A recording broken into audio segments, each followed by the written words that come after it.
How y'all doing, beautiful people?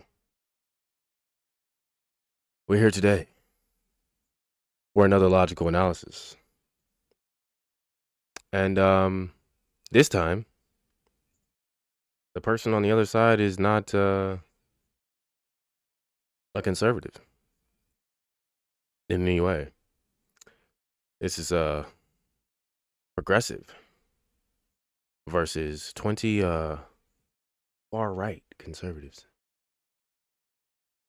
Now, I don't know if you could really consider these people far-right, but, whatever.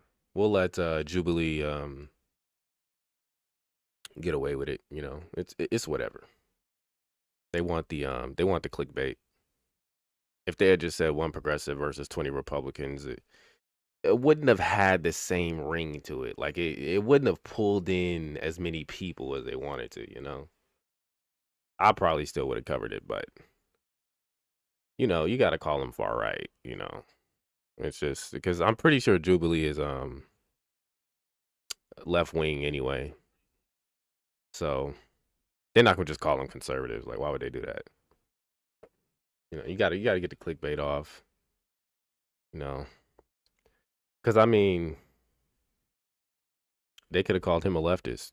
Yeah, they could have said one leftist against 20 far rightists, but they said progressive. You got to look at the language they use when they do stuff like this. You gotta pay attention. But as always, when we do a logical analysis, we're not going to necessarily be focused on the conclusions here so much, right? We're going to try to do a little fact checking, not too much. Jubilee likes to do their own fact checks. So the most I'll probably do as far as fact checking is concerned is double checking their fact check, like fact checking a fact check. But because I don't want to take too long, I'm probably not going to do that too much, because that requires taking a second to go and look it up and everything. And I'm probably gonna have to break this into two parts anyway, because I feel like I'm gonna have to pause here a lot. And if I'm researching stuff too, there's a lot of claims that Mehdi Hasan makes here too that I'm probably gonna have to look up. We're probably gonna be here forever. And as much as I would like to milk this for as much content as it's worth, I don't. I'm not trying to listen to this. I'm really not trying to listen to this shit for too long. Like a couple hours is really too much for me anyway, but it's gonna take that at least, because this is about 1 minute and 40 seconds. I'm gonna have it sped up, so maybe a little faster than that. But if I'm pausing, giving my takes, and doing my logical analysis the way I'm supposed to, it's gonna take at least two different parts. And that's if I don't want to go too long. Like if I go too long on one of them, like I don't know, I might have to cut it short. We'll see though. We're gonna get this started in a sec.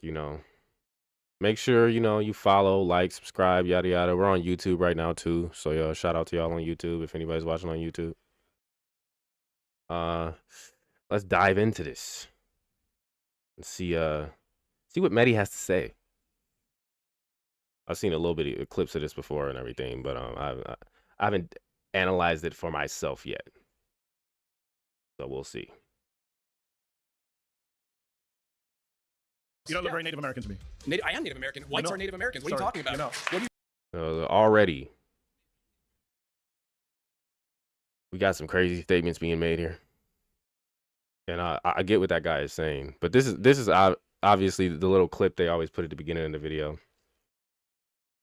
But I don't know at what point we're gonna get to that guy, but hopefully we get to it on this part.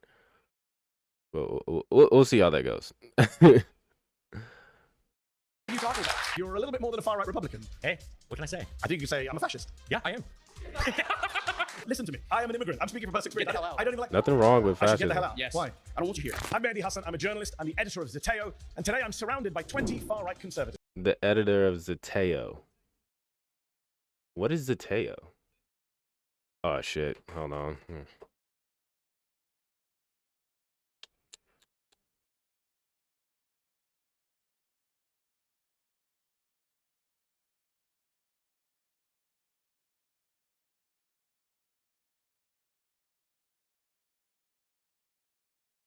Got some technical difficulties with the camera right now.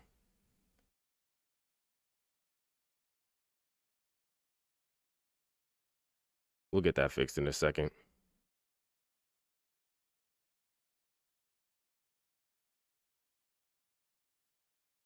But all right now.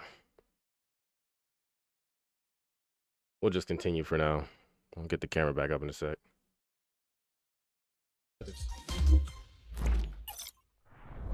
My first claim is Donald Trump is pro-crime and pro-criminal.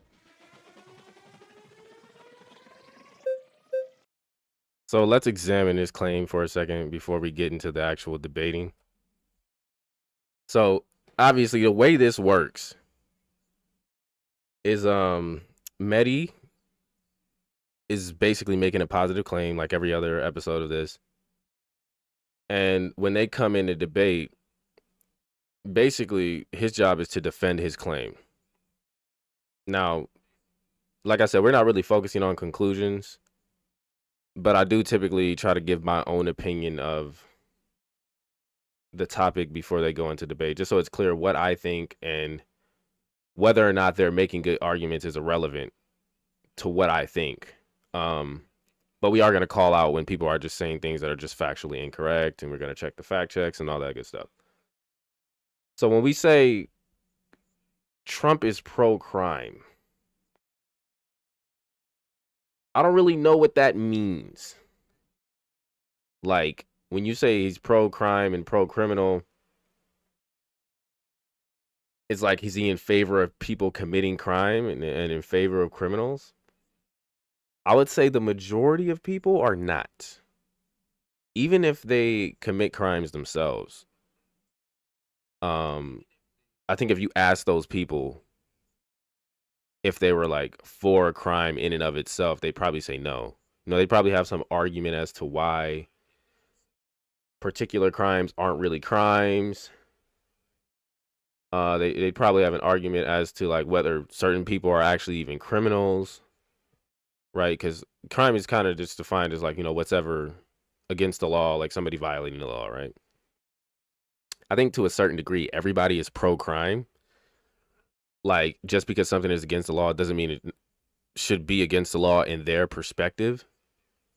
So if you ever heard of something like civil disobedience, the idea is that sometimes in order to get a law overturned or get the people to look at the law again and determine whether or not this should actually be illegal or not, you might have to violate the law or do something that people would consider to be a crime in order to, you know, get it into the courts and get people to, you know, kind of relitigate the issue. So in that sense, I don't really think that you could actually argue that most people are even against like necessarily crime itself or for crime itself, unless they're just the type of people that are like, well, you know, people should just follow the law no matter what. Or they're just like a criminal who is in favor of, you know, anybody violating the law because they don't believe in the letter of law. Like, I don't think that there's anybody on either side of this that's really like, you know, fully pro-crime or fully against crime. So he would have to really kind of quantify what he means by this, especially because he's specifically saying that Donald Trump is pro-crime. Obviously, Trump is somebody, if you don't know who he is, which you'd have to be living under a fucking rock. But clearly, Trump is somebody who ran under the idea of law and order. So if Trump is running under the idea of law and order, well, then we'd have to say that he necessarily isn't pro-crime. Because how could you run on that if you're not? Now, I mean, obviously you could lie, but he's going to have to show how Trump is lying when you say that. And he's going to have, you know, he's going to really have to have some evidence to show that. So let me stop talking. I'll let him explain what his argument is, and we'll see what the opposition has to say, because their job is really just going to be to pick apart whether or not his evidence is up to snuff.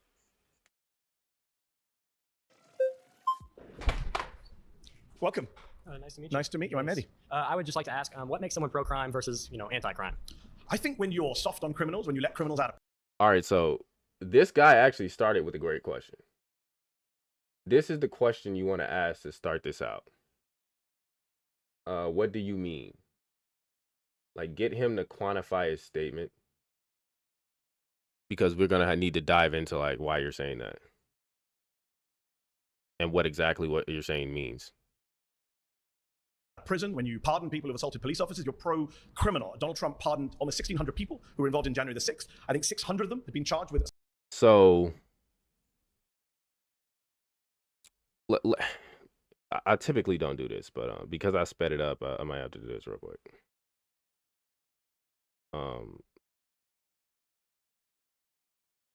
God damn it. There we go. Phrase the question this way. Right now in the LA protests, if they were to... What makes someone pro-crime versus, anti-crime? I think when you're soft on criminals, when you let criminals out of prison, when you pardon people who've assaulted police... When you're soft on criminals, when you let people out of prison, when you pardon people... officers, you're pro-criminal. Donald Trump pardoned almost 1,600 people who were involved in January...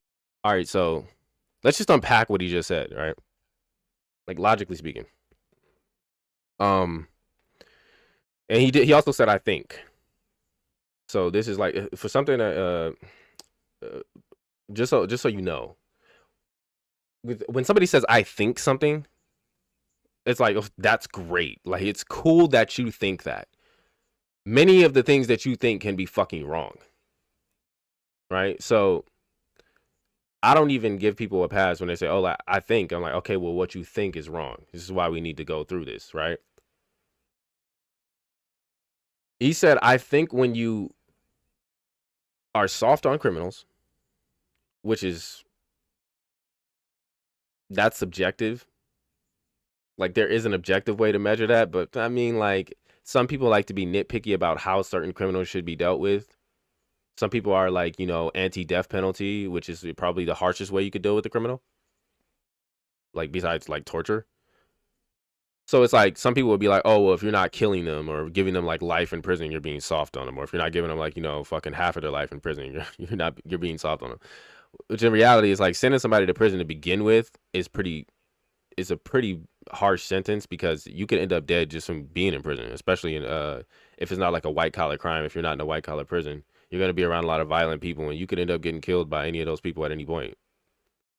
So, sending somebody to prison is a pretty harsh sentence in and of itself, especially somebody who's not built for that, right? And most people, I would say, are not built for prison. So when you say soft on criminals, like, that means you got to be giving them like light sentences, slaps on the wrist and stuff like that, right? That's what really would be light on criminals. And it also kind of depends on the sentence, right? Or depends on the conviction. Whatever crime you're saying they committed, like, we're not going to throw somebody who shoplifted from a store in prison for 10 years. That's harsh. But to say, like, what would be going easy on them? Because sometimes those people can get off with basically nothing. Is that going easy on them? Because sometimes people even say that putting them through the process of even, being convicted, putting through court, having that shit on their record is enough of a punishment in itself. Right? Sometimes one of the ways you deter people from doing something is by scaring them. You might not need to go all the way with giving them prison time or something like that. But also, he said pardoning, letting people out of prison. And this goes back to what I was saying earlier, is like, when we're talking about who's a criminal and who's not a criminal, this kind of stuff is going to be debated like constantly from time to time. What should and shouldn't be a crime. So if people are getting pardoned, I mean, it might allude to the fact that maybe they shouldn't have been convicted. Maybe they're innocent. You might think they're a criminal, but maybe they're actually innocent. Legally speaking, they're a criminal, though, because they've been convicted of a crime that makes them a criminal. That's why, and this is what I think personally, besides, this is outside of the logical analysis right now, because what I explained to you is the case, I think that a lot of what Mehdi is going to do here with a lot of his claims, and we can already see that this one is about Donald Trump, and he's versus like I guess far right conservatives, quote unquote. But it seems like why are we talking about Trump? Like, why aren't we talking about something else? Why are we talking about Trump? Because I don't think that Trump is a far right conservative in any sense. Actually, I don't even think conservatives think Donald Trump is even very conservative. But people seem to think a lot of his supporters are. So this is why we're doing this. But I think people like Mehdi get this kind of confused, but I think they're also being purposely disingenuous by using prompts like this. It's kind of vague. It's not necessarily something you could prove, but he's probably going to be able to list off a bunch of stuff like he's starting to do right now. I think he started talking about like him pardoning like January 6 people or whatever, right? And if you look at the fact check here, it says, according to the U.S. Attorney's Office for the District of Columbia, approximately 1,572 people were federally charged with crimes related to January 6, and all of them were pardoned. Now, a lot of people argue that most of those people, if not all of those people, were wrongly arrested.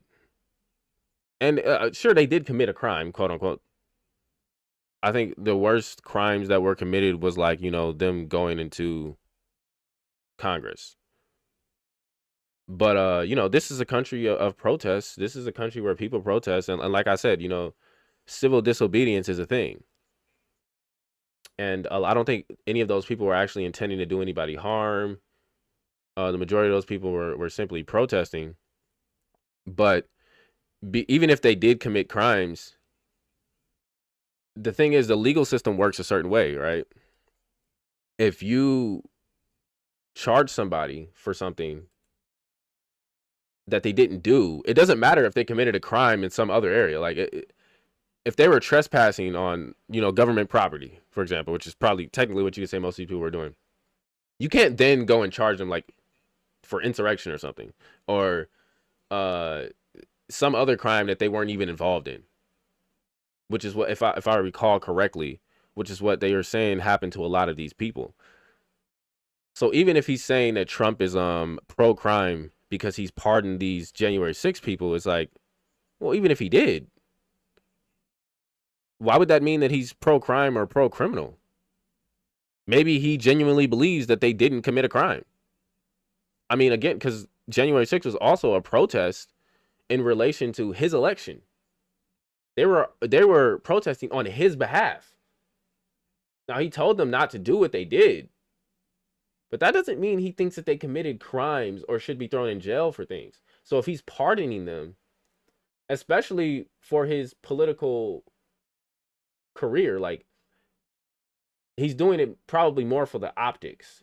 I know he probably does genuinely care that these people were locked up, but at the very least, you could say he's most likely doing this for the optics, because it would the people that voted for him would be extremely offended if all these people that they believe that were locked up and shouldn't have been locked up are there and he does nothing about it. They're gonna turn on him. So whether he's pro-crime or not, it's like him pardoning them doesn't mean that he is. And this is not really evidence to say that he is. Especially if he, again, does not believe that they committed crimes. If he legitimately doesn't believe they committed crimes, then your argument falls apart.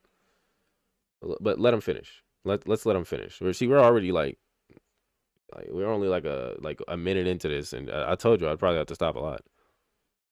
But hopefully I won't have to do too much after this. January the 6th. I think 600 of them had been charged with assaulting a police officer or obstructing a police officer. 170 had pled guilty to assaulting a police officer. 70 had pled guilty to assault with a deadly weapon. J.D. Vance said... So, of those, yeah, about 600. He was pretty much right with that number. 598. That's almost 600. Were charged with assaulting, resisting, or impeding law. See, this is the funny thing. God damn it.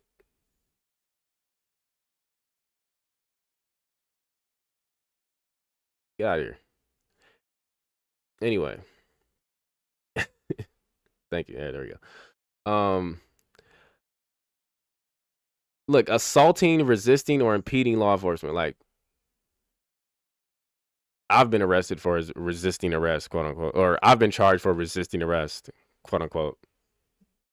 Like, it doesn't take a lot to get charged for resisting law enforcement. So that's a charge. It doesn't even say like a conviction. Impeding law enforcement. I mean, we're talking about a protest here. And this is what I'm saying. Like, just because you're charged with something doesn't mean you actually did it. Right? Assaulting. So he was kind of wrong here. Because I'm pretty sure he said he thought about 600 people were charged with assault or assaulting a police officer. But this says here 598 were charged for assaulting, resisting, or impeding law enforcement, which means they're including all of those things into that 598. It's not just assault. And it says 171 were charged with using a deadly or dangerous weapon against an officer. Now, I'm not exactly sure what that means. I didn't really cover January 6th, or I wasn't even really paying attention during that night. I thought it was a Fed op, but people were there doing their thing. I don't remember hearing about anybody like having like fucking pipes or guns or anything. Like, I don't. I know people had like signs or whatever. Like, they might be talking about like people like swinging their sign near the police or some shit for all I know. Like, so I mean, like, I don't really trust the government enough to like. I've been charged with like shit before that I did not do at all. So I can't really give too much credence to this. This doesn't really mean anything to me. But we'll let him continue. We're not going to pardon the violent criminals from January 6th. Donald Trump pardoned all of them. Are you okay with that? I would say January 6th is a very special case. I would say it's almost a climax point in history. And that's true. January 6th is a very special case. Like I said, he might not legitimately believe that they committed any crimes. And even if he did, him pardoning them could literally just be boiled down to optics. I'm not going to let my supporters get locked up because they were protesting when, the left was protesting the entire year, doing worse things in major cities and all this other good stuff.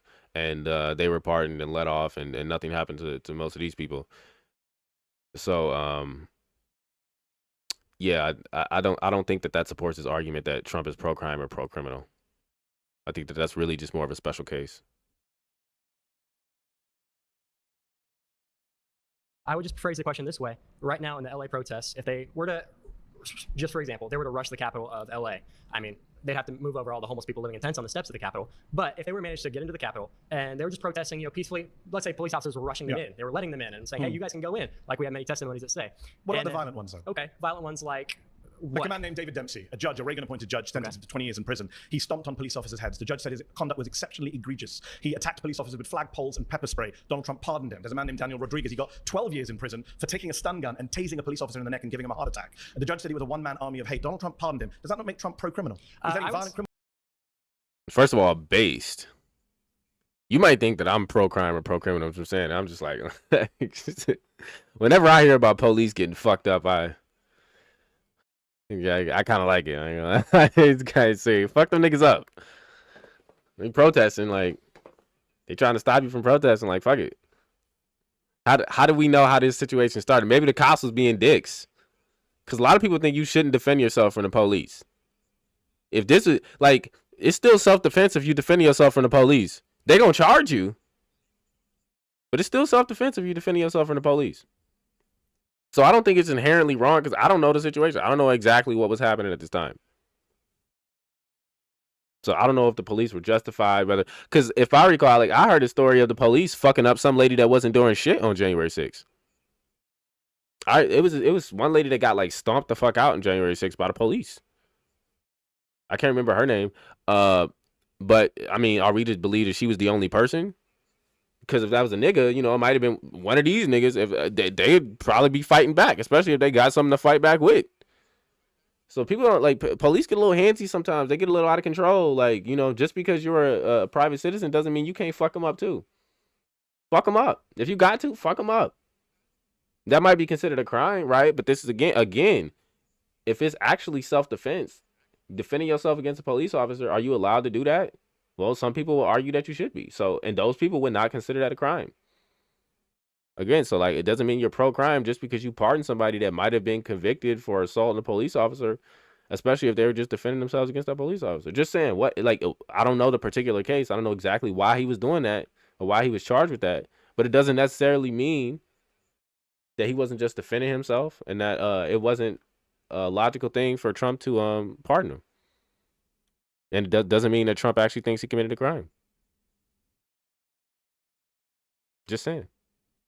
Criminals out of prison. I would say no, it doesn't make him pro-criminal. You're okay with that? I did not say that. I said that one pardon against somebody. It was 1,600 pardons. 600 of those were people charged one with... example that you just gave me. I can give you more. Just keep going. Fine. Shane I'll say the Jenkins. exact same. Also, like, if Trump is pardoning like people en masse from the January 6th riots, like, I doubt he looked at every specific case. So this is kind of dishonest. This is why I'm saying, like, let's just say right now, like, this whole argument that he's making is off the prompt alone. Trump is pro-crime and pro-criminal. And if what he's using to defend this, even if we're just talking about this one particular point, the pardons, that's an equivocation fallacy. This is why I said, like, it depends on whether it's, you don't even know if this person considers it a crime. So if they're pardoning somebody because they believe they're innocent, that doesn't mean that they're pro-crime. It would technically mean the opposite. Because you could argue that it is a crime for the government to frame somebody or charge somebody for something they didn't do. Try to manufacture evidence, right? It is literally a crime to try to manufacture evidence. And there are crimes that police officers and law enforcement can make in trying to charge and convict somebody. So you could also argue the other way around, that like maybe he's against government corruption. And he's trying to defend the people from what he sees as government corruption. Same thing every single then time. Your argument will fall apart because it's not just one example if I keep going. Go for it then. Okay, Shane Jenkins got 7 years in prison for 9 criminal offenses, attacking police with a deadly weapon. Now, he just said your argument will fall apart. I actually don't think dude made an argument yet. We're still talking about your argument. So, like, yeah, you have the burden of proof here. I don't even think dude has made an argument yet. And Mehdi, from what I've seen on this, he likes to just fucking interrupt people like constantly. So I mean, like, most of these people aren't probably even going to get a chance to really make an argument before he starts responding and throwing out these random facts. So look, he's doing another one. Shane Jenkins was sentenced to 7 years in prison for crimes including assaulting a law enforcement officer with a deadly or dangerous weapon. So he's just naming random people that like supposedly assaulted. And like I said, we don't even know if Trump even knows who the fuck these people are. If he just pardoned people en masse, like, we really think he looked at every individual case? Like, it doesn't mean he's pro-crime. He just pardoned people that at this specific event or that were at this specific thing. Especially because he probably believes that a lot of them are being falsely accused or charged, but he honestly does not have time to go through every single specific case. So some people might have slipped through the cracks. That's fair.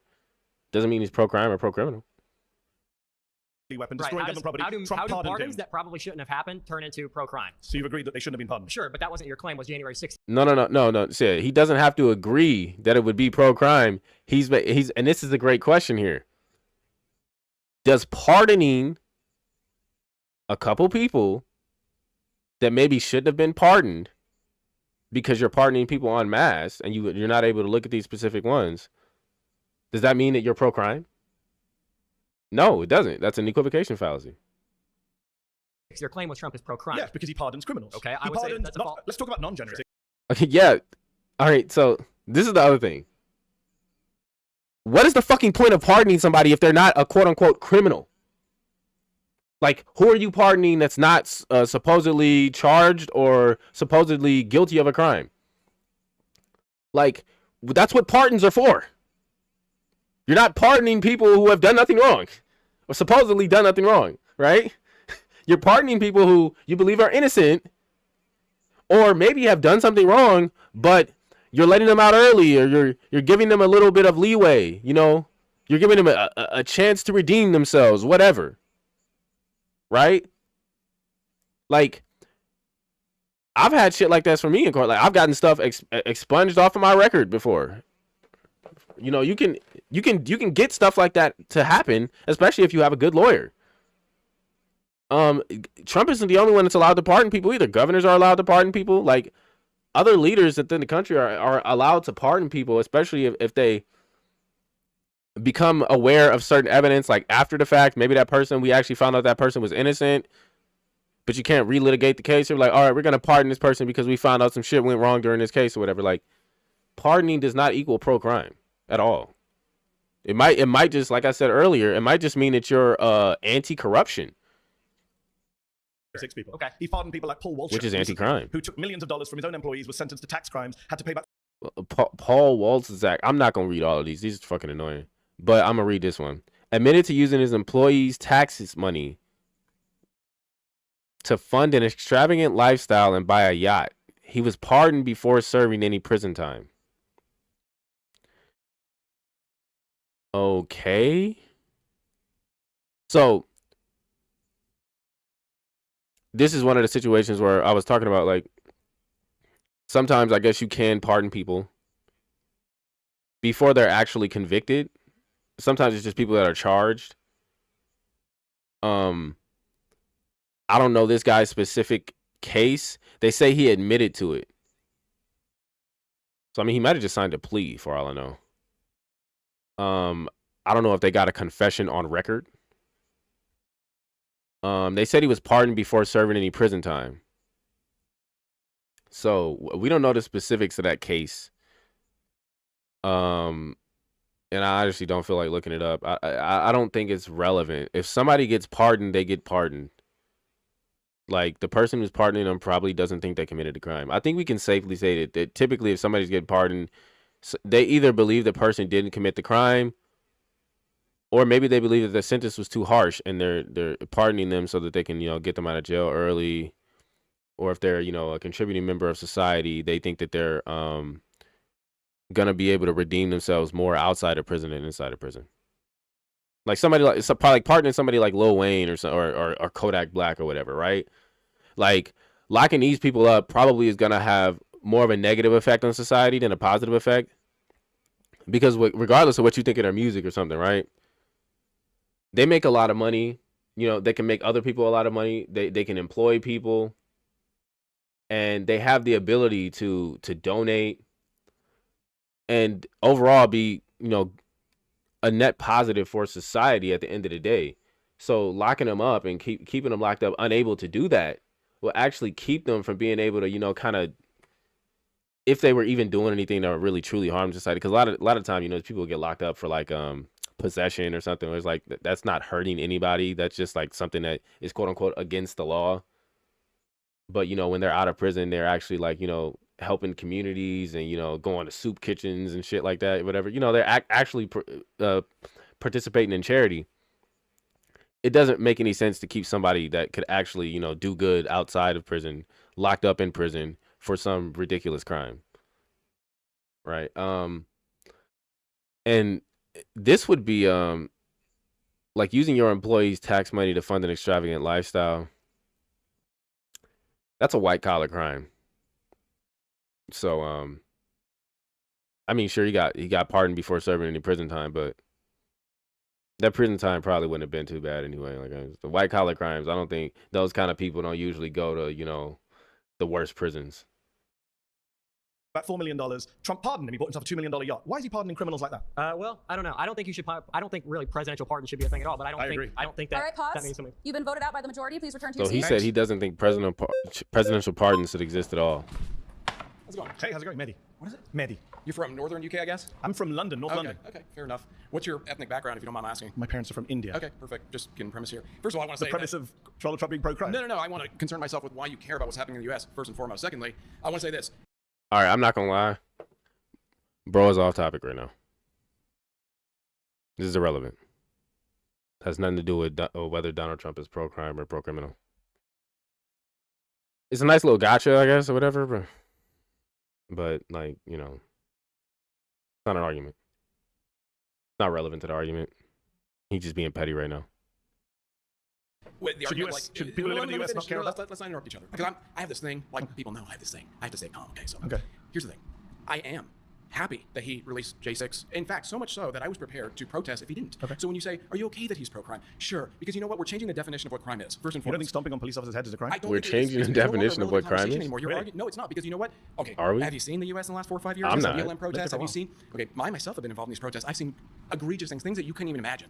So we being have no done to rules then? conservatives. It's not about that. It's about tribal warfare. That's where we're at in the U.S. I don't know where you're at in the U.K. You're from India, so I don't really. I'm not from India. Oh, sorry, your parents are from India, so I'm an American you have citizen. your own stakes. I'm an American, you know. You're an American citizen? Okay, Yes. fair enough. I don't know how you got that, but fair enough. Here's the thing. Are you an American citizen? Absolutely. Okay. But here's the Not thing. sure how you got that. Okay. Born here. Okay. Born here, and my family lineage is settlers from the 1500s, so I have a stake in the claim here. Okay. But you're a little different. But you're a than yours. descendant of immigrants, settlers, I didn't know. colonialists. My family is settlers. He is a descendant of immigrants, yes. Yeah, You don't colonials. look Yeah. very Native American to me. I am Native American. Whites not. are Native Americans. What are you Sorry, talking about? you're not. What are you talking about? But you know what the fuck he meant, bro. You're not a Native American. We know what Native American means. Native American does not mean fucking white Americans that were fucking settlers and descendants of immigrants in the fucking 1500s or whatever, bro. That's not what Native American means. It means the people that were here before you niggas. That's not what you are. Stop it. Stop it. Just ignorant for no reason. Like, I've said this shit myself before, but the thing is, I actually have Native American blood. And I was born in America. Like, I say it as a joke. This nigga's dead ass serious right now. The whites are Native Americans. Really? I think What was you're- happening before the 1500s? I think you're getting confused with it. I don't mind going on a tangent. But what was happening before the 1500s? Calm down. I think you're getting. What was happening before the 1500s? There was indigenous people here that came here Do from you know what Asia. indigenous means? Listen, before Indigenous America, people come. See, he knows what he means. He's just being dense for no reason. I'm not gonna lie, like he making this nigga Mehdi look good right now. I don't like that. You're Come from gonna somewhere finish? else. Why do you ask a question if you're gonna interrupt? I'm not sure if you know what the meaning of indigenous means. I do know what it means. It Doesn't means sound they like it. came here first, right? They came here from Asia by way of land bridge. Have an argument. They don't even necessarily mean that they came here first. They mean that they were here first. Cause how you know they came here? Like, can you prove they came here? Y'all got a bunch of theories and shit. But how you know they didn't start here? Neil deGrasse Tyson or anybody else about that. I don't care. Is he an I American? genuinely don't care. Yes, he is. Okay, just So checking. my point is, okay? Nothing to do with crime. So far, you've agreed with me that these Because people you're are criminals. derailing, dude. I'm trying You to stay on literally track. sat down and asked me where I'm from. I think you derailed. Yeah, no, he said he's saying that he derailed. This nigga is the one that brought his ass in, talk about some, where you from? Where your parents from India and shit? Like, nigga, what? That's irrelevant. Y'all heard me say it's irrelevant from the beginning. This nigga was just being petty, and now he mad that the nigga is bringing the shit up about you. You the one that brought it up to begin with. He just getting on your ass about it. I can't even be mad at him for that. Like, I really can't. You got Conversation from the offended by get-go. that, but I'm I'm because not I'm always offended. I'm curious. just wondering what it has to do with I'm crime. always curious. We're going to talk about why- immigration. Don't worry. Later on, you can come back. And like to be fair, I don't think this nigga was offended at all. You just said some dumb shit. That was irrelevant. You didn't have to say that. But you did, and now he's getting on your ass. A very bad job of making the case that he's not pro-crime. I just got a round of applause. I could probably get another one actually if I asked for it. Wow. So I don't think I'm. Oh my God. Oh, I got a round of applause. This is the level of discourse we're having right now, bro. This is the level of discourse we're at. No, I just got a round of applause in a room of conservatives against one progressive. Like, yeah, he's the only progressive in the room. I'm sure you did get a round of applause from the people around you that agree with you. That's not you shouldn't be bragging about that, bro. You just look dumb right now. You look dumb right now. It's fucking stupid. Oh my God. This is the conservatives not bringing their best here right now, man. I know these supposed to be far righters and shit, but I tend to like some of these motherfuckers, but like, they're not bringing their best. Somebody said these are all actors, and I'm like, they might be. Is this how you get rounds of applause? You sit in a room with 20 people who agree with you. Wow, amazing. Amazing. That Well, must wait make till you this feel comes good. out. You know what? Yeah, like, why you give him that? Like, because Because you really did just try to act like, oh, I got a round of applause in a room full of people that agree with me. Can you say echo chamber? Like, nigga, what? What? I'm 20 actually people glad agree you're with getting you, this applauded you. emotionally outraged right Wow. now. This is great. I love it. Do I have to say anything at this point, or are you just going to keep going? Please, make your claim. Well, my claim is that I don't care if it's pro-crime. You want to go back to the topic of conversation? That's fine, we agree. He doesn't even, bro, see, like, these people don't know how to debate. This is like, is Trump pro-crime and pro-criminal? He made the positive claim. You don't even have to have a claim. Like, you let him even trap you into that shit, bro. You don't even have to have a claim. And now you're saying you don't care, so why are you up here? Like, guess what I'm saying? Y'all making him look good. He don't need, like, this prompt in and of itself. He has to be able to defend this prompt. And like I said, like, I personally, I don't necessarily think Trump is pro-crime at all. Wouldn't really make sense to say he's pro-crime. I think he's just like anybody else, whereas certain things he probably consider crimes and certain things he would consider not to be a crime.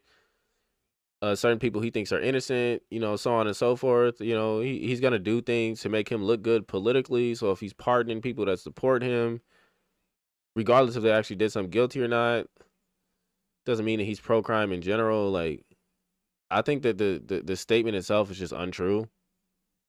But, like, you know, if you don't make a good argument as why he isn't, like, he's just got to look good defending this point.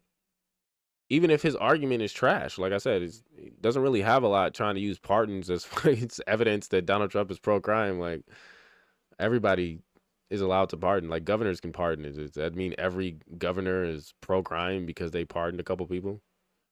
Like, people can also petition to get somebody pardoned too. And then they can put, like, you know, get the evidence in front of the person's face. And then they'll look over it and they'll say, oh, well, I think this person actually should be let go. Like, shit like that happens. That doesn't mean that they're pro-crime. Again, it might be that they're, like, you know, anti-corruption, which is anti-crime. Agree then. So, He's pro-crime. But I have a question for you, though. Do you care on the opposite side of the spectrum? Yes. Do you care about law being administered Yes. to the opposite side of the Yes. spectrum? I think anyone who assaults a police officer shouldn't be pardoned. I think that Donald Trump shouldn't have pardoned 9 Republican members of Congress who were convicted of crimes, and I don't think Joe Biden should commit. I don't think Democrats should pardon Democrats. Fair, but I don't think you understand where we are on the. So he's just against pardons. But it's like he would have to say that the Democrats are pro-crime and pro-criminal too, because they pardon criminals as well. People that we know are convicted criminals. And beyond that, they were pardoning protesters that were doing violent things as well. They also, the people that were protesting during this same year, the people that were protesting, a lot of them were protesting for actual fucking criminals.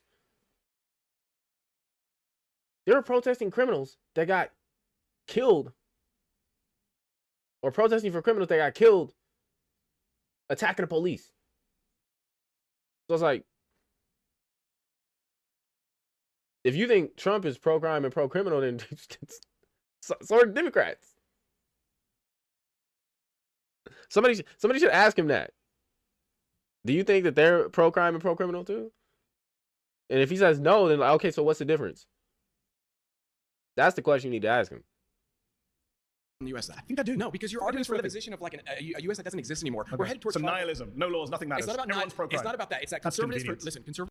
They need to get this guy the fuck out of here, bro. He has no argument. He just said he doesn't even care. So why are you up here trying to argue it then? Get somebody up here that actually can argue the prompt. This for too long. They've been playing it safe. They've been playing by the law. They've been playing by the law. Yes, they have. Maybe you missed the Bush presidency. Did you live here in Bush years? Conservatives are didn't so play by the law, concerned. George W. Bush. Nor did Ronald Reagan. Let's be respectful to you. Let me I'm finish. not sure you've been that respectful, but okay. I'm trying to bring it back, so let's both bring it back. Okay. I'm conservative. Okay. Really? Let me tell you this. We do play it too safe. We've been playing it by the book for too long. At this point, gloves are off. Right? The left has made. They're like, oh wow, we didn't know you were conservative, bro. And this argument is terrible. Terrible. Like, you're almost making his argument for him. He's like, oh, we've been playing by the rules for so long. No, we're not playing by the rules anymore. Like, well, now at this point, you're basically saying that he's right. That yeah, you're committing crimes now because the other side was doing it. That's what it sounds like you're saying. Made their point. They're willing to the police force in Washington, the left. Yes. Are you kidding me? The left? Are you police insane? officers? Look at LA right here.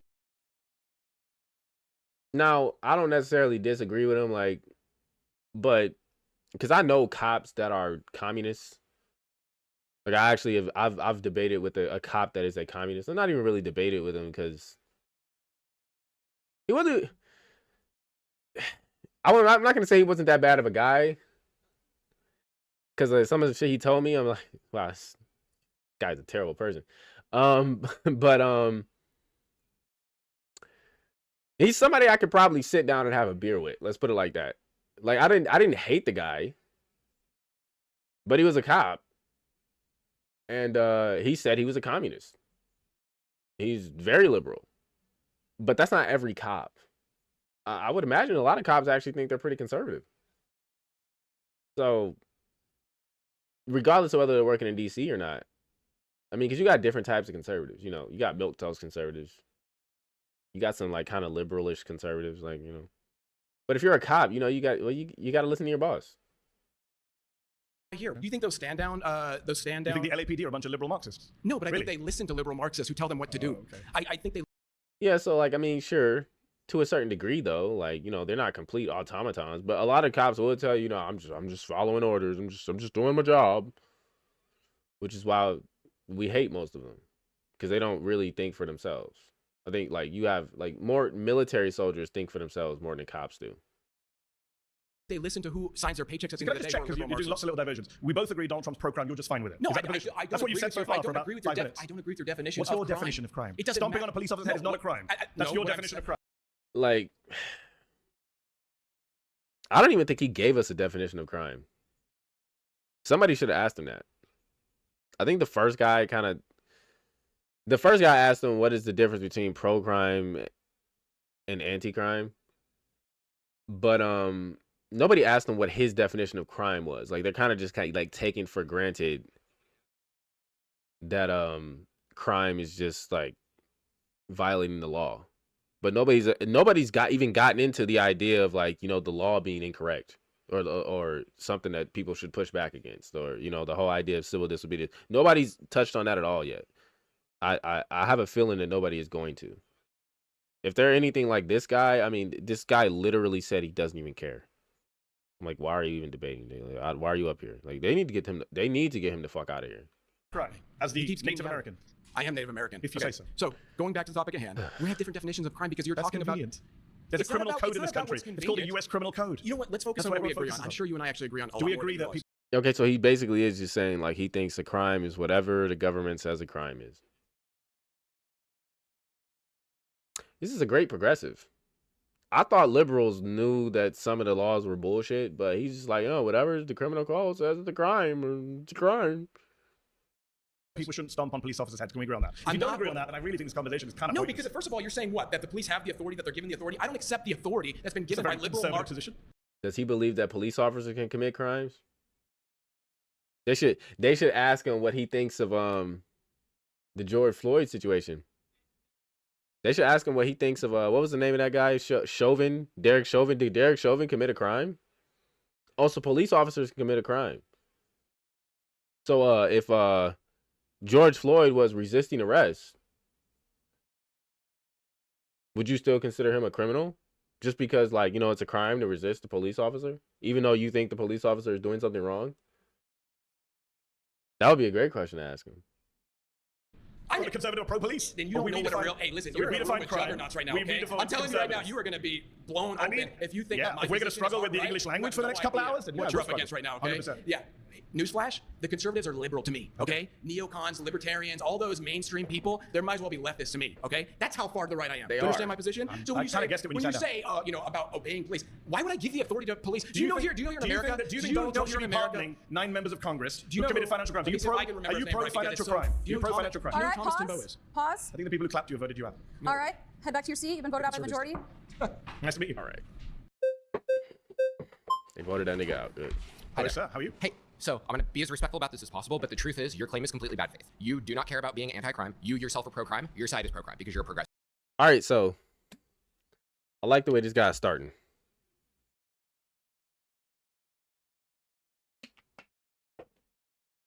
He's pointing out that this nigga's claim is just bad faith on his face, which I agree with.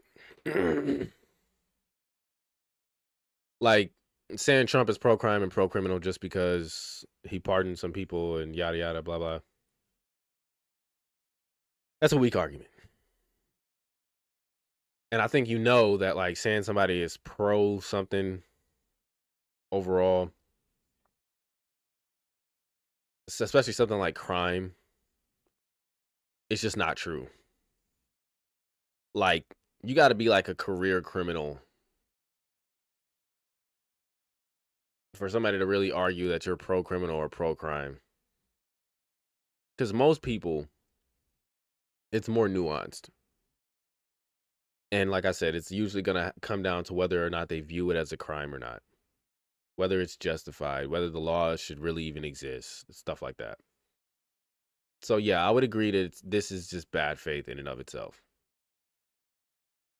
Aggressive. How am I pro-crime? So I'll give you an example, right? So your side, not Donald Trump, has passed a series of laws in California. Let's go with California. It's where we are right now. It's where I'm from. I don't know. Are you from California? No. Or? Okay. So in California, for example, the state legislature, completely progressive, just passed a law that limits sex offender registration to 10 years. It was life before. That's pro-crime. The legislature in California, which is progressives again, has passed a law that says the voter-induced 3-strike law is no longer absolute. If someone attempt murders someone, stabs someone on 3 separate occasions, a judge now does not have to give them life. Damn. I kind of want to read that other fact check again, but I mean, I don't really need to. I think he said something about like the sex offender registry. Hold on, let me see. I do kind of want to look at that again. Hold on. 'Cause I didn't hear about this. I'm not going to double check this fact check, but I am interested in what he just said. Legislature, completely progressive, just passed a law that limits sex offender registration. Limits. Okay, so I'm going to just believe their fact check because this is about their people. Like, I'm pretty sure Jubilee is left wing. They don't really have any reason to lie about, California's laws or whatever, If anything, they're I don't think they're fact checking him to say that he's wrong. Those who commit misdemeanors have to register for a minimum of 10 years, while those who commit more serious sex crimes have to register for 20 years to life. What is a misdemeanor sex offense? Like,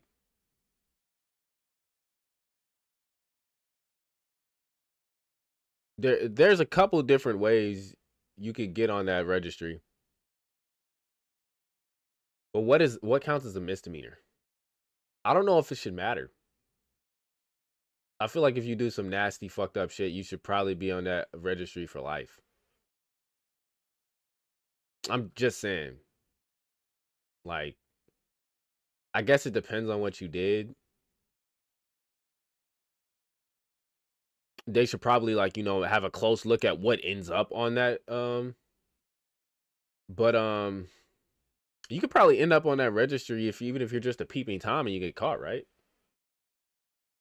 I think you should probably stay on that shit for life, even if you're just a peeping Tom. Like, people should know this nigga was peeping outside people's windows.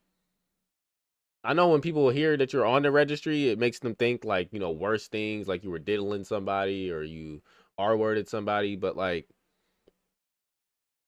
I mean, I think people deserve to know that. Like, if we're gonna have the registry, we should put all of you motherfuckers on it. You should probably try not to do that. But also, I think you can get put on there for like public indecency or something. Like, you might be able to get put on there just for like pissing in public or something. So like, yeah, we should really look at who we throw on there and what we consider to be one of those crimes. But yeah, it's kind of weird to be like, oh, we're only gonna put you on there for 10 years. And then this one says like more serious crimes have to register for 20 years to life.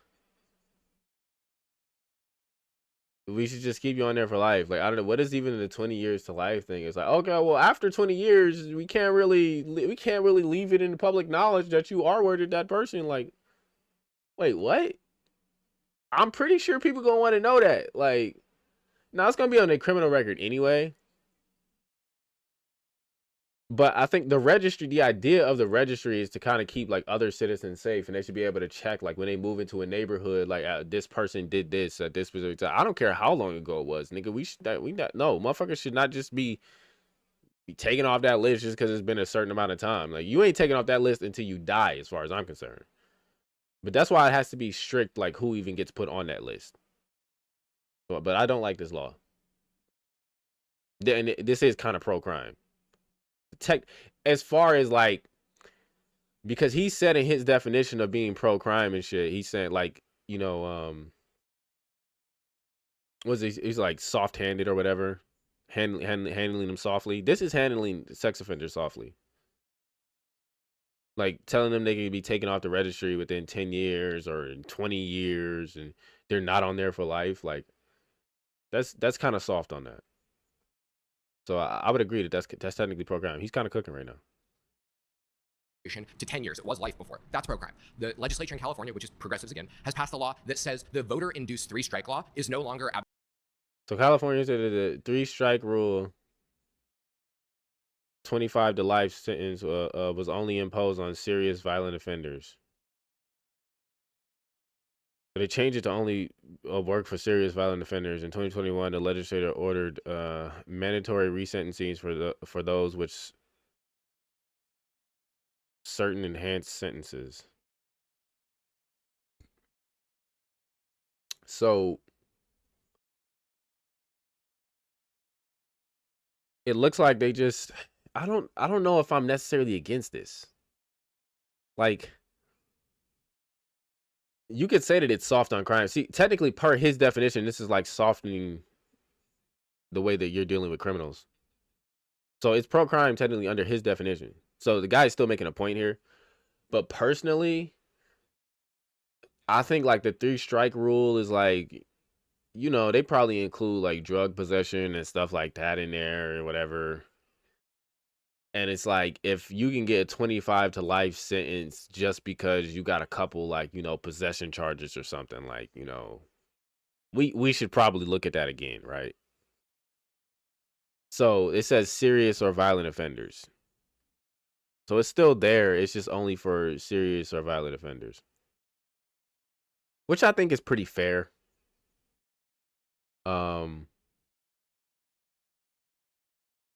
Yeah, I don't have too much of a problem with that. This does kind of cut against his definition of like, you know, pro-crime though. So like he'd have to argue that progressives are pro-crime too. These progressives specifically in California.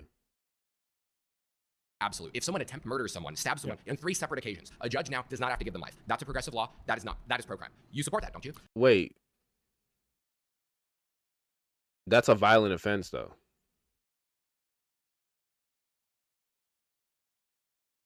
I think they would still get the 3 strikes. Like, hold on. If it came out tomorrow that one of your friends was a child sex trafficker, you know what I do? You'd stop being friends with them. Yes, and I wouldn't say pro-crime and pro-criminal if he's being soft on child sex traffickers like Epstein. He's pro-crime, and I'm saying that Donald Trump. Not Donald Trump has passed a series of laws in California. Let's go to California. It's where we are right now. It's where I'm from. I don't know. Are you from California? No. Or? Okay. So in California, for example, the state legislature, completely progressive, just passed a law that limits sex offender registration to 10 years. It was life before. That's pro-crime. The legislature in California, which is progressives again, has passed a law that says the voter-induced 3-strike law is no longer absolute. So it's no longer absolute.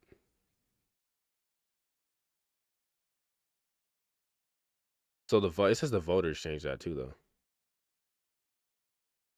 So that's like the people.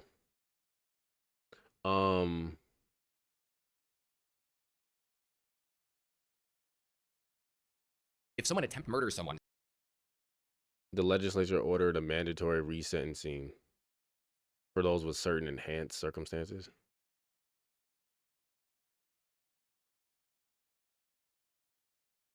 Yeah, I'd have to get a little bit more information on this. From what I'm seeing, it doesn't really seem like what he said is true.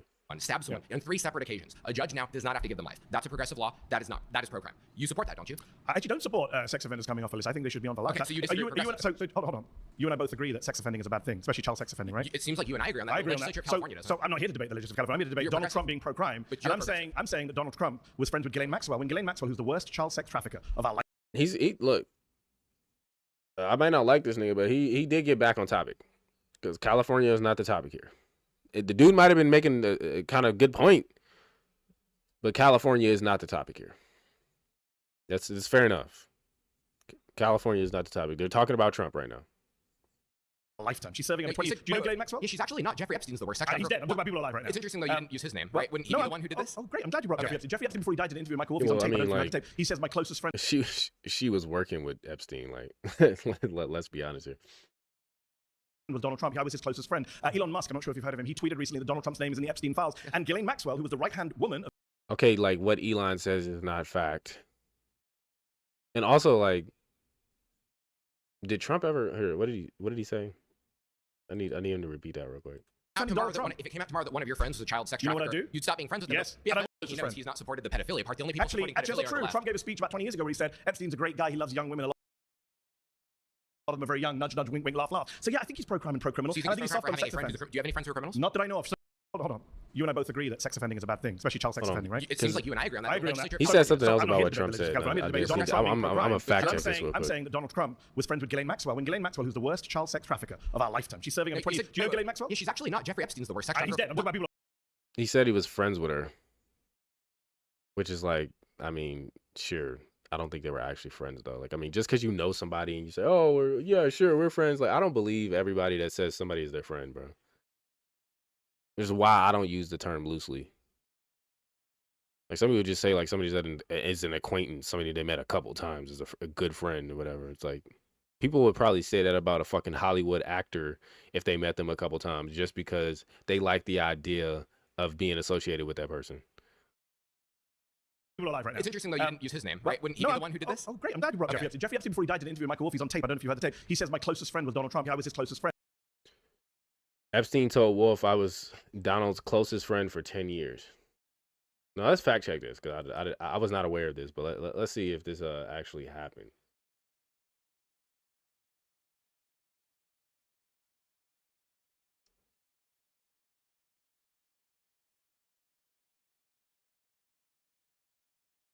And this is also like, are we just believing anything that fucking Jeffrey Epstein says now? Because even if Jeffrey Epstein said this, it's like, it's like I just said. People would say like, "Oh, I met this celebrity a couple times. Oh yeah, we're good friends." Because the optics, right? The optics of being friends with somebody like Trump is probably going to make you look like, oh, this is a very important person. Oh, when in reality, it's like Trump would be like, I don't fuck with that nigga. Like, for all I know. But let's see. Like, did he actually say that? Because I'm not aware of this interview.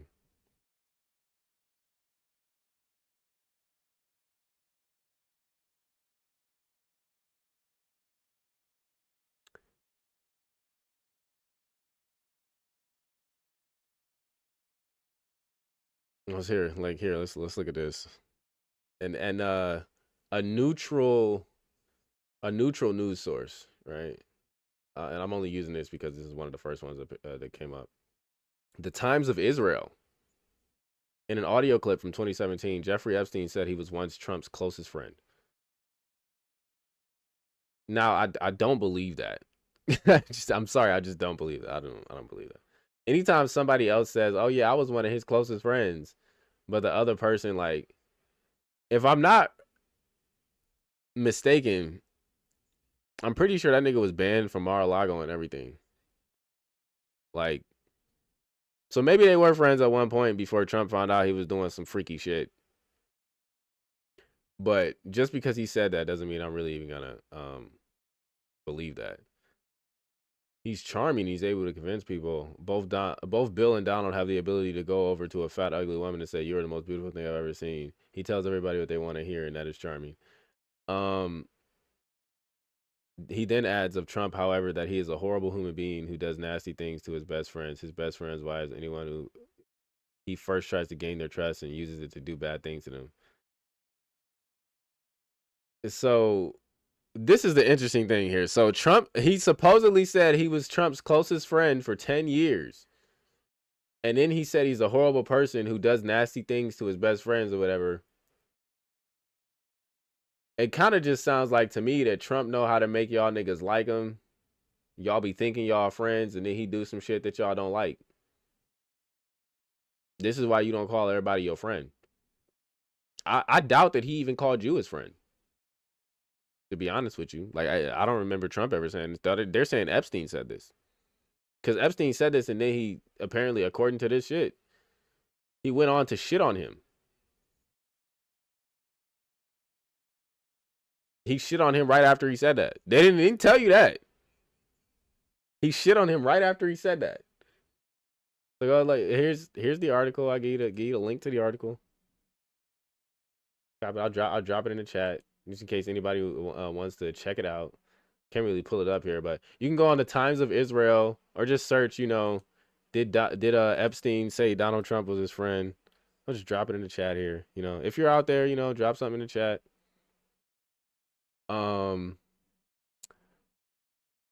I know it's a couple of y'all out there, so drop something in the chat. We know you're here. Just say something. Engage a little bit. But yeah. So apparently Epstein did say that, but I don't really know how much that means, considering he just started shitting on Trump right after that. Like, were y'all really that great of friends, or you just kind of butthurt because maybe you weren't as much of a friend to him as he was to you? You probably thought y'all was friends, and he wasn't really your friend. Well, let's continue. Friend, Elon Musk, I'm not sure if you've heard of him, he tweeted recently that Donald Trump's name is in the Epstein files. And Ghislaine Maxwell, who was the right-hand woman of Jeffrey Epstein, when she was on trial for child sex offending, which you and I are opposed to, Donald Trump stood up and said, good luck to her. I wish her well. So yeah, that makes him pro-crime and pro-criminal if he's... I mean, like, you can't appear to be biased when somebody's going through a trial. Like, I mean, especially as, like, a political leader or whatever, because there is a chance, just to be fair to her and anybody else who might be going through a case right now, like, there is a chance that they're innocent. No, I'm sure, like, she's probably not, right? But as a political leader, you can't really just condemn people like that. So I don't really think that proves anything, that he was like, I wish the best for her. Like, yeah, I mean, who knows? That sounds like just like an off comment, or like if somebody's asking you a question, like the media is asking you, oh, what do you think about this? You'll be like, oh, I wish her the best. I hope she does good. I mean, that doesn't mean that you really want her to get off if she's guilty of some shit.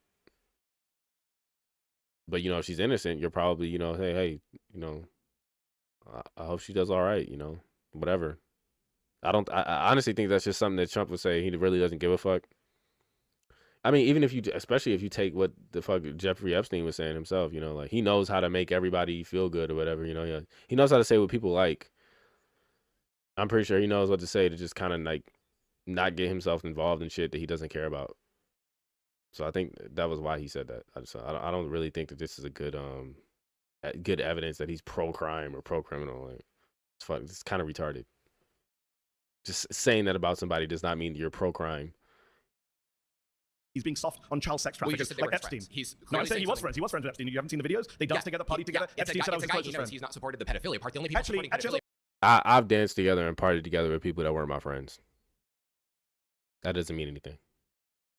True. Trump gave a speech about 20 years ago where he said Epstein's... And just because you're friends with somebody does not mean that you know everything they're up to. Like, was it like I was friends with somebody, and then I found out like years later that they were like all of a sudden gay. It's like I would still call that person my friend at the time that we were friends or whatever. We kind of drifted apart at a certain point.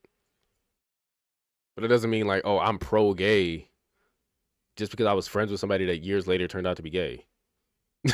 Like, it's just retarded. Like, he's a great guy. He loves young women. A lot of them are very young. Nudge, nudge, wink, wink, laugh, laugh. So yeah, I think he's pro-crime and pro-criminal. So you and I think think he's soft on sex offenders. Do you have any friends who are criminals? Not that I know of. Certainly not child sex offenders. No, do you? If it came, no, of course not. Okay, so we're both in agreement again. So like, this is the first time I'm noticing. It looks like that little red flag in the corner is like once somebody like puts up a red flag or whatever, they're about to start voting the person out.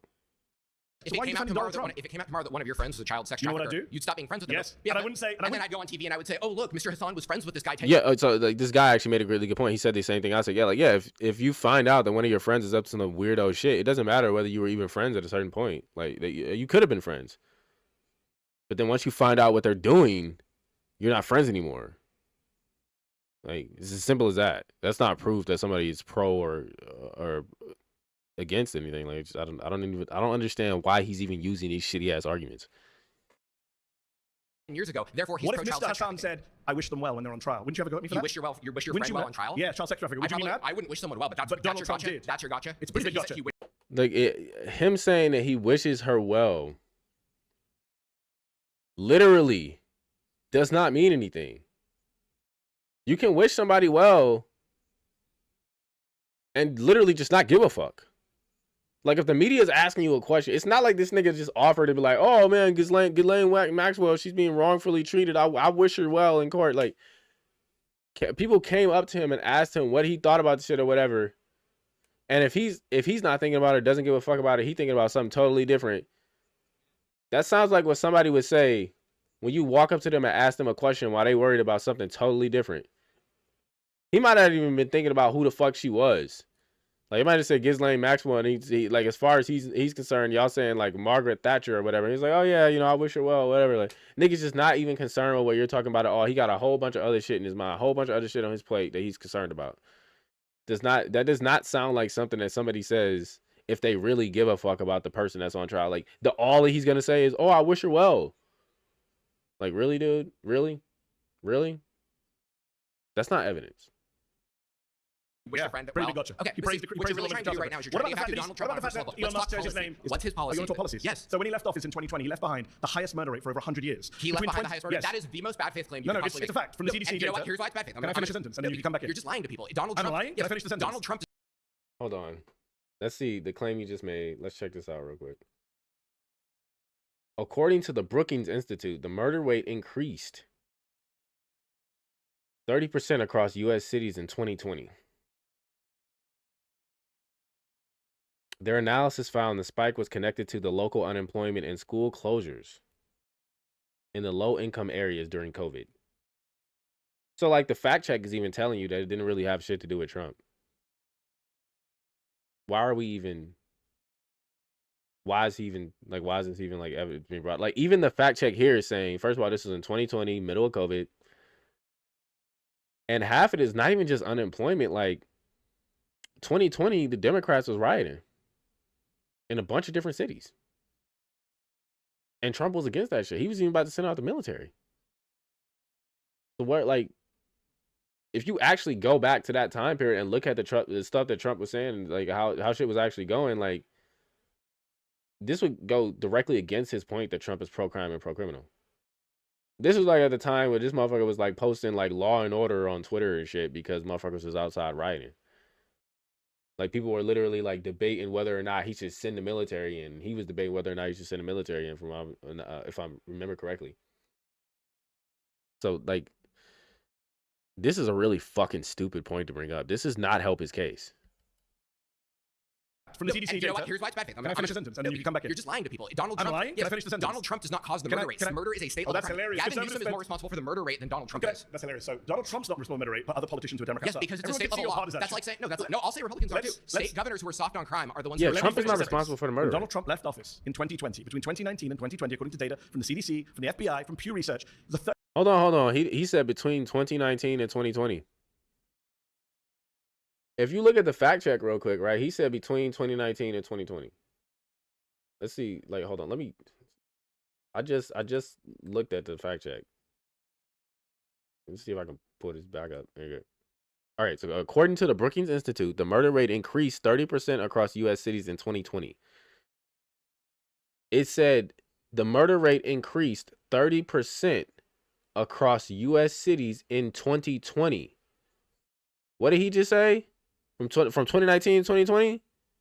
So even the fact check here from Jubilee says this was in 2020, in the middle of COVID. And it even says at the end here, their analysis found the spike was connected to local unemployment and school closures. So it literally has nothing to do with Trump. Even Jubilee is telling this nigga he's wrong. They fact checked him just now. But he gonna stand on this bullshit. This is crazy. From the CDC You data. know what? Here's why it's bad faith. Can I finish the sentence and then you can come back in? You're just lying to people. Yeah, they let a bunch of violent felons out. They also, like, because they shut everything down, people were sitting inside.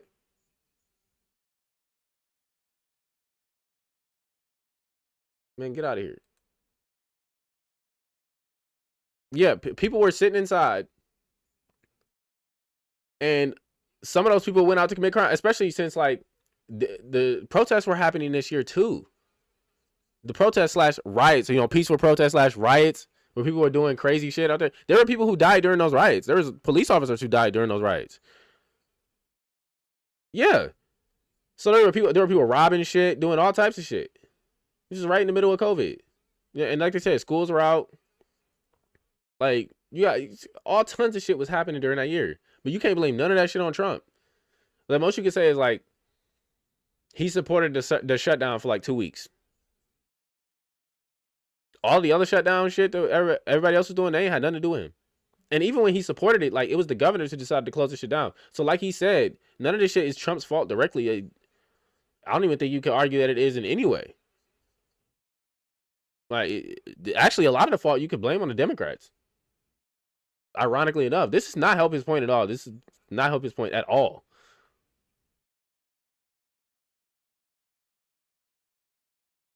People. Donald Trump, Can I finish the sentence? Donald Trump does not cause the murder rate. Murder is a state level that's crime. hilarious. Gavin Newsom is more responsible for the murder rate than Donald Trump is. That's hilarious. So Donald Trump's not responsible for the murder rate, but other politicians who are Democrats. Yes, because it's a state level law. That's like saying no. I'll say Republicans are too. State governors who are soft on crime are the ones that are responsible. Let me finish the sentence. When Donald Trump left office in 2020, between 2019 and 2020, according to data from the CDC, from the FBI, from Pew Research, there's a 30% increase in the murder rate between 2019 and 2020. It was the single biggest jump in the murder rate since 1905. See, like, and this is what I'm saying, like, either the fact check that they posted is wrong, or he's wrong. And I don't even feel like checking this, to be honest. Like, I'm going to just go with Jubilee's fact check because Jubilee's fact check says that he's wrong. Like, it didn't say nothing between 2019 and 2020. It's, if anything, when he says between 2019 and 2020, he's saying that the murder rate was lower in 2019 and it was higher in 2020. But we know the reason it was higher in 2020. Even Jubilee put it and said it was mostly due to COVID, unemployment, and schools being closed. That has nothing to do with Trump. In fact, he was against that shit. He only supported like locking down for like 2 weeks. All that other shit was mainly Democrats. Even Republicans weren't keeping shit closed for that long. So even if we were to say like the crime was due to COVID and lockdowns and all the other stuff that was going on during that time, the people who are pushing the policies that are more likely to keep people unemployed and keep schools closed were the Democrats. They were the ones who are telling people to mask up and you can't go into this place and these places shouldn't even be doing anything. And the only time that they allowed people to go outside was to like fucking riot. And the people that weren't following those rules were like, you know, festival kids and shit like that. Like, it was still people going to Miami for like, you know, spring break and all that other shit. They ain't give a fuck. So he's pro-crime and pro-criminal. Who's doing the murdering? The murderers. So aren't they responsible But why for did the it go murder up on his watch? What? Why did it go up on his watch? Gee, that's very a real bad. That's He's a real very bad at fighting crime. That's a real hard one to figure out, right? We shut down the whole economy during COVID. We told everyone they couldn't go out unless it was to violently protest. We told people that if a right, dude understands, right? And then also during those riots, a lot of people died. Like, I mean, like, just one example, you know, they tried to charge Kyle Rittenhouse for murder, even though it was just purely self-defense. But do we think those are the only people that died? Like, I remember, I can't remember what the officer's name was. It was it's slipping my mind right now, but I actually shed a tear because it was a black man during one of these protests. It was like a black cop. Had been working for years. You know, he was a police chief, and he might have even been retired. I don't remember, like, but he was a police chief. He was helping in the black community and everything, and they killed this nigga during one of them protests. And I was like, damn, like, nigga can't live. Like, you know, you can't even do what technically is supposed to be a good thing in this country. You know, these niggas out here rioting for a criminal, and they killing like good black men who actually, you know, doing good things in the community. Well, you know, cop or not, you know, he's police chief, so yeah, he actually had a bit of power to change shit. You know, that's probably somebody we would have wanted alive. But again, you know, people were dying. And this is probably what a lot of these murders were, like shit that was related to this, or just because people were like more vulnerable during this time. A cop tries to arrest you, that cop's probably going to get charged with murder. No, I think the pandemic had a lot to do with it. The pandemic didn't finish in 2020. What? The pandemic didn't finish in 2020. And like you said, like what he say? It didn't finish in 2020. Like, what? This is the year that it went up. This is like the middle of the pandemic. The pandemic ended in like, technically like 2021 or end of 2020, like when they started coming out with the vaccine. They all of a sudden wanted to act like, oh, the vaccine saves us all. Riot-related murders were purposely underreported. Yeah. I mean, we know that there was a lot of fucked up shit happening during that time, and it was mostly due to people being in the streets doing crazy shit. Because the other thing is, people are still more vulnerable when you got a lot of people out in the streets and you just got mayhem in the streets and all these protests going on or whatever. Criminals are going to take that and be like, oh, because the media is focusing all their attention here, because the police are focusing all their attention here, we can get all our shit done in the shadows. Like, it doesn't take a genius to figure that out. When you got all that shit going on, it's gonna make basically it's gonna spread the police thin. So you're gonna probably have a lot more people, even if they're unrelated to the protests, getting away with their shit, and then the police have to play catch up because they spend all this time trying to rile up these protesters, or what is it? Rake in these protests, whatever. I forget what word I was looking for there, but yeah, trying to get these protests under control. They're spreading the police thin. So all these people in the background, all these people who are probably regularly committing crimes, gang members, yada yada, whatever, they getting their shit off because the police ain't got as many resources to put towards stopping them, and they probably playing catch up on the back end, trying to catch them after they'd already done the shit. And yet we're going to play the one back. You guys blame Joe Biden for crime for years. But Joe Biden actively induces policies that are pro-crime. I meant to say reel in the protesters. I think that's what I meant to say. So does Donald Trump. Okay. Name the policy that's pro-crime. I've asked you for like 10 minutes. I'll name one right now. No, you haven't actually talked about California legislatures. He pardoned violent criminals who then went on to commit other crimes. You don't think releasing violent crimes into the community? What's his policy he has pushed? Name a law he has signed. A pardon is a one-time thing. A policy is not one-time thing. That's like Jimmy Carter pardon. Again, like his argument that like pardons equal pro-crime is just like, yeah, Quell works too. But his argument that like just I already went over this, but like just pardoning somebody does not mean you're pro-crime. If anything, if you're pardoning somebody because you think somebody's innocent, that means you're anti-corruption, which is anti-crime. Because like the government and the police can commit crimes too. They want to dodge January 6th, the pardon? I'm not judging that. Then Jimmy Carter, do you agree with him? Jimmy Carter pardoned draft doctors. Does that mean his policy was I don't support Jimmy Carter. Do you support the pardoning of people who went on to be prosecuted for sexually abusing a 7-year-old child, illegal gun possession, reckless homicide? Where did he even where did he pull that from? Like when did Trump pardon somebody who sexually abused a child? Like what? Where did he brought up like violent offenders earlier, but this one just came out of nowhere. Is he talking about the Epstein shit?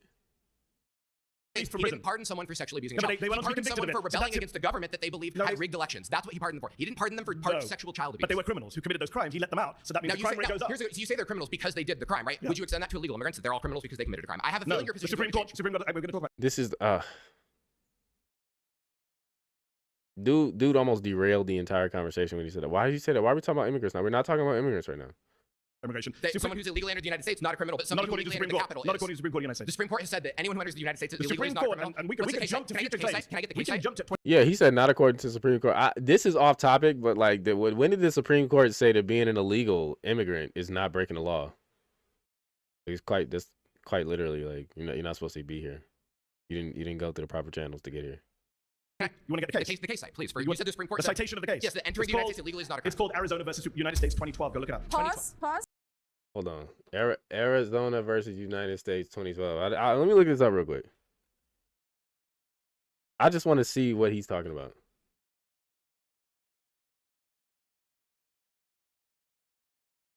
All right, so Arizona v. United States 2012 case summary. State of Arizona passed state of immigration law in 2010, responding to the problem of illegal immigration. United States sued in federal court to enjoin enforcement of law. Whatever the fuck that means. Do they tell you what enjoin means? To enjoin something means to legally forbid or put a stop to it. Okay. So the United States sued in court to enjoin enforcement of the law, to stop enforcement of the law that Arizona put in place. Okay. What was the law though? The federal district court enjoined 4 provisions of the act, made it a crime that made it a crime to be unlawfully present in the state, made it a crime to work or seek work if illegally in the United States, authorized warrantless arrests of people based on suspicion of being illegally in the U.S., and required the state and local officers to check the citizenship of people they arrested. So they said the district court, since enjoin means to prohibit, right? To forbid or put a stop to it, legally forbid or put a stop to it. They legally forbade or put a stop to provisions of the act that made it a crime to work or seek work to be unlawfully present, that authorized warrantless arrests of people based on suspicion of being illegal. That one is probably okay. Required state and local officers to check the citizenship of people. All right, so they made it illegal to check whether, or they stopped them from following provisions of the law that made it a crime to be unlawfully present. They stopped the provisions of the law that made it a crime to work or seek work if you're illegally here. Which is like, okay. Authorized warrantless arrests of people based on suspicion of being there. So just because they think you're here illegally, they arrest you without a warrant. That part I would agree with. That seems like a bit of an overreach, right? But requires state and local officers to check the citizenship of people. That's literally just asking for your ID, like checking to make sure you're a citizen or whatever. Like, what's wrong with that exactly? Because you're supposed to like if for example, if you get like pulled over while you're driving and they ask for your driver's license and you don't have your driver's license, they can technically arrest you because you're supposed to have your license when you're driving. And if they can't confirm that you have a license and are allowed to be driving, then you're getting arrested. So it's like, it's almost just as simple as that. Like if they just check your ID and you don't have like your ID, they can't prove that you're a citizen. But it just requires them to check.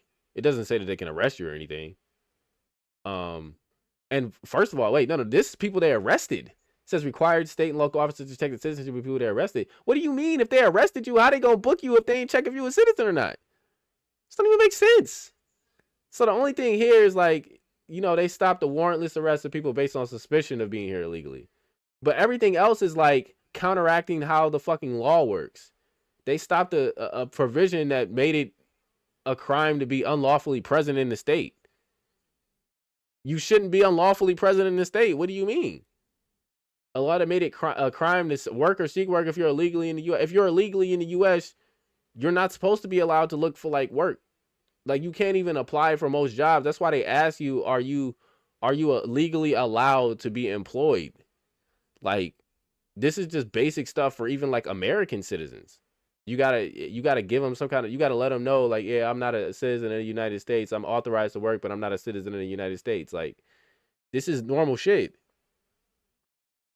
Yeah, yeah, I been getting these motherfuckers without a license. I mean, yeah, that's the first place you want to start, right, nigga? You ain't got ID. Why ain't you got ID? Huh? Yeah, it's easy to get ID. It's easy to get an ID. So I don't even. Okay, so it says the Ninth Circuit Court of Appeals affirmed the district court's decision. The Supreme Court affirmed the Ninth Circuit's decision for the first three provisions as preempted by federal law, but reversed on the fourth as is not in conflict with federal law. So the fourth one was requiring the state level officers to check the citizenship of people. Yeah, like I said, that one is retarded. Like that just doesn't even make any sense. Like they have to check if you're a citizen if they arrest you. Like yeah, that's not a conflict with federal law. But they struck down the parts that made it a crime to be unlawfully present and made it a crime to seek work if you're unlawfully in the U.S. That just kind of defeats the purpose of even having like immigration laws. So they kind of, I don't know what the fucking U.S. Supreme Court was thinking here. But I mean, I guess that's kind of a W for Mehdi here because he's right. They basically, this is legal precedent. The Supreme Court said that you can be in the U.S. illegally, and it's technically not a crime to be in the U.S. illegally. which is fucking wild. You look at the, if you want, anybody wants to check this out, I'll put the link in the chat. But yeah, I mean, this is what it says here. I mean, it's wild. Like, I think it still technically is illegal, but like when the Supreme Court rules something like that, that's fucking insane. It was a state crime to fail to comply with federal alien registration requirements. It was a state crime for an immigrant unlawfully in the country to seek or engage in work in Arizona. State and local officers had the authority to arrest people without warrant if they had probable cause to believe an individual has committed any public offense. That's the only one I agree with. Like, you just arrest them just because you quote unquote got probable cause, which it tends to be kind of vague when it comes to police officers. Like, they love to act like they got probable cause all the time. But like, yeah, the fourth one doesn't make any fucking sense at all. It's like, if they arrest you, they gotta check if you're a citizen to see what the fuck they gonna do with you. Like, they gotta book you. Like, how the fuck they gonna book you if they don't check your citizenship status or whatever? Like if you commit a crime and you're not even supposed to be here, nigga, we gonna get you the fuck out of here. Like, he's just like, we ain't gonna send you to prison. Like, get the fuck out of here. I mean, like, what? Why are we putting you through the legal system and shit? Like, the Constitution doesn't protect you. Like, you don't even have a right to a fair trial. None of that. No, you have a right to get the fuck out of here. You don't live here, nigga. It's not your home. So yeah, they need to check your citizenship, because they might just be wasting resources putting you through trial and be like, oh, we're gonna see what we're gonna do with this guy. Like, no, get him the fuck out of here. If he ain't supposed to be here anyway, he committed a crime, and you arrested this nigga because he actually committed a crime, get him the fuck out of here. If you're not a citizen, you're not even entitled to the fair trial. Like, that's for citizens. That's how the Constitution breaks it down. That's not for like fucking illegal immigrants, bro. But this is insane. I was not aware of this. All right, thank you, Mehdi Hasan, for making me look that up. I wouldn't have known that if he hadn't said that. So that's a W, fam.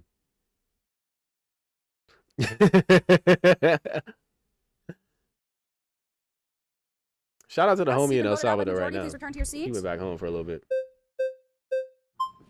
He was born here, but his family's from El Salvador. I appreciate you. I really just want to get an understanding. When you say pro-criminal, what do you mean?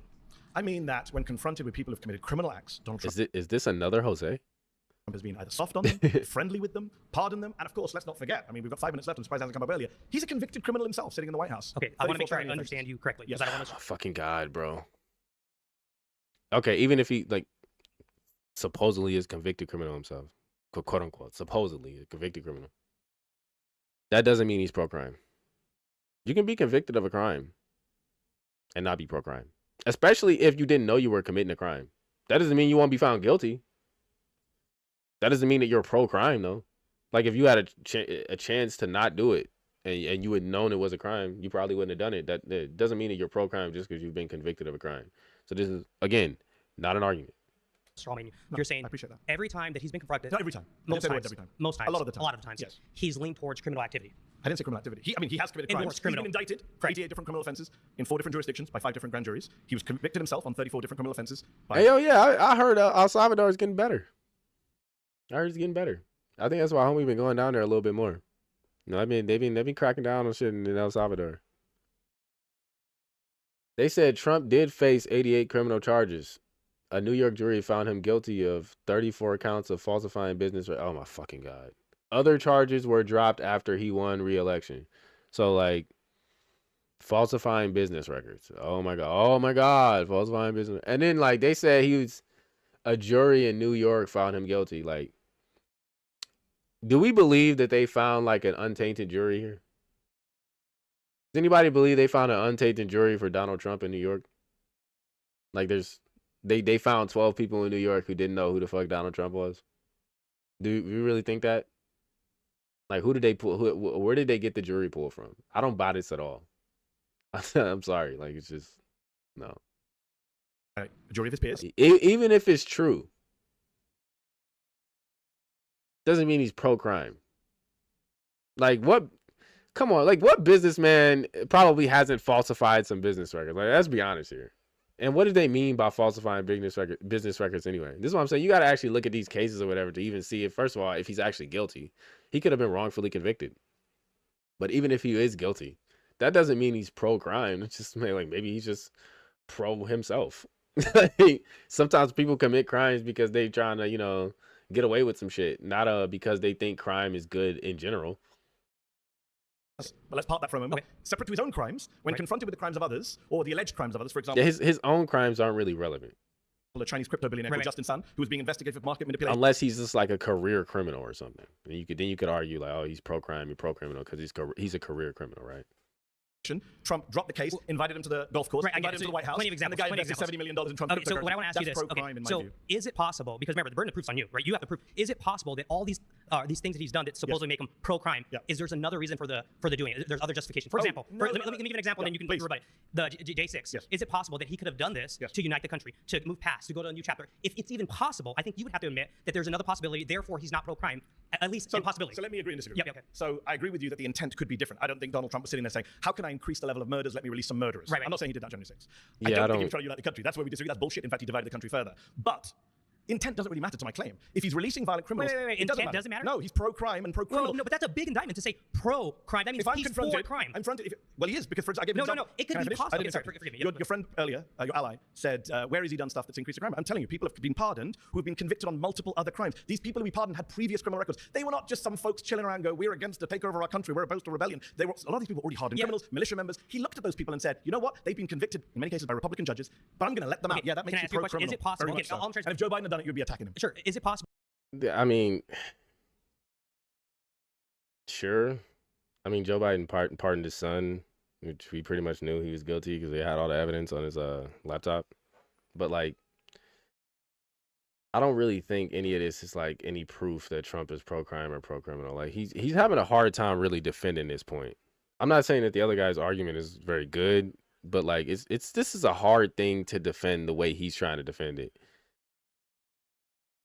That their conviction was part of a plea? It's like, oh shit, I can't get out of this, so I got to take a plea deal. Some of them, maybe. A lot Others of them, maybe? Others we saw with our own lying eyes on tape, Okay, battering so- police so I officers. wanna- Did you watch live on January 6th? What happened? To be completely honest, I'm pretty novice on this. Okay. I'm more trying to target. You're saying he's pro-crime. In my head, I'm just saying- thinking this I've- logically. Let me finish. If I can finish one please. second. If thinking this, there's a possibility that he might have had other reasons. For example, unifying the country. Yep. Next chapter, right? That could be the reason. Therefore, it's not pro-crime. There was other reasons. I'm just saying that's a possibility. And if Yes, he could have had other reasons for pardoning those people.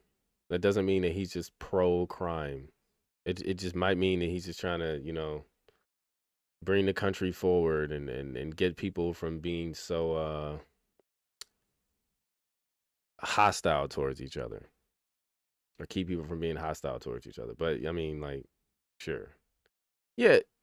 I mean, J6 motherfuckers, like, I don't think anybody is truly scared of like anything they really did. And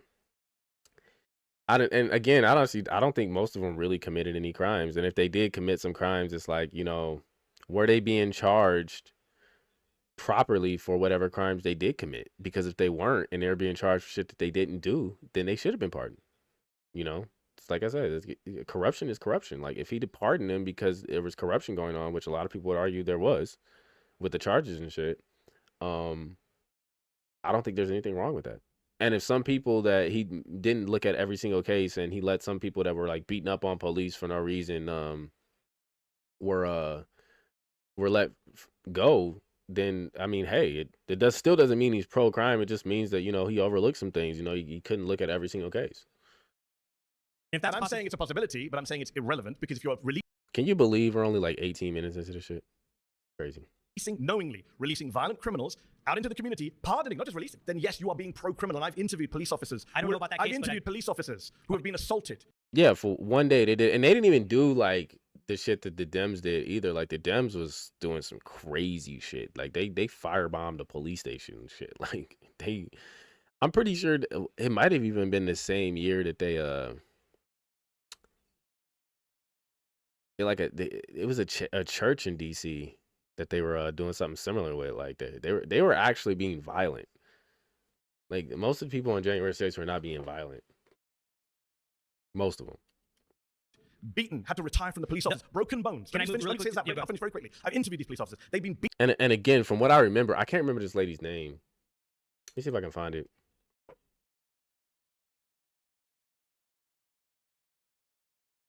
There was a lady that was like beat by the police on January 6th. I can't remember her name. I know like yeah, video shows officer striking motionless woman on the ground during Capitol riot. Roseanne Boylan. Like literally. But here, striking Roseanne Boylan with a wooden stick on January 6th while she was motionless on the ground. No, yeah, not even the lady who got shot, because she was just calling through a window. Yeah, they shot her and she was calling through a window. Was it Ashley Babbitt? But no, yeah, Rosalind Boylan. I'll put this one in the chat for you too. Like this was just a lady who was literally motionless on the ground. I remember how she even ended up on the ground, but they caught a cop fucking beating her while she was motionless on the ground. So it's like, are we acting like, even if some of the people were being violent on January 6th and fighting the police and shit, how do we know it wasn't these fucked up police officers that was beating the lady on the ground? Like, do we know the particulars of this case? Because just being violent and, like, you know, attacking some police officers doesn't mean the police officers weren't doing some wild shit themselves. That's why I said, fuck the police. Like, I'm not going to sit up here and just act like just because, oh, they were assaulting police officers, that the person wasn't, like, defending themselves against a fucking corrupt police officer. The motherfuckers are assholes sometimes. You can't just trust everything they say just because they cops. Fuck that.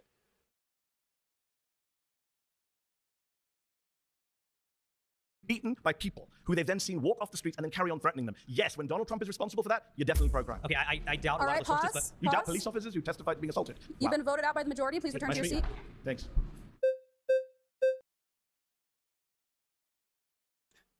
You heard this nigga say? You doubt police officers testified they're being assaulted? All right. So what do you think about Derek Chauvin, sir? What do you think? What do you think about the George Floyd incident? Are cops always on the up and up? Do you think that George Floyd should have been convicted for putting his knee on George Floyd's neck? You think he should be convicted for that? Because I mean, since you seem to be so pro cop, he seems to love the police when they're saying that the conservatives did something wrong.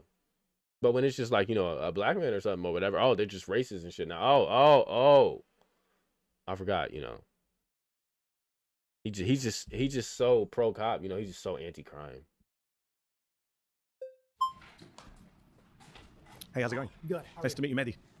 So you claim that your main claim is that Trump pardoned some people from January 6th. By the way, I was there. I saw. Bro, literally, bro. Like after J6, it's like they back in the blue. These niggas putting up they thin blue line flags after January 6th. Man, if you don't get the fuck out of here, that all firsthand. you don't get the fuck out of here. Away. There's smoke in my eyes. Bloodied. It was a crazy day. Were you convicted of any crimes? No, of course not, because I didn't enter the building. You know, staying very peaceful. But your entire claim is that he pardoned.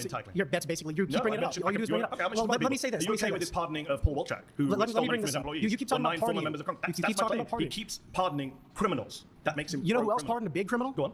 Hunter Biden was pardoned by his father. He did crack cocaine, and he had hookers there too. I'm with you all. But then why don't you claim that? I'm not gonna lie, like nobody is doing a good job here. This is L's all around for everybody. Mehdi cannot actually defend his point, but none of them are actually making good arguments against it. Like there are a couple of them that pointed out that, like, you know, pardons does not equal pro crime, but like nobody's really pointed out that just he has a bad argument in general. Nobody's really pointed that out. There've been a couple that kind of hints towards it, but like they're not really doing a good enough job of getting him to stick on that. But he's a slimy motherfucker. Like, regardless of how I feel about him, like the shit he's doing is slimy. He loves getting on like these tangents that have nothing to do with it. He wants to talk about these particular cases when it's like in reality they're not actually evidence that Donald Trump is pro crime or pro criminal. Just like some one-off instances, some run-off chances, things that he can't even necessarily control, do not mean that he's pro crime. They do. They're not doing a good job here at all. And he's the one making a positive claim. It's just so easy to tear it apart. Why don't you claim that? I think Joe Biden in that instance was pro-crime. He shouldn't have done it. Well, He shouldn't have done it. overall pro-crime. Like and dude shouldn't have came in talking about being there on January 6th. Like this nigga just want to talk about, oh, I was there on January 6th. It's like, all right, whatever, nigga. That doesn't matter. You giving him an excuse to not talk about his particular claim. Just giving him an excuse. Just because he did that. No, but Joe Biden didn't just. So if it was just a pardon, then you'd be fine. just But I already letting mentioned, him there's also the derail. fact that Joe Biden wasn't actually convicted criminal in office. Trump has committed crimes. Trump hangs around with criminals. He spent much of the 80s hanging around with the New York mob. He hung around with. Like, see, it's like, oh, Trump has committed crimes. What crimes? Oh, just he's been convicted of falsifying business records. Was that before or after he became president? Oh, it was after he became president. So people didn't care about him falsifying business records until he was president? Okay, bro. With Jeffrey Epstein and Ghislaine Maxwell. Well, that's I can keep going. Jeffrey Epstein lived in West Palm Beach, the area, and that's the closest golf course he could go to. Do you think, and he's very do you think rich, Donald Trump is in the Epstein so he files? paid. Do you think Donald Trump is in the As Epstein soon files? as Trump found out, Do you think Donald Trump is in the Epstein files? No idea. Now he's trying to talk about the Epstein files. Like, I hate this nigga so much. I hate this nigga. You're not. Why is Elon Musk Let lying? me explain this. Okay. He lived in the area in Mar-a-Lago, near Mar-a-Lago, so he bought obviously a ticket to go in there. Yep. As soon as Trump found out that Epstein had done all those bad things, immediate ban That's from not true, Mar-a-Lago. but okay. Immediate ban That's from not Mar-a-Lago. true. Yes, it is. That's not Yes, true. it is. In fact, 100%. Ghislaine Maxwell recruited some of the girls that were abused from Mar-a-Lago. So listen to this. From Mar-a-Lago. That's pretty outrageous, right? Elon Musk tweeted that out in a fit of rage. Okay. Do you really? Sometimes Do you people really That is true, think- though. Do you really The think? truth comes out when people are angry. Like, that is true. Like, Trump banned that nigga from Mar-a-Lago. I was saying that earlier. Yeah, he banned him from Mar-a-Lago. I don't know why. I think he also said, like, I'm pretty sure Trump might have even said he was into some weird shit or whatever. Might have said some shit about his daughter, if I'm not mistaken. Like, the only person that said that they were friends was Epstein. I don't think they ever had like a quote of like Trump saying that. I think I posted it earlier. Like, supposedly Jeffrey Epstein said that Trump was his friend, but then he went on right after that to shit on him and say that he does terrible things to his friends. So again, like I think he was just butthurt because he thought Trump was his friend, and Trump was like, I ain't your friend, nigga. He's just using you for whatever he wanted at that particular time. Which I just like, yeah, you know, hate it or love it, Trump going Trump. Angry sometimes. So Cash we might see that today. Patel literally said that Elon Musk had no access to the Epstein files. So Cash Patel said that Epstein killed himself. Do you agree with that? whatever he says goes then. Yeah, I don't care. You do? He knows more information A than I lot do. of MAGA people are He upset. knows more Cash Patel information than I said do. that. Yeah, I'm not gonna hinge my argument on anything that Cash Patel said. And again, you can't let this nigga get you into some like side tangent about whether or not Trump did some shit or whatever. Like, it's like HJ was saying earlier when he was looking at this. You can't get into the trap of like defending Donald Trump. What you got to do is pick apart his claim that Donald Trump is pro-crime or pro-criminal based on whatever evidence he's putting in front of you. And even if the shit he's saying is true, it doesn't mean that Trump is pro-crime or pro-criminal. That's a very absolute stance. Just because even if he commits a crime, even if he pardons somebody that committed a crime, even if he was friends with somebody that committed a crime, it does not mean he is pro-crime. But here's the actual claim. Suddenly people are trying to vote you out because you said you agree with Cash Patel and Epstein. He knows more All information right, than I do. pause. That's time. Please return to your seat. Good to meet you. Yeah, take care. So again, this is an equivocation fallacy. Acting as if somebody doing some particular things means that they are pro-crime or pro-criminal. It's an equivocation fallacy. It's also like, it might even be an overgeneralization. Surrounded is now a podcast, available wherever you listen. Search. All right, I need to skip through this shit. Let's see here.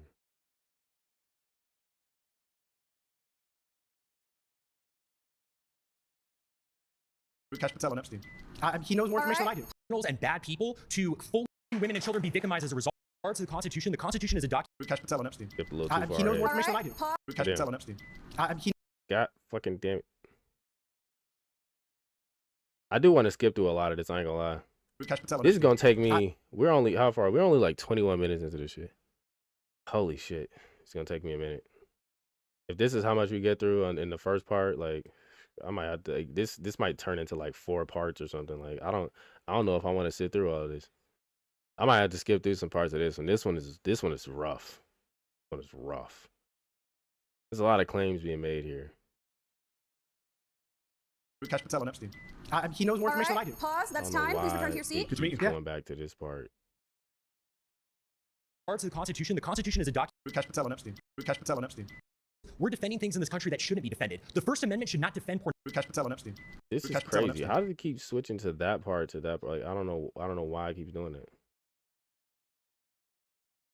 In regards to the Constitution is a With Cash Patel and Epstein. God damn it. He knows more All information right, than I do. whatever. I'm pause. just let it That's go through time. the Please return to your fucking seat. Good to meet you. Yeah, take care. Surrounded is now a podcast, available wherever you listen. Search Surrounded, plug in, and stay part of the conversation. Anywhere, anytime.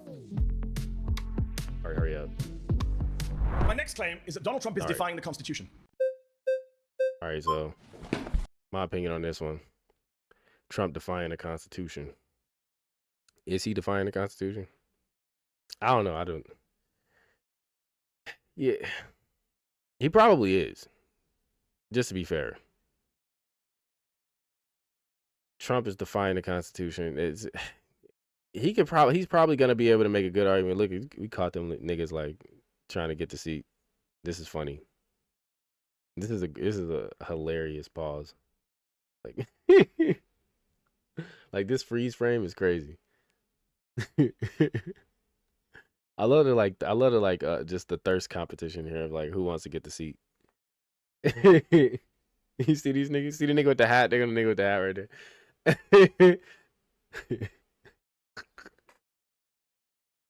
This is so funny. All right. Yeah, but I mean, defying the Constitution is kind of that might be a little bit harder. Just do like one person versus I don't know. Could you do that at the grifters? One person versus 20 grifters? Do that at the grifters? I don't know. Oh man. I don't know how easy it'd be to defend this point. I mean, I feel like what he's gonna try to do is just point out some areas where Trump is like technically going against whatever is in the Constitution, but like the thing is the Constitution is pretty big. A lot of people like to refer to just like things in like the Bill of Rights itself, whatever, but the Constitution is pretty big. It's a lot of shit in the Constitution. You can be defying the Constitution and not know it. You know, there could be something in there, some kind of amendment or something that's in there that you're not familiar with, and you might be going against that. You know, that's what the Supreme Court is there for. I'm pretty sure like that's like the check and balance for that. So he'll probably actually be able to defend this. Like he might actually be able to like give enough of an argument to say like Trump is in these areas Trump is going against the Constitution. He's defying the Constitution, quote unquote, whatever. So I probably wouldn't debate this. Like I wouldn't really debate this. If somebody said to me Trump is defying the Constitution, I'm like, well, first of all, I don't give a fuck about the Constitution. But you're probably right. You're probably right. It's a pretty simple statement. I mean, I'm pretty sure every president has defied the Constitution to some degree. That's usually how you get amendments to happen. You know, like I was saying earlier, civil disobedience, you know, changing laws, whatever. So it usually takes somebody to break the law in some way and for it to, you know, get up to the Supreme Court, whatever. It got to be deliberated on before, like, you know, it really changes. You know, that's how you challenge the stuff. You know, you might have to go against it. So I'm not even going to say defying the Constitution is necessarily a bad thing. So this argument, he's probably going to be correct here. We'll see how they even argue against it. Nice pleasure to meet you, sir. Mehdi, lovely to meet you. So I would say that with Trump being anti-constitution, I don't really care, to be quite frank. Okay. Because in regard... All right, yeah, same here. Yeah, like, yeah, and see, like, the people there, they're like, yeah, we don't give a fuck. In regards to the Constitution is a document... They got to remember, they talking to far-right conservatives here. Like, this is what I don't get. The person who comes onto this show, from what I've seen before, there's like Candace Owens, the last one we did. The one before that was Jordan Peterson. I'm pretty sure that the person going against the 20 people is the one that gets to pick the prompts. So Mehdi Hasan came in here talking to far-right, quote-unquote, conservatives. And he decided to just talk about Trump. Like these two things so far have to do with Trump. They don't have anything to do with, like, you know, far-rightism or whatever particular ideology these people have. It's just everything is about Trump. So I can kind of understand why when these people get up here, they're not even necessarily like going to argue about his prompt, because it's just like, I mean, like a lot of them probably don't even really agree with most of the shit that Trump is doing. And even if they do agree with what he's doing, they might not agree with the way that Mehdi is trying to frame it. So I'm not even sure, like, I don't really like this. Like, it's just not, it's not really going to be like a fruitful debate. Like this is something he clearly purposely did. Like he wants to argue about Donald Trump. I don't think they want to argue about Donald Trump. So his response is something I kind of expected from like somebody who claims to be far right. You know, if he's going against the Constitution, fuck the Constitution. The Constitution is Swiss cheese. They've been going against the Constitution forever. that should seek to serve us. And when it fails to seek to serve us, that can be amended. Laws can be changed. And quite frankly, the fact is, we're defending things in this country that shouldn't be defended. The First Amendment should not defend pornography and making children and women be victimized, making women and children be victimized as a result of that. I think things like blasphemy shouldn't be allowed per the First Amendment. I think that quite frankly, he thinks things like blasphemy shouldn't be allowed. I'm not going to say I disagree with him. There are a lot of legal processes. Not necessarily. It depends on who's in charge, though, and what's considered blasphemy. Because, like, you know, if the Muslims are in charge and I think if you like say something about Muhammad or some shit, that might be considered blasphemy. So I'm just like, I don't know about that. But in general, like, you know, I'm not against blaspheme laws. Not necessarily. Processes that are enabling criminals and bad people to fully enact their will in this country in the name of the Constitution or following the Constitution. So, quite frankly, if Trump is anti-Constitution, good, and I think he should go further. So this is wonderfully revealing of the modern conservative mindset. So I appreciate you spelling it out so openly. Just checking, do you support the Second Amendment? I do. Okay, surprise! I was shocked to hear that.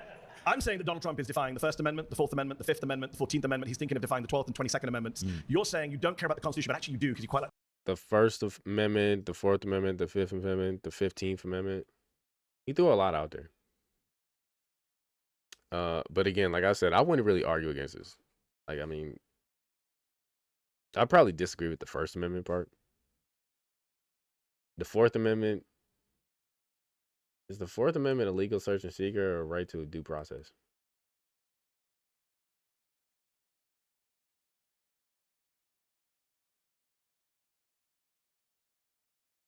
I'm just gonna check here. I really don't care about this. Like I said, I wouldn't argue that he's not. But when he points out specific amendments, it makes me want to like double check. Like, is he really going against these amendments, or is it just some shit you're saying? So the First Amendment, we know, free speech, religion, press, assembly, petition. I guess there's an argument to be made that Trump is kind of going against the First Amendment as far as like the media or the press. But the thing is, those also like aren't absolute necessarily. Like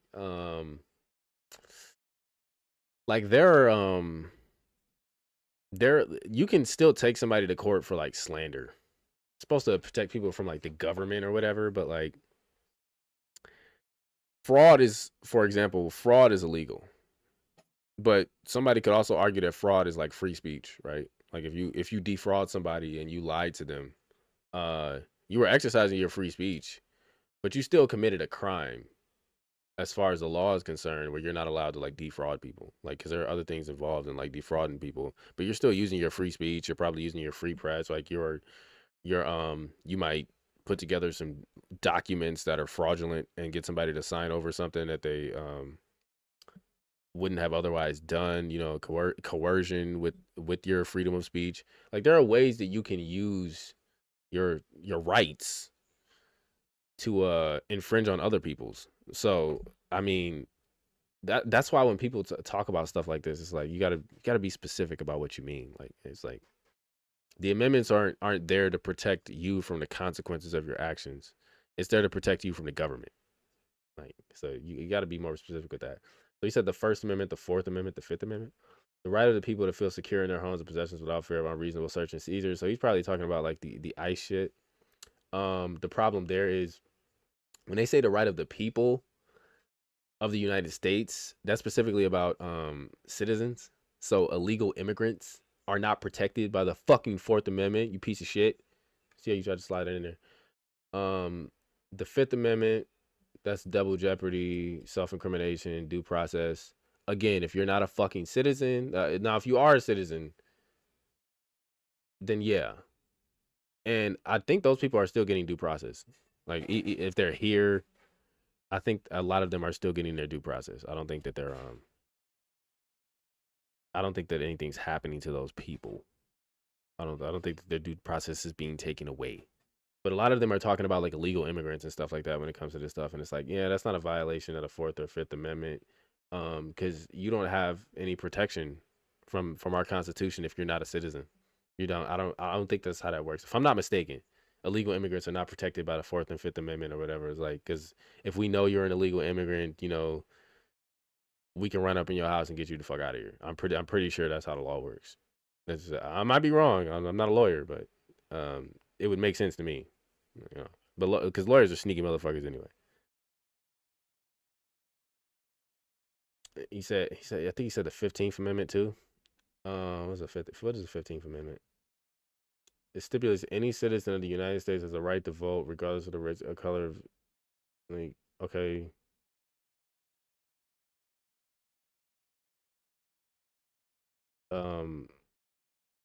People can vote.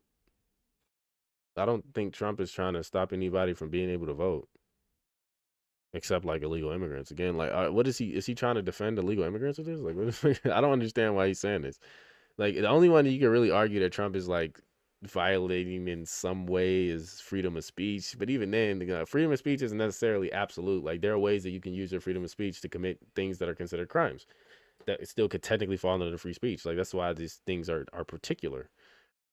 Like the Second Amendment, you just don't like the bits that you disagree with. Can I just be clear on that? Yeah, absolutely. Okay. I'm more than willing to amend it and include whenever it's in your favor. Yeah, absolutely. Okay. So can Democrats do the same when they're in office? No, absolutely not. So you don't believe in democracy? No, I don't. Absolutely not. What do you believe in? Autocracy. Say you don't fuck with democracy. Honestly, quite frankly, anyone who is in line with Catholic teaching. Donald Trump is not Catholic. Of course, he's not. I completely agree. So and you that's part of support the problem. Trump? You don't support Trump? No, I don't. I didn't even vote for him. I wrote in like John Pork or someone. Why I can't even remember. Yeah, he said he don't support Trump and he don't really like Trump.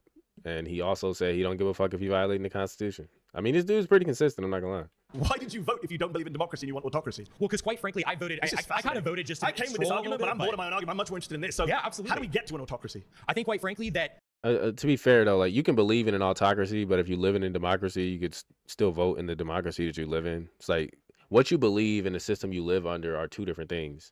You know, if you're trying to get a particular outcome, you're still going to vote to get that particular outcome. Like, whether or not you want an autocracy is something completely different. if we are able to enact local leaders. Who is the we, by the way? I think, quite frankly, these far-right conservatives sitting right around. White people? Yeah, No absolutely. problem. So, well, actually, I have quite some of the people. Like to be honest, like, if you want to push us toward an autocracy, right? Like, let's say you believe in an autocracy, and you want to push us towards one, you would probably vote for the person that's more likely to get you towards the autocracy that you see in the future. So you can use the system that you live in to kind of get what you want out of it. That's all you have to do. Like, it's not actually a contradiction at all. Don't make the cut from what I can see visually. Actually, hold on for a moment. I do think that there are people who happen to not be white who do actually have history in this country and have roots in this country. For instance, from the Mexican-American War, we subsumed a lot of territory of people who have far stakes in this country who happen to be Hispanic or what have you. I'm for defending the traditional demographics of this country, which is majority white. So it should stay that way. How does the United States... What do you like? He kind of contradicted himself when he said the traditional demographics of this country. Like, I mean, I guess if you're talking about the country, the United States of America, sure, but the traditional demographics of this country are not white people. Like, that's only if you're talking about the United States of America. The traditional demographics is not white people. If it's not white people here, like, you need to stop. Niggas need to stop with this shit. I mean, we've gone so off topic, but how does the United States look like under you? Sorry, what's your name? My name is, well, my name's Connor. It's a pleasure to meet you. Took a little bit of it out. Yeah, you let him go off topic, Mehdi. You can't complain now. Oh, well, I use a pseudonym online, fair enough, but fair enough. How would Connor's America look? What would it look like? Well, quite frankly, I think we would deport people who shouldn't be here. I don't know, what does the government look like? What's the government look like? Yeah. I would say, quite frankly, it's under a sort of benevolent leader, such as Where does he Franco. come from? It could be a kind of aristocratic class, could be someone who picks the autocrat? Frankly, the people. I mean, we could hold a vote on it. Kings isn't that democracy? Well, sure. You can have a vote to get to that state. And then no more votes afterwards. Now, see, to be fair here, like, I think, like, you tried to get on him earlier because he said we could vote on it or whatever. I think he's asking how would we get this person, like, where would this person come from? Like, he might not saying that he specifically would do a vote. I think what he said is we could do a vote. You could vote an autocrat in, is what he's saying. I'm not saying, he's not saying necessarily that that's what he would do. What I hear him saying is that you could vote an autocrat in. This is how you could get him in there. And you can. You could vote the autocrat in. That doesn't mean that you're going to have any voting after that nigga's in there, because he could just get rid of whatever voting system you have. But you could vote an autocrat in. This is just, I think he's just explaining a way that you can get him in there, to be fair. I don't think that that's a contradiction. Absolutely. Wow. 100%. Wow. And if that autocrat kills you and your family, you're fine with that? Well, I'm not going to be a part of the group that he kills, because that's the whole thing. How do you know? Autocrats tend to kill everyone. Yeah, and typically I think in those places they were voted in. And this is also like assuming that the voting is not corrupt at all. Like, you know, like people voted them in. I mean, you know, people vote for Vladimir Putin too. Are they really voting for him though? Carl Schmitt makes this point very well in his work. It's the friend-enemy distinction, right? You Carl liberals, Schmitt, the Nazi theoretician. Yeah, absolutely. I don't care. Are you a fan of the Nazis?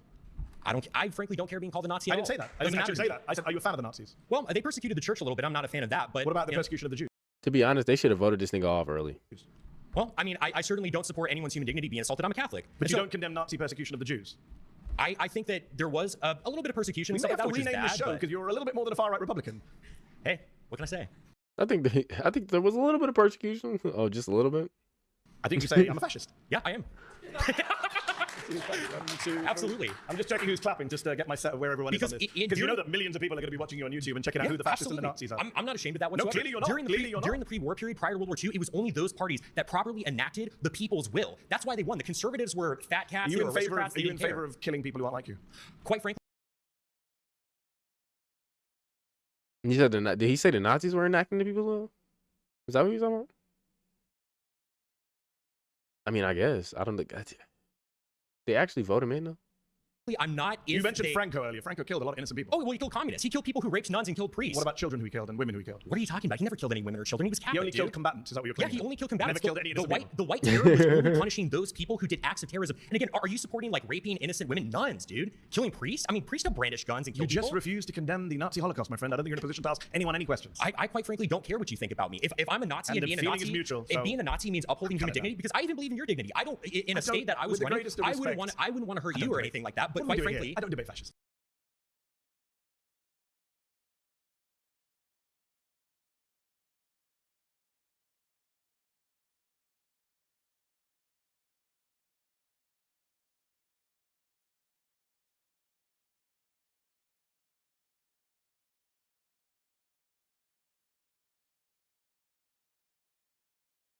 Yeah. He wasn't gonna deny that Trump was defying the Constitution at all from the beginning. They should have just voted him off early. They should have voted him off early. No, it's not a show. But yeah, no. They should have voted this guy off. Like he didn't want to debate about the prompt anyway. He just kind of wanted to get his shit off. And now he's looking bad because he started asking him, "Do you condemn the Nazis?"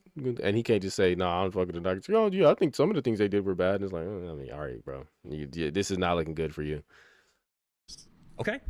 So do you concede then? I mean, why? Do I concede you're a fascist who won't condemn the Nazis? Yeah. Yes, I concede that. Okay, great. So I mean, what are we doing here? He did say he was a fascist. What you're doing here. Nothing wrong with being a quite fascist. frankly. Like, I'm offended by people who can't condemn the Nazis. Yes, I am. Okay.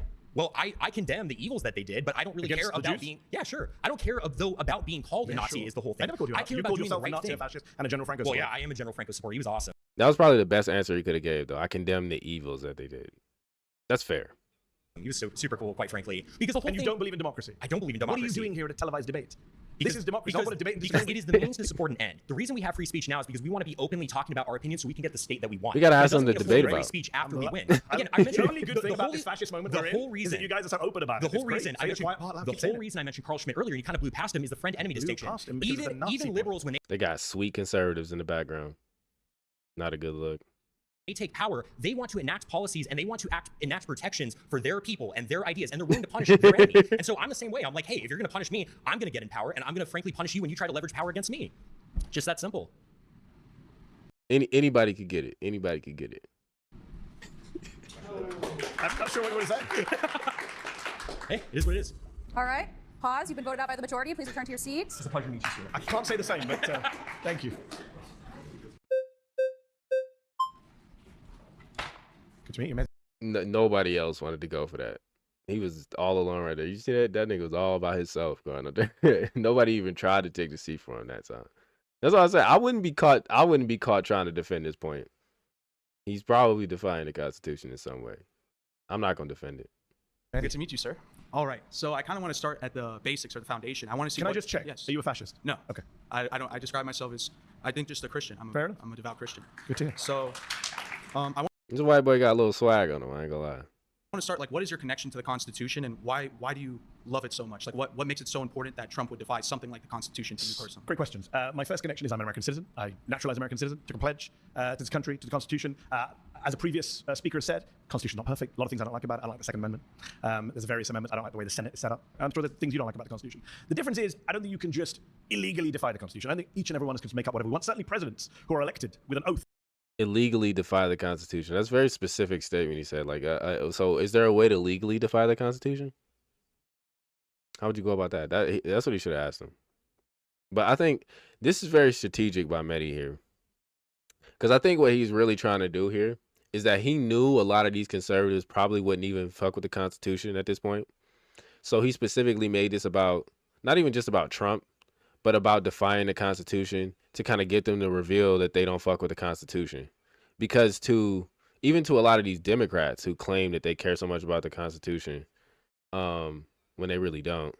Like if you look at some of these Republicans or these supposed far-right conservatives, and you compare them to the Republican Party who claims to care about the Constitution so much, these people are technically contradicting what they say, because a lot of these people are like, well, I don't care about the Constitution. And he's like, well, he's kind of exposing that these people don't really care about the Constitution. And if these are the people voting for Republicans, then how much do these quote unquote Republicans care about the Constitution? I think this is kind of strategic. I think he did this on purpose.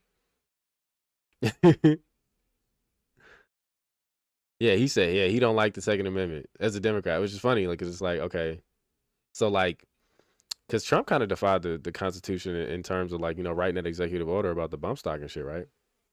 Democrats are constantly defying the Constitution when they infringe on the Second Amendment, aren't they? You know, how much does he really care about the Constitution? Like, what is legally defying the Constitution? Legally versus illegally defying the Constitution. Interesting. Right, Donald Trump took an oath to preserve, protect, defend the Constitution. And now when he's asked on television, isn't it your job to uphold the Constitution? He said on NBC, I don't know, which goes against his oath. And I'm identifying specific amendments where he is violating. He's only 6 months into his presidency, defying the First Amendment, the Fourth Amendment, the Fifth Amendment, the 14th Amendment. He wants to defy the 22nd Amendment. He was asked during the interview. This is the problem we have right now. Free speech is under assault. The free press is under assault. Due process is under assault. The right to be in your home and not be invaded by federal agents, the Fourth Amendment, is under assault. So that for me is a problem. Okay. Well, I'd like to start to say I really don't find the Constitution. He's a Brit. I mean, for a Brit, it's kind of funny. I mean, no, but you know what it is? You know what it is? He not just a Brit. He even a immigrant by British standards. I'm pretty sure. Like he like a first generation Britain. He a first generation British person because he Indian. I'm pretty sure his parents like Indian and shit. So this nigga he ain't even really British. This nigga's family been hopping all over the place. Constitution that important. I find it to be like a 300-year-old document, and it was created to defy the country that subjugated. And the reason he don't like them things about the Constitution is because they ain't got that shit in Britain. They ain't got no. The only thing he said he like is about is what, like the First Amendment and shit, because they ain't got no First Amendment over there, but they ain't got no Second Amendment either. But he fine with that.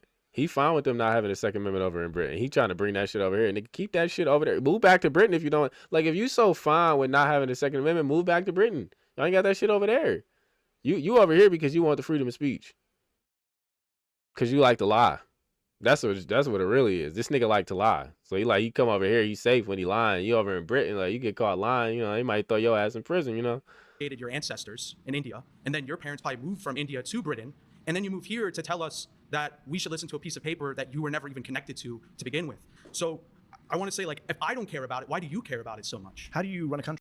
Facts. I mean, he's kind of getting at this nigga. I ain't gonna lie. He kind of got him, right? Without any kind of laws or due process. This is off topic of the point, though. To be fair, technically, this has nothing to do with Trump defying the Constitution, but he kind of got him. And by the way, you do care about it, because without the First Amendment, you wouldn't be sitting here. Oh, I agree with the First Amendment. I think so do you agree with Donald Trump's crackdown on the First Amendment? He's imprisoning people for their speech. He's threatening free speech media organizations. Now, to be fair, just because he's utilizing what the First Amendment allows him doesn't mean he gives a fuck about the First Amendment. Like he can say like, oh, I didn't give a fuck about the First Amendment, and still engage in, you know, a conversation that is only allowed because the First Amendment exists. That doesn't mean he gives a fuck about the First Amendment. Like he could be the type of person that even if he didn't have the First Amendment, he's still gonna say what the fuck he want, because that's what real niggas do. You know what I'm saying? He's threatening peaceable assembly. These are all rights under the First Amendment. Why aren't you bothered by that as a conservative who claims to love the First Amendment? So I don't like the First Amendment. I like free speech. Okay, so the First Amendment is what guarantees free speech. I ain't gonna lie, he a white boy, but he a real nigga. Right now, as far as I can see right now, he a real nigga. I'm from the UK, which is a democracy. We don't have the First Amendment. No, that's one of the things I do like about the Constitution. I wish the UK did have a First Amendment. So people I'm a get journalist. arrested for praying outside abortion clinics and stuff like that. So, Right? so you're opposed to people being arrested for speech crimes. I assume. Well, it depends what it is. If it's like the people. So you're like one of the previous speakers. You don't, as long as it's someone who agrees with you, you don't mind the crackdown. No, I support. Either we consistently support principles, or we free don't. speech 100%. Okay. I don't think anyone. So do you think Donald Trump is defying the Constitution by cracking down on the First Amendment? So I think he's cracking down on free speech, like the deportation of Mahmoud Khalil, who's just released. How is he cracking down on the First Amendment? I haven't really seen Trump like cracking down on the First Amendment. I don't agree with this. From prison by a judge saying his First Amendment right to violence. And I agree with the judge, and I disagree with Trump deporting them. But I think that's more a matter of free speech and not the Constitution. I think that's pedantry at this moment. I think you've conceded that he is cracking down on free speech, which is the First Amendment. So he is defying the Constitution. So it's a pleasure to be in agreement with you, sir. All right, pause. You've been voted out by the majority. Please return to your Thank you very seat. much. I don't know why they voted him out so fast. Okay, how's you, sir? Mehdi, great to meet Oh, you. My name is shit. Kai. Do you, Mehdi, believe that the Constitution is important and good? Overall, yes. Do you believe that that Constitution can be eroded through democratic processes? What do you mean by road? The original intention of the Constitution being destroyed through a purely, democratic or legal process. I'm not sure I agree with that. Okay. I think if you're democratically amending the Constitution per the rules of the Constitution, that's fine. If we could find a constitutional way to get rid of the Second Amendment, I'd be pro that. So let's pose a hypothetical wherein the entire population of the United States has drastically changed, Yes. and the population now has completely different intentions about what to do with the country. Let's say it wants to give it all back to Mexico, dismantling the United States of America. If that's the case, then what's the use of the Constitution? It hasn't defended the country. In fact, it's allowed for its destruction. I don't understand the premise. How did the whole country change? Demographic replacement, mass migration. I mean, we're seeing a change in demographics, and there's What is the... I do want to talk about immigration today. I hope we talk about it. Everyone's itching in this group to get Yes, to sir. immigration. Yes, sir. I've saved it. I've saved it. We'll get this camera back up in a minute. A bit of technical difficulties here. For your, But given we're on the sense of the Constitution, and you asked the question, well, what is the proportion of immigrants in this country? What proportion of the population is foreign born? It's very difficult to measure because the actual projections of the number have been changing more rapidly. But what is currently the best estimate of I official think it was about 15%. Yes, Yeah. just under 15%. Which is, by the way, more actually than the original estimate was. So but we have 15% of the people are going to change the country, change the Constitution. How's that going to It's actually a nightmare. As someone who wants to amend the Constitution and get rid of things like the ridiculous way the Senate is set up, or the Second Amendment on guns, or various other things, it's really hard to change the Constitution. They made it almost impossible. You know, last time we had a constitutional amendment? You know like what? 20, 30 years ago. I understand, which is all why I think members of Congress pay. Which is Like, why... it's No, I impossible. get it. So where are you getting this scenario where 350-odd million people all become foreign-born migrants or the children of migrants, immediate migrants, even though America is a nation of migrants, and then abandons the Constitution and gives the country back to Mexico? Outside of your imagination, where is that happening? Let's bring it back to the actual discussion. What you did is you entertain my hypothetical, but then instead of sticking to the point of the Constitution, you said, well, how would you bring about your hypothetical? And then when Because you missed out the part where the Constitution is quite hard to change. Hold on. I understand that. I give you. I also wanted to get a sense of These two are really going out of here. He wrote his back just a minute or so. guns or various other things. It's really hard to change the Constitution. They made it almost impossible. You know, last time we had a constitutional amendment? You know like what? 20, 30 years ago. I understand, which is and why I think members of Congress pay. Which is why... No, Yeah, they made it really hard to change the Constitution. They did. Technically. I get it. So where are you getting this scenario where 350-odd million people all become foreign-born migrants or the children of migrants, immediate migrants, even though America is a nation of migrants, and then abandons the Constitution and gives the country back to Mexico? Outside of your imagination, where is that happening? Let's bring it back to the actual discussion. What you did is you entertain my hypothetical, but then instead of sticking to the point of the Constitution, you said, well, how would you bring about your hypothetical? And then when because you missed out the part where the Constitution is quite hard to change. Hold on. I understand that. I give you. I also wanted to get a sense of where you are, and you're a great replacement guy. So okay. Yeah, and you're a real good journalist because you don't talk to people who identify as like a political ideology. I mean, that's no, a very liberal idea. I don't debate fascists. I'll talk to them. And frankly, this is so silly. This is a very... They keep going off topic. It's just... That's upsetting. I think there's a big problem when, we value freedom of speech so much, but any, real journalist is not going to talk to somebody because they identify with a politically incorrect ideology. Just talk to the guy in front of you. What are you talking about? You literally stop talking to him, and then everybody debating versus talking is very different. Okay. It's pointless. Okay, He doesn't believe in free speech. Okay. He doesn't believe in democracy. He was freely speaking with you. You're the one who shut up. No, he said very clearly. Okay, He said I support free speech so that I can get one election. After one election, my guy comes in, and after my guy comes in, he didn't say he didn't believe in free speech. To be fair, he did not say he didn't believe in free speech. That's not what he said. That's dishonest here from Mehdi. He did not say he didn't believe in free speech. He didn't say that. He said he don't care about the First Amendment. He said he's fine with free speech. Like he believes in free speech. He's just, he just doesn't really care about the First Amendment. Like I think he's pretty clear. I think the first two people are pretty clear. They don't really give a fuck about the Constitution in general. That doesn't mean that there aren't ideas within the Constitution that they wouldn't somewhat agree with. I think that's the fairest interpretation you could have of what they said. Saying that he said he didn't believe in the First Amendment is a lie. I'm not gonna lie. Yeah, and the whole I don't debate with fascists thing, it's like, my nigga, you're debating quote unquote far right conservatives. Some of them are probably gonna be fascists. And it's just like, bro, like if you claim that you don't debate fascists, then you basically just saying you running. Because if fascists are so wrong, you shouldn't have any problem debating them. It should be easy cleanup. You shouldn't have no problem getting these niggas out of here. Shouldn't have no problem packing them the fuck up. But you seem to be scared. You seem to have an issue. I don't want to platform these people and all that sort of shit. He probably one of them niggas. But at the end of the day, it's really just running. you're not ready to have the debates. That's why you don't debate them. But then when you do debate them, you debate them about like irrelevant shit like this, like, you know, oh, I'm debating conservatives, so I'm gonna make every prompt about Donald Trump. Kind of shit, bro. Like, a lot of them probably don't even consider Trump a conservative. So like, you making Trump like the center of like every discussion is just kind of retarded and disingenuous. We listen to your conversation. Let's Like, debate them on their actual beliefs, not about Donald Trump. Which is why I honestly don't even think that a lot of them should be taking debate about like and actually debating this topic to begin with. Let's bring it back to this topic. Let's bring it back to the Constitution. Please do. First, Fourth, Fifth, 14th Amendment. Those are the ones I'm saying Trump is defying. Do you support that or do you deny them? I believe that the Constitution is valuable because it represents particular interests of the founding stock of Americans who made this country great. Do you think due process is important? Some would say that's at the very core of American Constitution. And Fifth Amendment. And what I think makes the Constitution function, what allows it to save this country and to actually make it work, are the people who are... I'm not sure where you're going with this argument. Hold on. Is Trump defying the Constitution? That's my claim. You can have these weird hypotheticals. We're taking it into a different manner, which is what's the function of the Constitution? I'd rather not have your... You already did. Yeah, but now just 5 minutes ago when you took it to immigration. Now I don't want to. Okay, let's bring it back. I want to bring it back to So what's the function of the Constitution? And the 14th Amendment and the 22nd Amendment. Look, You've got two very good positions here. One is to say I don't think he's defying them. I'm trying not to interrupt as much because I want to get through this, but it's like, if I pause too much, there's a lot of areas where I want to pause, but like, I gotta let them get through some more of this shit. And I'm really not. I don't like this topic so much. Like, I kind of want to skip through most of this. This is not a good topic to defend. And I'll say why you're wrong. Or you say I don't care that he's defying them, as one of your colleagues said. In which case, I don't know where this conversation goes because you don't believe in democracy. That's fair. Do you think it's wrong to dismantle the Constitution? So there's two options ahead of you. Do you agree? This is important. Do you agree? So is Donald Trump? Okay, let me ask a question back. You're asking me questions. You're not answering the basic point. Do you think Donald Trump is dismantling the Constitution? Can we agree that Donald Trump is dismantling? Because I'll agree with you on that. I think he is dismantling the Constitution. I think he's illegally unconstitutional. I'd like, is he dismantling the Constitution? I would like that claim. I don't think that claim is true. I don't think Trump is dismantling the Constitution. I mean, first of all, I don't even think he has the power to dismantle the Constitution. Pretty much only Congress has the power to like dismantle the Constitution. The only people who can really like change it and whatever, like when you say dismantle, what do you mean? Because, you know, he has the ability to do executive orders and all this other shit or whatever. And the Supreme Court and Congress can like, you know, have problems with that. And they can like try to fight back against it. But or the Supreme Court can declare it unconstitutional, if I'm not mistaken. And if they don't, then I guess it doesn't necessarily mean that it isn't unconstitutional, but usually they're gonna say something if it is unconstitutional.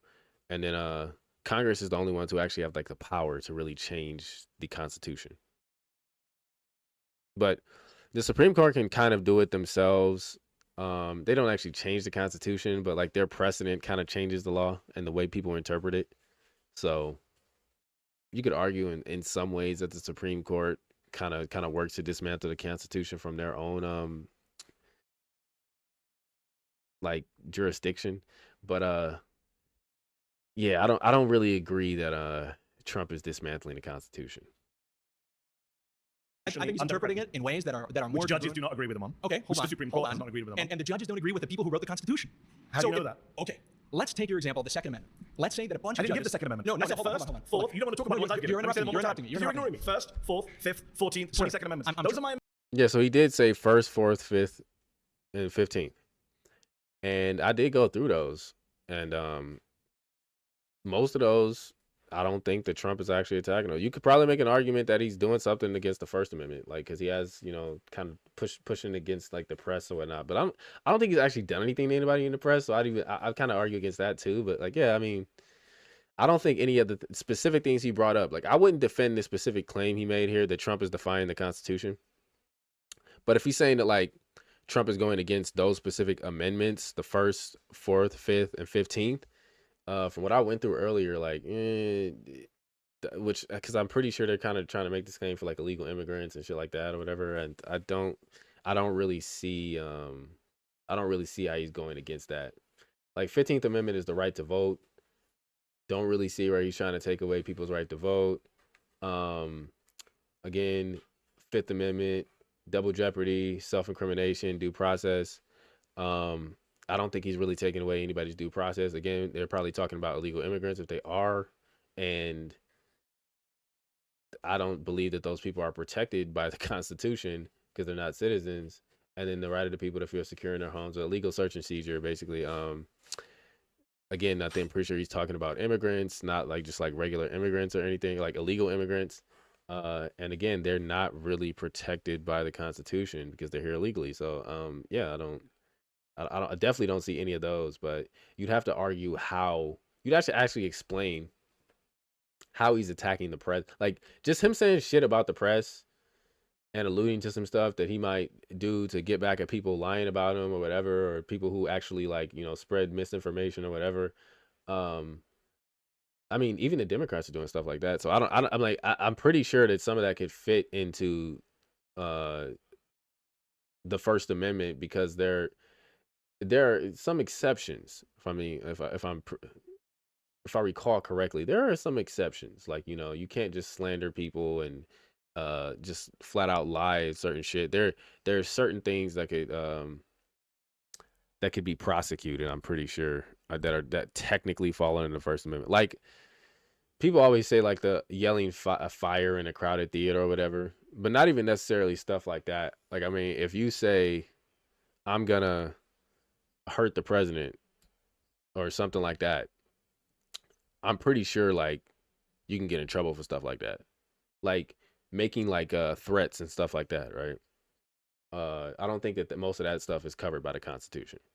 There are areas where, you know, your free speech is limited. Like it's not absolute free speech, which I think people kind of get that confused. So, yeah, I don't think he's actually even making a good argument here. Like I agree with the premise he's making. Like I'd probably say Donald Trump probably is defying the Constitution in some way, but if he's saying in those particular ways, I'd probably have to disagree. Amendments that I came with today. If you don't want to debate them, just say so. I'm trying to understand your ideology.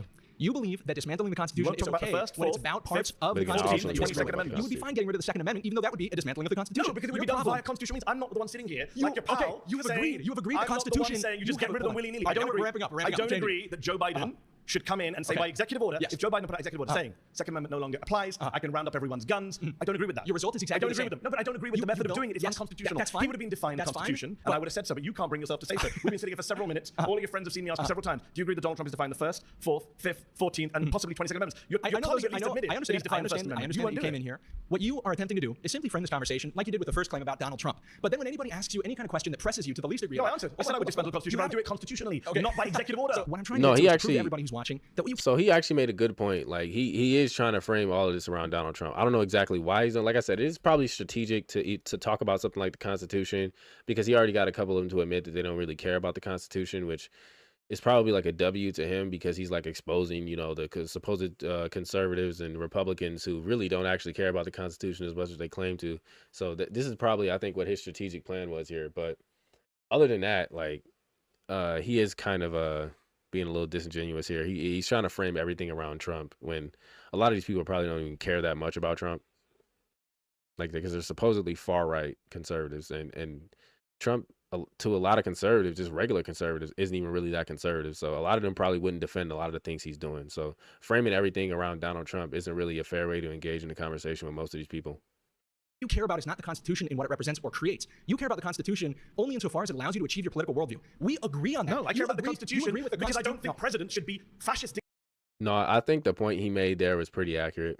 I'm not gonna like mind read or anything, but I mean that's how most people tend to operate. I'm just be honest, like they only care about the Constitution so far as it can further their agenda.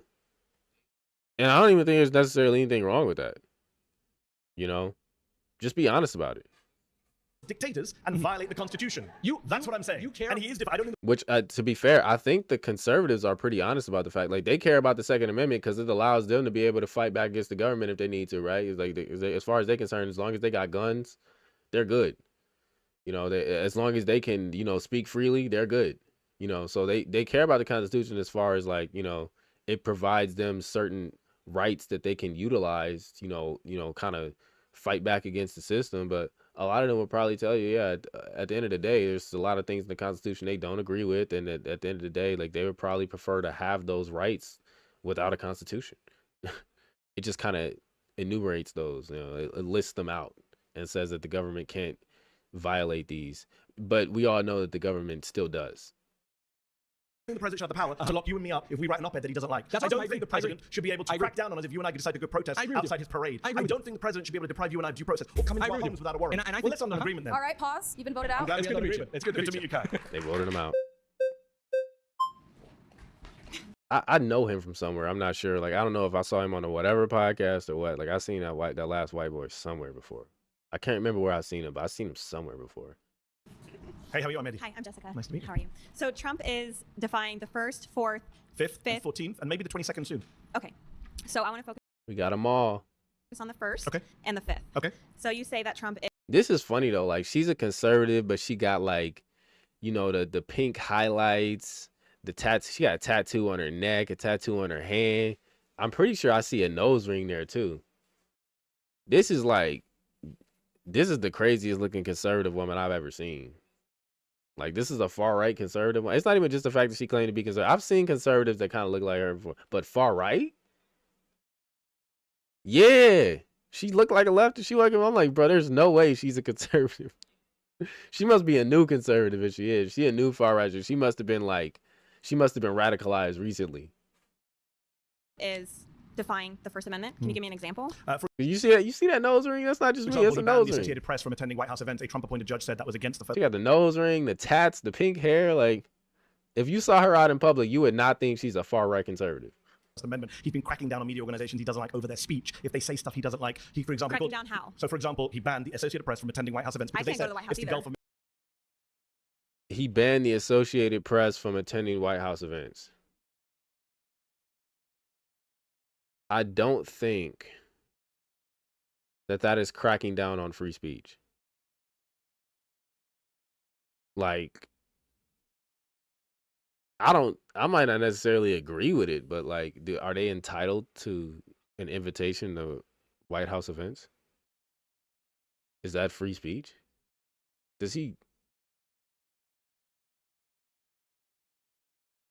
We got this like equivocation fallacy again going on here. Like, apparently banning a particular publication from White House events is cracking down on free speech. Okay. Mexico. That's not how it works. That's what we're going with. He deprived them of access, so he punished them for their speech. But are they allowed to go to the press? Which is why a judge. The Associated Press was banned from the White House press pool and other official events. District Court Judge Trevor McFadden, a Trump appointee, reinstated their access and said banning outlet violates the First Amendment. Well, okay, so the First Amendment is freedom of speech, press, assembly, and petition. So, yeah, these district courts are wild. But I guess if anything, the court would probably have to argue that this is a violation of the First Amendment only in the sense of freedom of assembly. No, it's freedom of speech, religion. I forgot religion. Speech, religion, press, assembly, and petition. So they would have to argue that this is a violation of the First Amendment because they're technically allowed to assemble in public places wherever. But, like, I would say you need to, I'm pretty sure for these events, you have to have like a press pass. Like, this is a press pool and other official events. So, first of all, he can ban them from events like he wants to. Banning them from events is like, whatever. Because unless they're completely open to the public, they usually need some kind of like license or press pass or something to get there. And if he wants to revoke theirs, I think he's well within his rights to do that. I'm not sure exactly how all of that works, but I don't think that that's actually.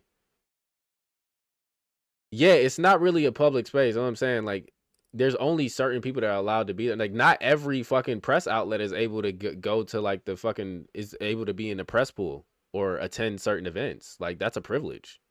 So he can take away a privilege. That's not an assault on your free speech, because the thing is, I'm pretty sure they record all those things now too. So it's like, you being able to be there is one thing, but they're not stopping you from, like, you know, reporting on it, saying something about it, and you know, even being outside necessarily. Like, you just can't go in there. He's just saying that you motherfuckers have done something, and I don't want y'all to be here no more. Now, if he doesn't have a justification, then you can say, oh, well, he's trying to, you know, indirectly attack their freedom of speech or assembly or whatever. But it isn't. Yeah, it's not. It's a privilege. You know, just granted that, like, if the average citizen can't just walk in there and record it or join the press pool or whatever, and every outlet can't do that, then there's no reason you necessarily should be able to either. If it's a privilege that you're being given, that privilege can be taken away. I don't see anything wrong with that. That's not cracking down on free speech either. It just, you could say it's wrong, like that's a matter of opinion, but that's not cracking down on free speech or really the First Amendment. He appointed, Trevor McFadden said this was contrary to the First Amendment, a Trump-appointed judge. He's called MSNBC and CNN illegal. So, like, I don't care if the judge is a Trump-appointed judge.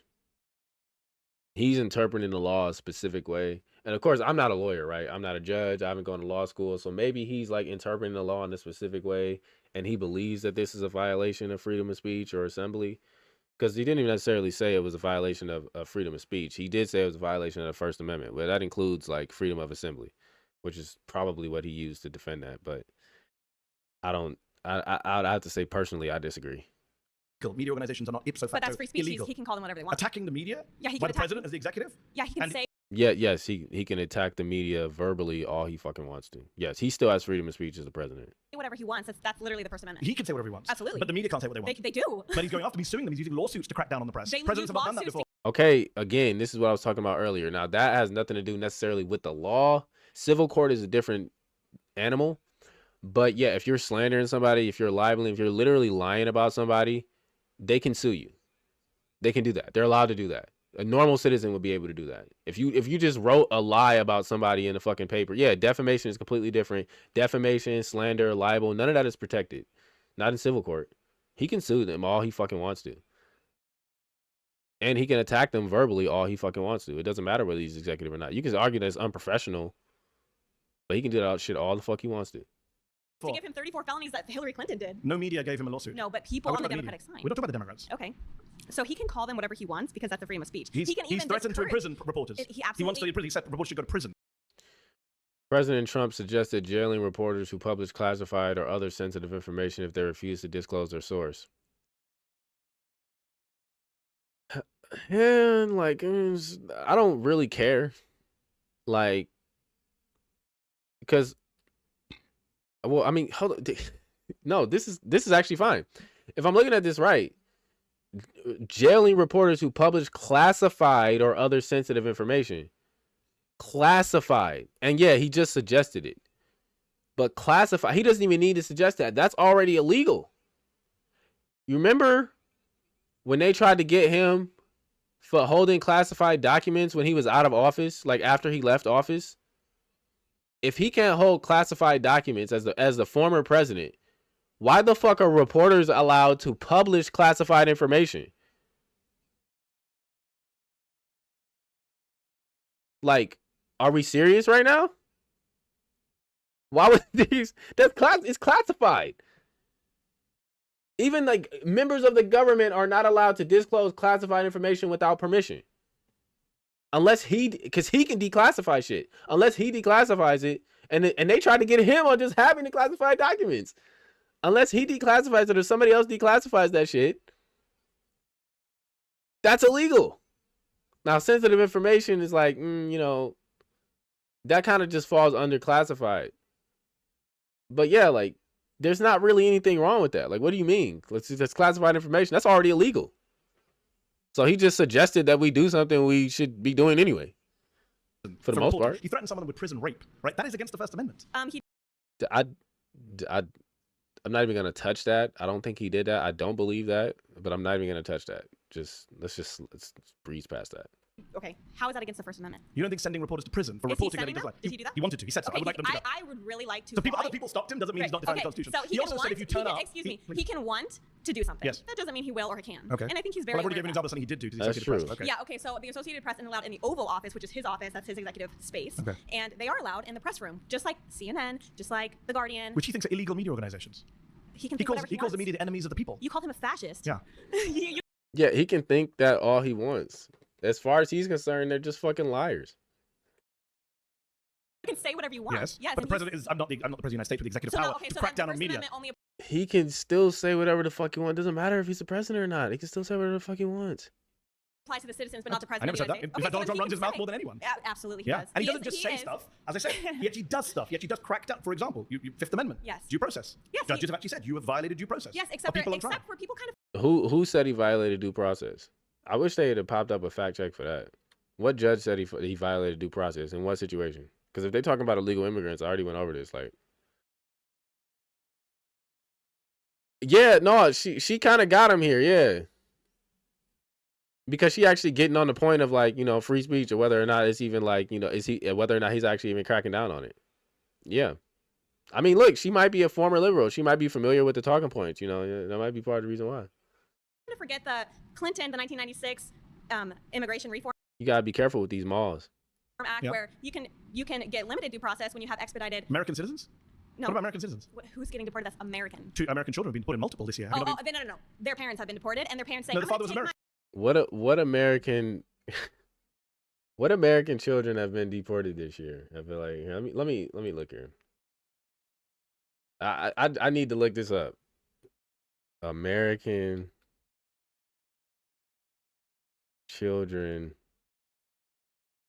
deported. Oh, wow, it popped up right here. Recent reports indicate that several American-born children have been deported alongside their mothers, raising significant legal and ethical concerns regarding due process and the treatment of U.S. citizens. Okay, so let's let this continue, because I actually saw a bit of this earlier, and I think what she's gonna say is that their parents were deported. Yeah, they left with their deported parents, because it's like, what are we gonna fucking leave them here by themselves? That's how fucking children end up getting taken away and shit. Like that's how kids end up in bad circumstances. Why would we allow it to happen? You should probably keep them with their parents. My baby. No. Was mom legal? And the thing is, it's not like their parents can't come back, because they're technically, as far as our country is concerned, those kids are American citizens. So yeah, their kids are American citizens, so they could still come back to the country, I think, through legal processes, and their kids' citizenship might help them do that. I'm not sure. Yeah, I'm like, after you're deported, are you allowed to come back through the correct way? Does your kid being a citizen help that at all? Like, I wonder. Like, I don't know all the specifics of this, but I wonder if your kid can come back, then I wonder if they can like bring you along. They probably got to wait till they're an adult or something, right? Because I know, you know, one of my friends, like he had to wait till he was 18 to get his parents their citizenship. That's the route they went. Until he was 18, his parents were residents, but he was a citizen the entire time. So once he turned 18, he helped them get their whole like naturalized citizenship done. We don't know, because they didn't go to court, and the judge. They don't have to go to court. Yes, that's not a part of the due process. Are you a lawyer? I'm very aware of it. Are you a lawyer? Do I have to be? Oh, we're making an argument Are you a lawyer? from. You don't need to be a lawyer.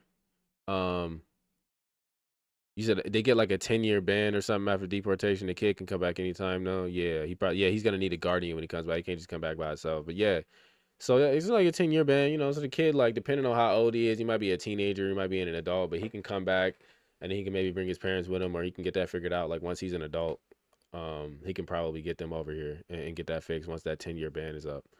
But yeah, no, she's right. This is what I was just talking about earlier. It's like, let me look this up to see if I'm sure. I could ask the Google demons. But let's see here. In fact, let me do that. I'm not even gonna like search it in there. I'm gonna go to Google, and I'm gonna just add like, are illegal immigrants protected by the Constitution? Are illegal immigrants entitled to due process? Yeah, here's a question here. Are illegal immigrants entitled to due process? All right, so it's like, so it says, yes, undocumented immigrants are entitled to due process under the U.S. Constitution. The Fifth Amendment states that no person shall be deprived of life, liberty, or property without due process of law.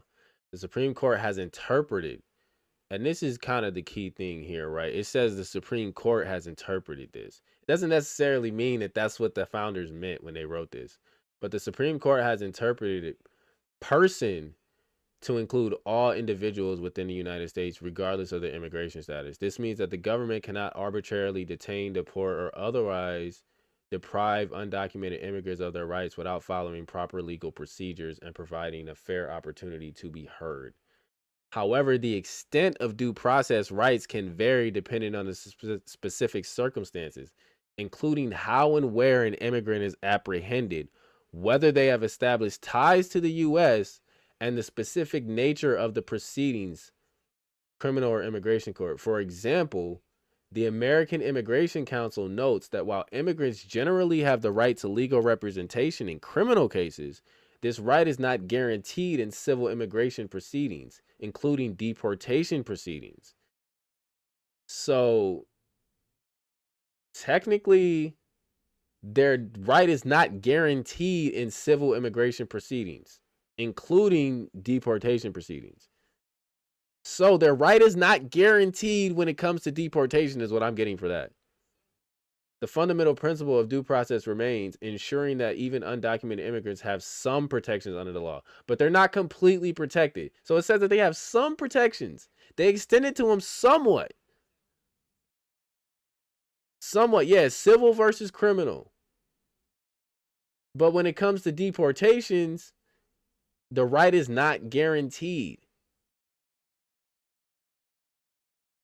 The right is not guaranteed in civil immigration proceedings, including deportation proceedings.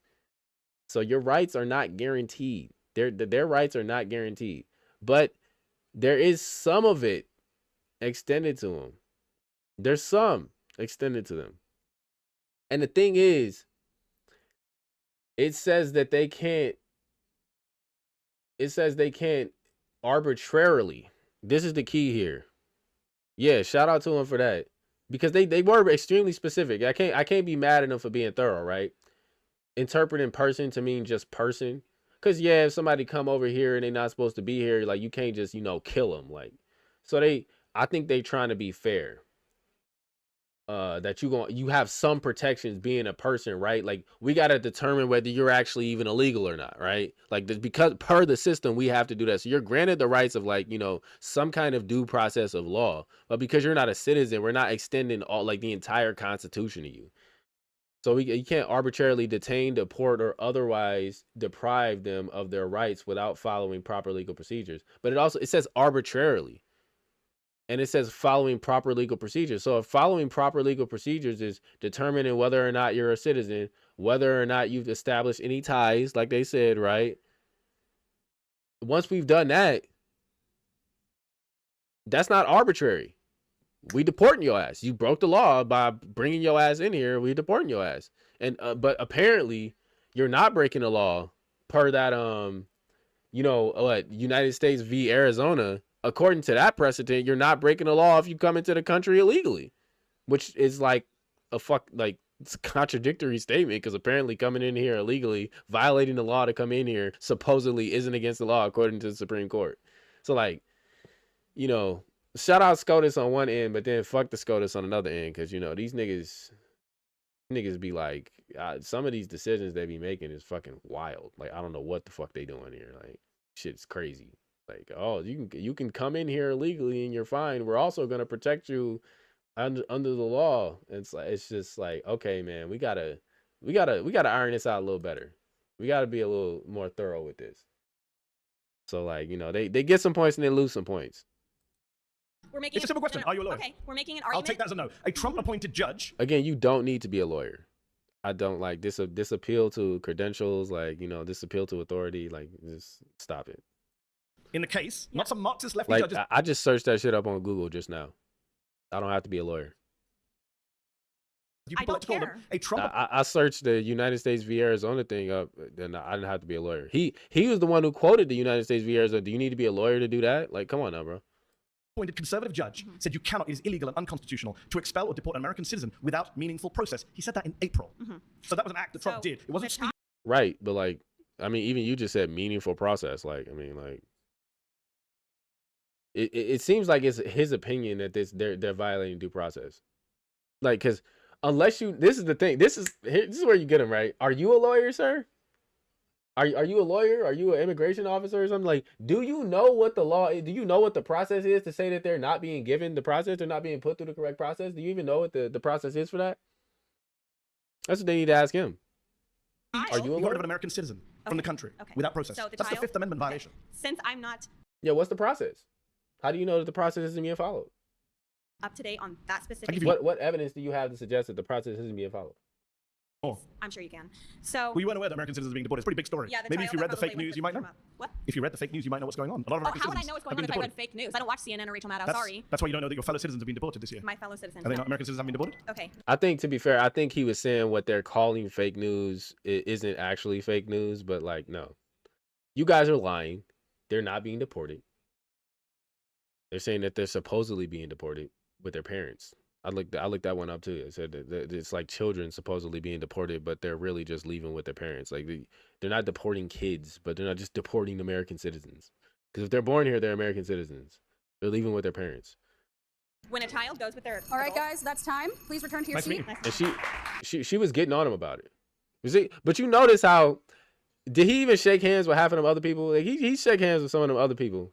He seemed like he was more comfortable with shaking hands with the liberal looking white woman there. I don't know if you noticed that. Like it just seemed like he was a little bit more comfortable with her.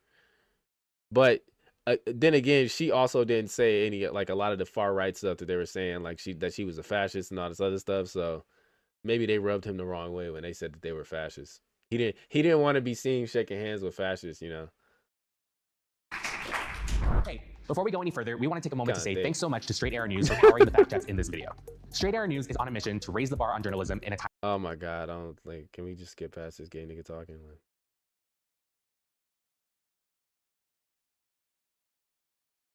we got it. We got it.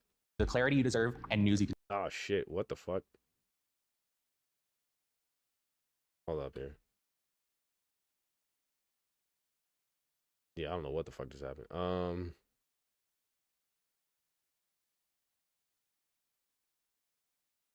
I don't want to hear this nigga talk. I really just don't want to hear that nigga talk. Just give me a second. I gotta skip through this.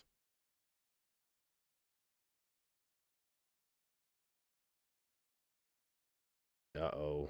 The clarity you deserve and news you can trust. God Go damn to it. SAN. They gonna force me to listen to these ads, ain't they? They won't let me skip past these. The clarity you deserve. The clarity you deserve and news you can. The clarity you deserve. The clarity you deserve and news you can trust. Go to san.com/surrounded or click the link in the description to check it out. By clicking that link, you're not just supporting this channel. You also take advantage of a better way to get the news. Welcome back to Trustworthy Journalism. Thanks again to Straight Arrow News for partnering with us on this episode. Now, let's get into it. My next claim is that immigrants overall are good for America. It was quick. They will not let me skip past these ads, bro. Hello, nice to meet you, Mehdi. Daniela. So clarity in regards you to your claim, I deserve. just want to start by asking this. Do you care more about helping Americans or immigrants in this? So his claim here is that immigrants overall are good for America. Now, this is kind of a sneaky claim. This also is not about Trump, so it's cool. Immigrants overall are good for America. This is a very vague claim. Immigrants overall are good for America. So what he's saying is, in general, it's good for the U.S. to have immigrants. To word it another way. And I mean, he really does have to support that claim. Like, he has to be able to defend this claim. But I'm not necessarily going to say I disagree. Because again, this is what I'm saying. The thing that's so sneaky about these claims that he's making is that I don't think anybody ever argued that, like, immigrants can't be good for a country. But when you say that, you have to kind of quantify that, or you have to qualify that. You have to, like, let us know, what specific immigrants are you talking about? Are you talking about illegal immigrants? Are you talking about immigrants that are criminals? Obviously, when you say this, because when you say immigrants overall, you kind of are saying all immigrants. Like, I would one of the things I kind of want to do here is I want to, like, let's see here. one of the things I want to do real quick with the AI is to see, because when you hear somebody say immigrants overall are good for America, and then he tries to say like that he doesn't mean all immigrants are good for America. It's kind of hard to not say that. Even though I makes sense. Yeah, I mean, right. You're right though. Yeah, the white genocide guys. You know, I assume you're talking about the Hitler supporters. the Nats, the Nazis. Yeah, they don't want those guys immigrating to the country, right? But that's why when you say immigrants overall, it's like, you kind of saying like all immigrants, or that immigrants in general are good, and you're not really like saying any particular type of immigrants. That's why I say it's kind of vague, because when you say immigrants overall, you're leading the person that's listening to believe that you mean like pretty much any immigrants. Now, if you're going to be good faith, you're probably going to be like, oh, well, he probably doesn't mean all immigrants. He probably means like, you know, regular hardworking people that aren't here to do anything bad, are good for America overall. But that's not necessarily the case. That's why I say, like, I don't technically disagree with him, but like the thing is, you can have too much immigration. So that's what I'm saying. Like, it's a very vague statement to make. It's just like, yeah, I mean, in certain contexts, as long as it's not too much immigration, as long as they're coming over here the right way, or not coming over here to commit crimes, then yeah, immigration can generally be a good thing. But even if you had that, it can also have negative effects on America. And you'd have to show us how it's a net positive to have immigrants over here, in general. Rather than it just not being negative. Like, you have to actually show us how it's a net positive. When you say it's overall they're good for America, you have to show us how it's a net positive. And so I'm going to do something here real quick. I'm going to ask the Google demons.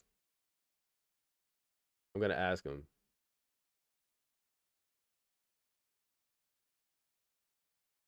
The Google.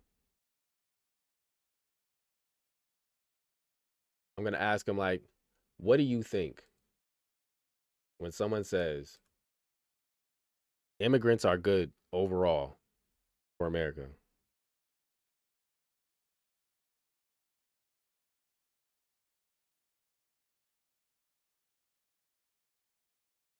How do you interpret that? I'm just going to ask the AI how it interprets that, because I don't have another person with me to ask right now.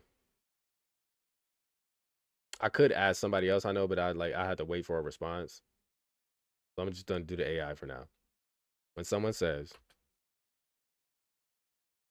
immigrants overall are good for America, first,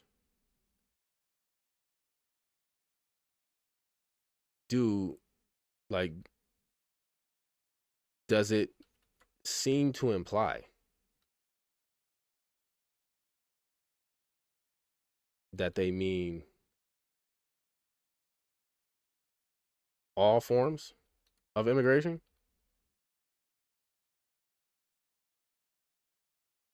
And how do you interpret it?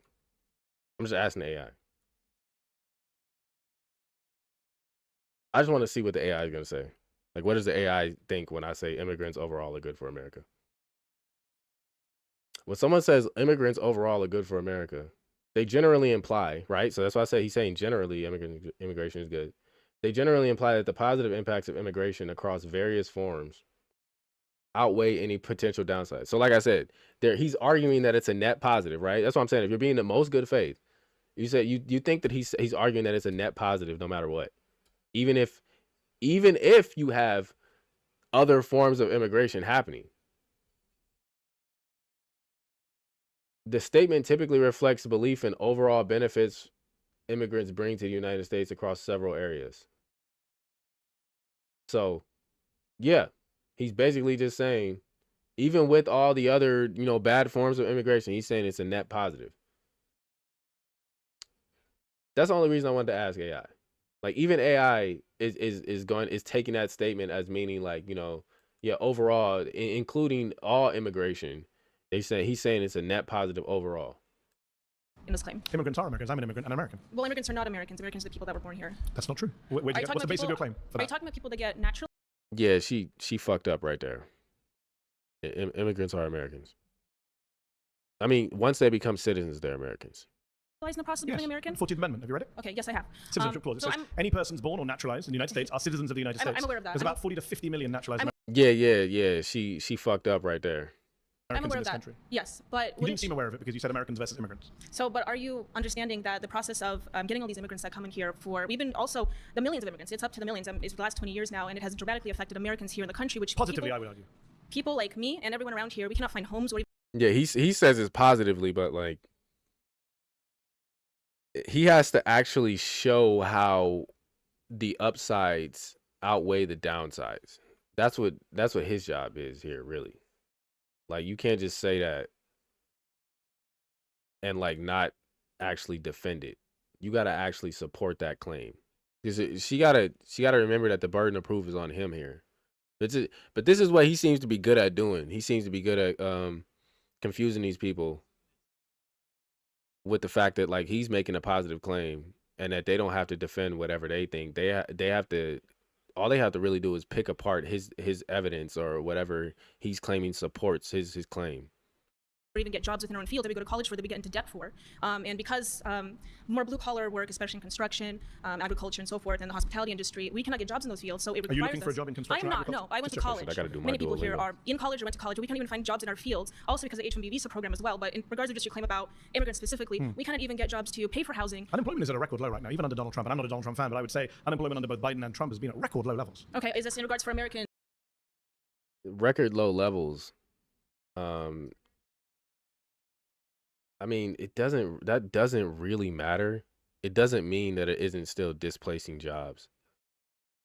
Yeah, I think that's kind of a stretch too. I thought, so if I'm not mistaken, like the recent unemployment or jobs whatever report that they had, like it showed that it was going up, if I'm not mistaken.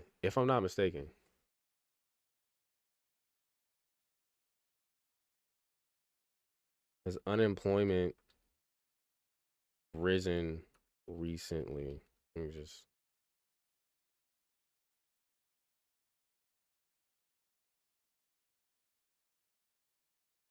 So the unemployment rate has increased over 0.5 percentage point since the second quarter of 2023, with notable fall in the job finding rate and an increase in the duration of unemployment. This trend is similar to historical patterns around onset of recessions, indicating that the recent increase in unemployment could be linked to a decline in job finding opportunities. The median of unemployment has also increased, suggesting that individuals are staying unemployed longer than before. The situation should be closely monitored as it may signal a potential recession in 2024. So this was like in 2023 they were saying this. Biden was in office in 2023. Yeah, did he say historical highs or no, he said historical lows. Did he? Hold on, let's go back a little bit. We cannot get jobs in those fields, so it requires Are you looking for a job in construction? I'm not. No, I went to college. Okay. Many people here are in college or went to college. We can't even find jobs in our fields, also because of the H-1B visa program as well. But in regards to just your claim about immigrants specifically, we cannot even get jobs to pay for housing. Unemployment is at a record low right now, even under Donald Trump. And I'm not a Donald Trump fan, but I would say unemployment under both Biden and Trump has been at record low levels. Okay, is this in Yeah, he said it was at record low levels. So, from what we can gather, I'm pretty sure that's incorrect. Yeah, no. I mean, I think you were trying to point out what he was saying though. You were technically right. Like, I think you meant to say lows.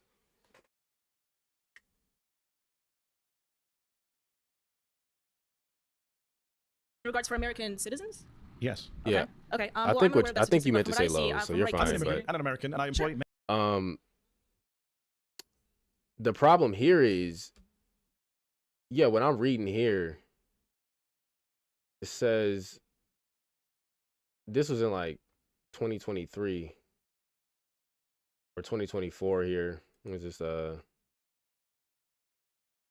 is Newsweek. This is like January 2024 I'm looking at.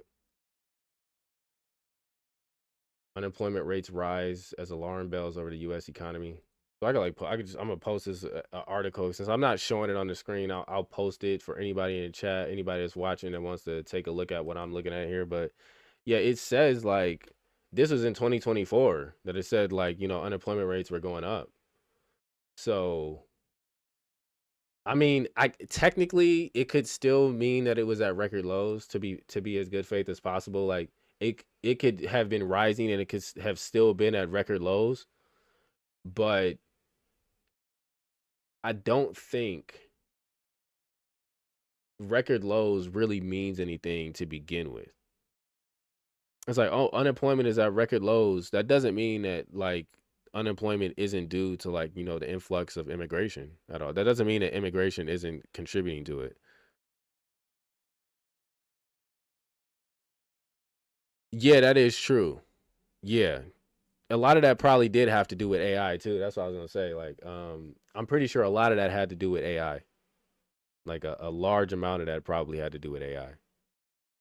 So I wouldn't even necessarily say it's connected to immigration, but we don't know that some of it isn't connected to immigration because there was also like a huge immigration flux when Biden got into office. Yeah.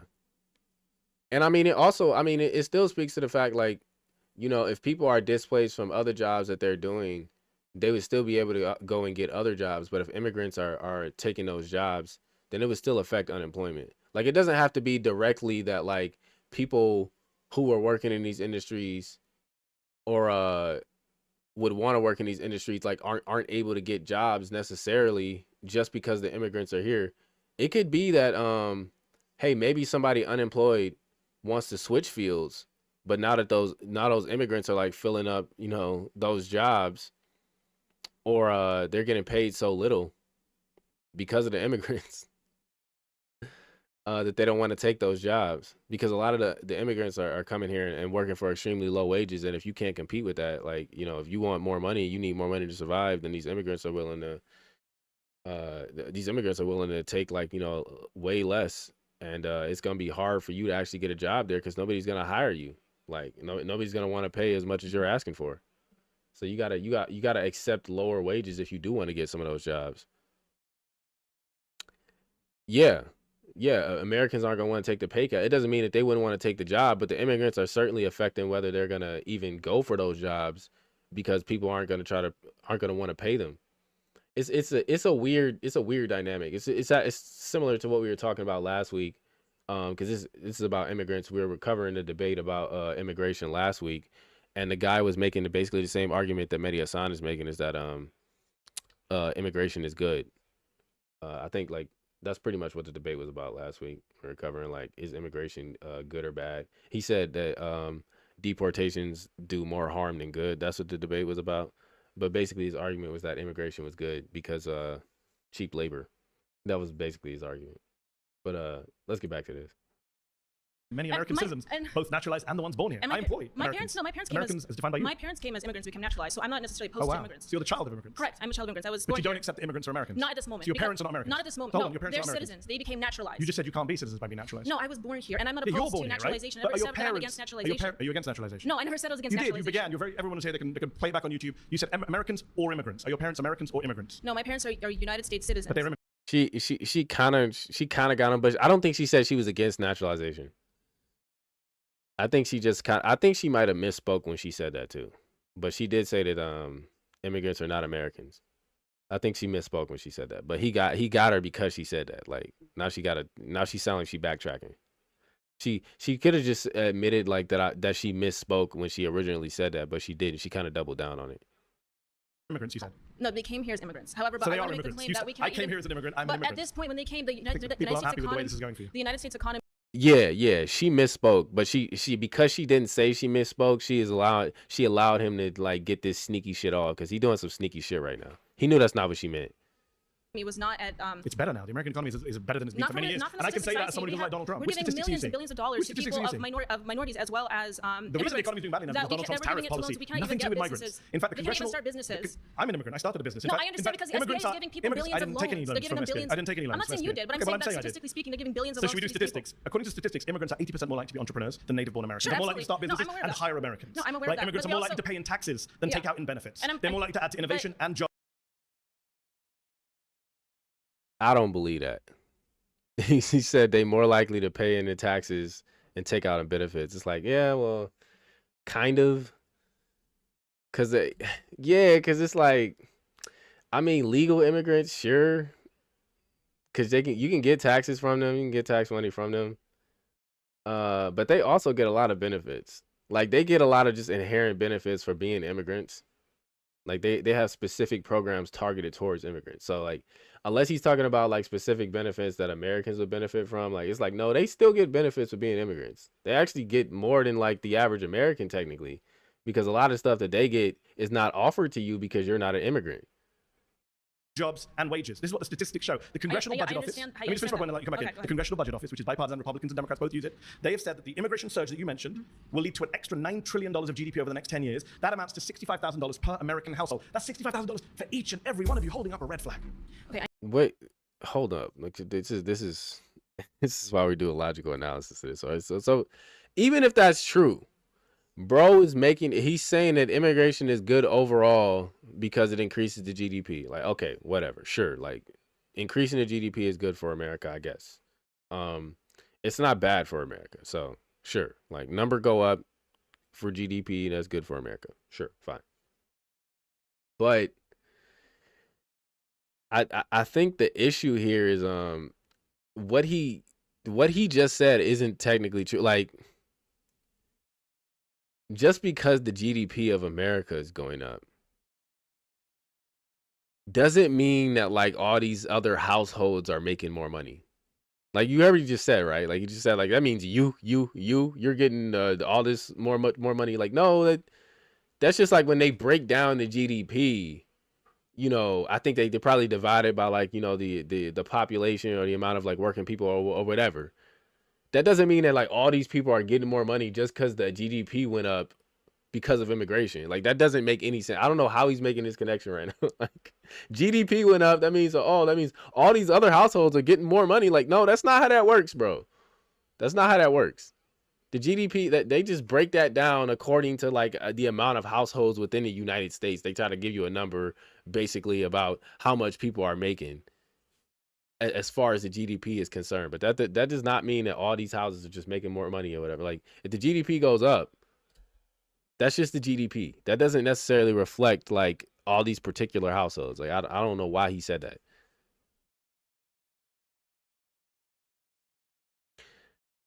That's true. Yeah. A lot of old immigrants come over here and then start collecting Social Security. Like work. Yeah, I mean, like, yeah, they work for a couple years and start collecting Social Security. Yeah, that's the thing. That's the thing when they become citizens. Yeah, yeah, because technically everybody is entitled to Social Security. You know, you work and you put into it technically. And then you can take out once you're of age and you retire. Yeah. I understand. All right, pause. You've been voted out by the majority. Please return to your seat. Nice to meet you. Thank you. They voted her out quick. Hey, how's it going, Mehdi? What's going on, man? Nice to meet you. All right, so first before I start. All right, so he's probably gonna wrap this up pretty soon. This is getting kind of long. Man, I should be able to finish the rest of this tomorrow. But man, this is rough to get through. There's a lot of stuff to cover in here because Mehdi makes a lot of claims here.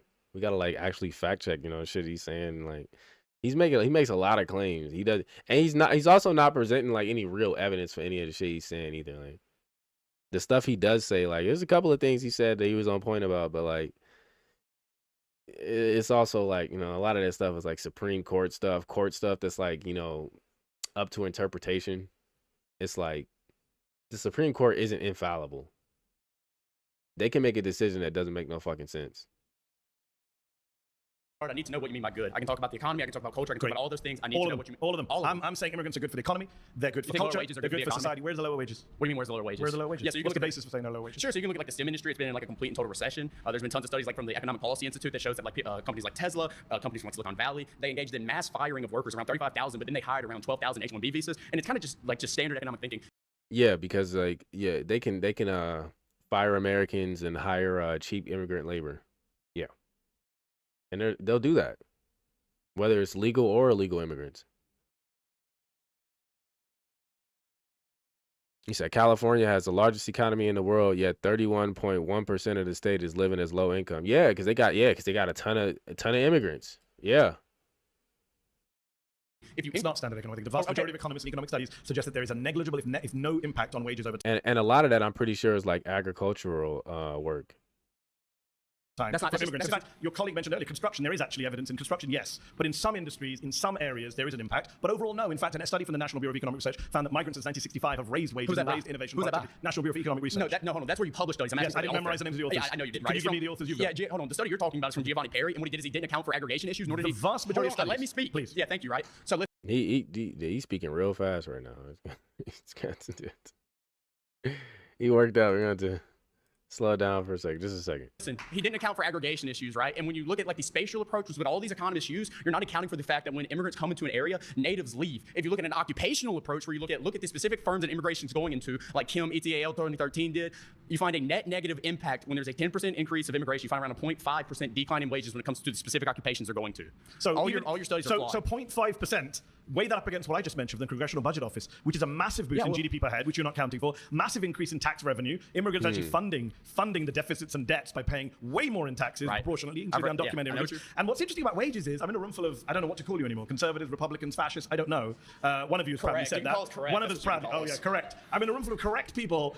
I'm not necessarily sure if more tax money is necessarily good for America.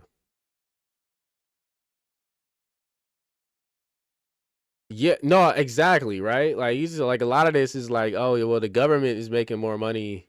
He's talking about the increasing the GDP too, which is like, I mean, sure. I don't usually get too much into the whole GDP thing. I guess that's a way of measuring, like, how much the country is producing. If I'm not mistaken, I'm pretty sure it's gross domestic product is what GDP stands for. Let me check something real quick.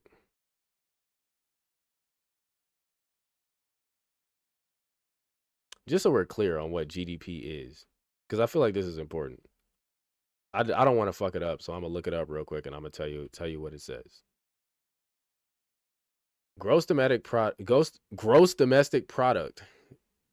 is the total value of goods and services produced within a country during a specific time period, typically measured annually. It serves as the key indicator of a country's economic performance, reflecting its health, growth, and development. It can be calculated using various methods, including production, expenditure, or income approaches, and includes types such as nominal, real, per capita, and purchasing power parity. Yeah, I don't feel like unpacking all of that, but basically, like, it's a total value of goods and services produced within the country. That's the first part of the definition, during a specific time period. So the total value of goods and services produced, like, it doesn't necessarily tell you, like, it's used. It serves as the key indicator of a country's economic performance, but it's not the end all be all, which is what I was going to say. Like, it's good to have, like, I guess a good high GDP or whatever, like the value of goods and services. But India has the 7th largest GDP in the world, yet half the country lacks access to basic facilities. GDP is terrible. Yeah. Okay, you said it for me that, yeah, like, you can have a high GDP and like you say, a low quality of living, a low quality of life for the people living in the country, which is why, like, I don't really like when people make the argument that, oh, just because it can increase the GDP, that it's necessarily good. Like, which is why, like, you really need to dig into, like, well, is simply GDP alone enough to determine whether something is good for the country.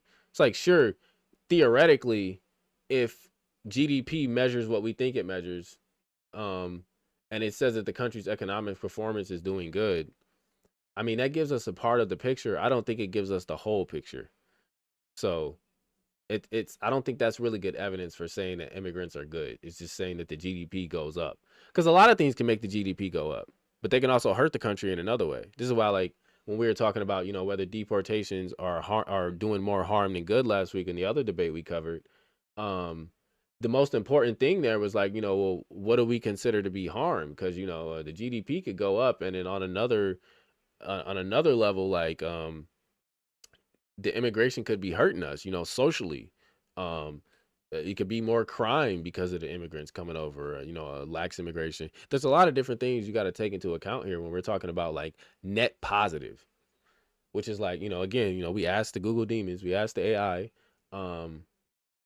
what does this statement mean that immigrants overall are good for America? And even the AI interpreted that as saying that like immigrants are a net positive for America, which, I mean, you know, again, he has to actually support that claim. He has to give us more than just GDP in order to support that claim, because there's a lot that goes into good, quote unquote.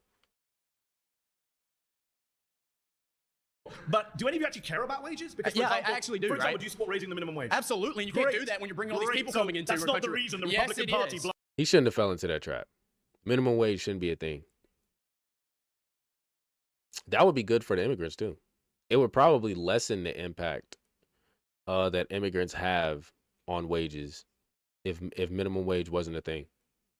Blocks the minimum wage. You think Republican politicians don't vote for an increase in minimum wage because they're worried about immigration? Did I say I voted Republican? Did I say I voted Republican? Well, I'm in a show that was called 25 Far Right. Well, because minimum wage is an overstep for the federal government. Like telling people what they should and shouldn't be paying people is an overstep of the federal government just in general.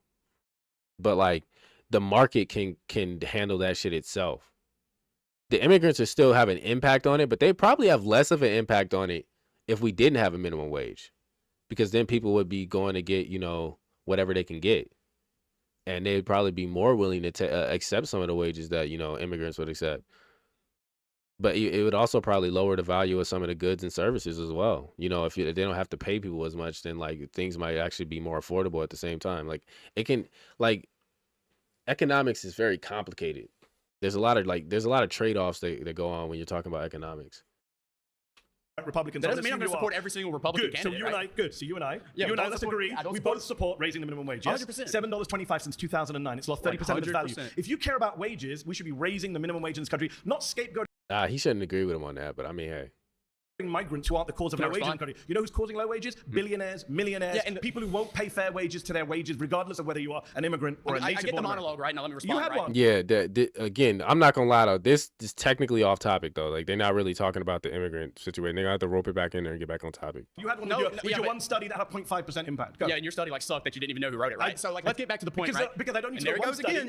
Yeah, the majority of studies say that wages are not impacted. The majority of your studies are flawed. That's what I'm telling you. My studies. Right. Neither of us are economists. It's the economist studies. Don't assume who I am. Are you an economist? I could be. But right. are you? I could be. Are you? I'm not going to tell you. Are you? Yeah, I mean, the other thing, yeah. The thing is, minimum wage, they can raise the minimum wage all they want to, but it's still going to price people out of jobs. Like the more people have to pay, the less people are going to get hired.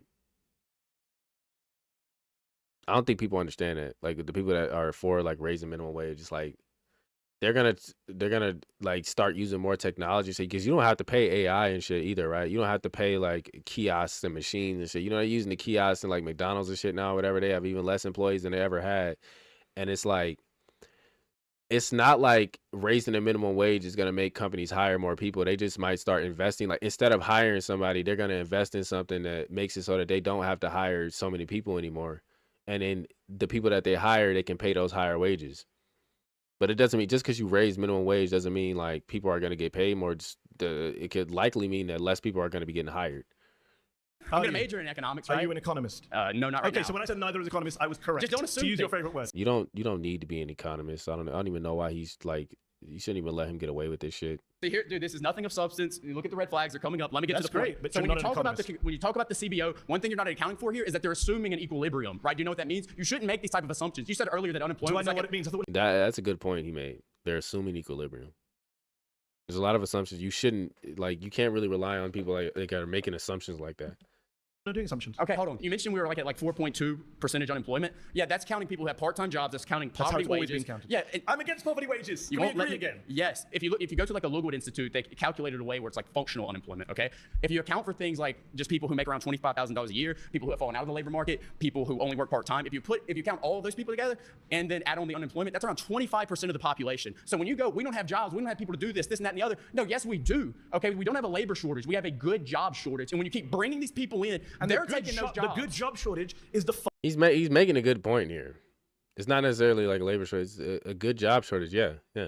Because people need jobs that they can actually survive with the wages from. Like, you guys might agree on raising the minimum wage, but that doesn't mean that, like, you know, there's a lot of like good jobs out here that are paying people enough, regardless of minimum wage.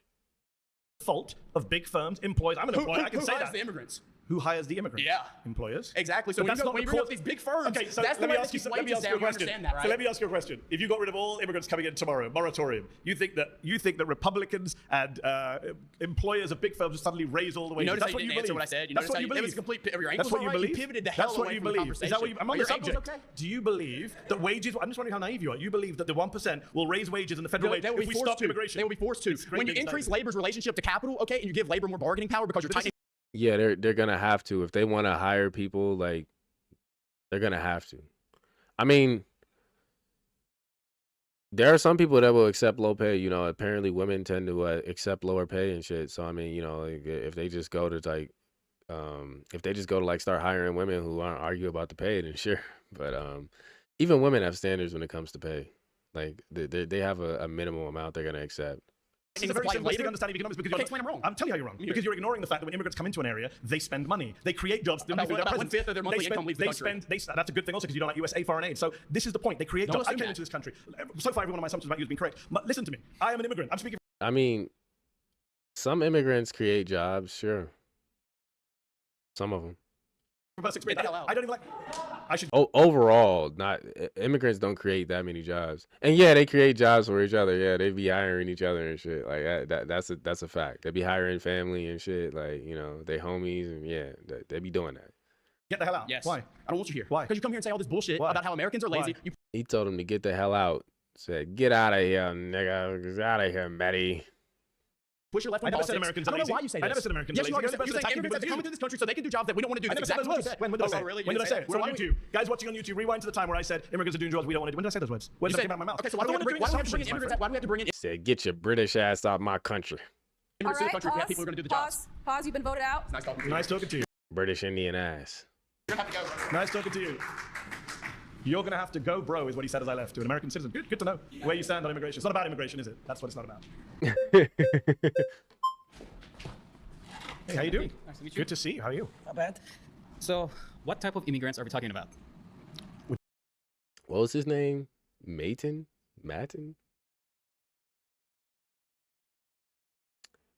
Going on 3.5 hours here. I'm probably gonna wrap it up after this guy, and then we'll see. Try to wrap up the rest later. I'm trying to get through as much as I can of this today, so we'll probably hit it at the 1 hour mark, and then we'll finish it up tomorrow. What do you mean? Like any immigrants or immigrants? That's why I said immigrants. illegal immigrants? Undocumented immigrants also I got to do my contribute. Duolingo. I say undocumented. I think people are illegal. So, let's put it this way. I mean, I'm an immigrant too. Hold on. Like, you start this over real quick.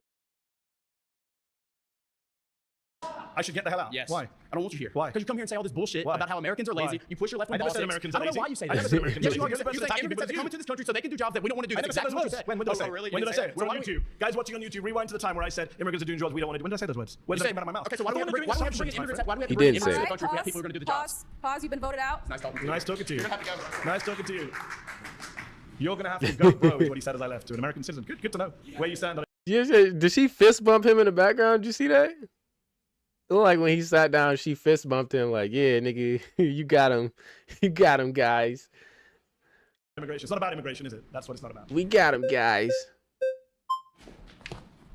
Hey, how you doing? Nice to meet you. Good to see you. How are you? Not bad. So, Matin or Matin. How do you say that? what type of immigrants are we talking about? What do you mean? Like any immigrants or Immigrants, that's why I said immigrants illegal overall. immigrants. Undocumented immigrants also contribute greatly to the US. I say undocumented, I think people are illegal. So let's put it this way. I mean, I'm an immigrant too, from Iran. Okay. There isn't even How a do you US. feel about the fact that people here want you out? So you trying to take him off topic and shit? You okay with it? I'm here to debate you, not debate them. I mean, you're all on the same side. You're part of one group. No. You've been clapping each other. No, I mean, there are conservatives here, there are far right people It bends it.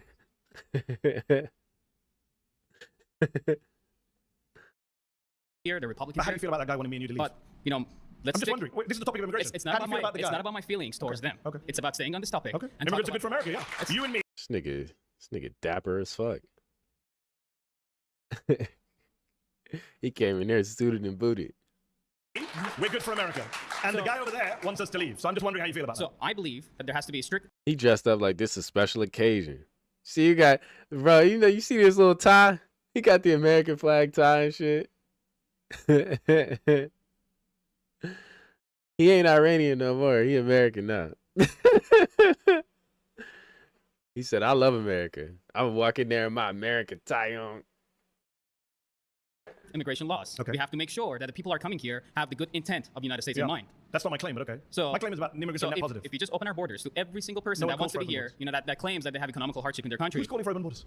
I'm just saying, you know. I mean, it's a straw man, so you're just saying a straw man. No, I'm saying You're that wasting if time with a straw man. No one's calling for open borders. I mean, call for well, open you borders. wasted I said time. immigrants who... You wasted To be fair though, this is what like one of us, yeah.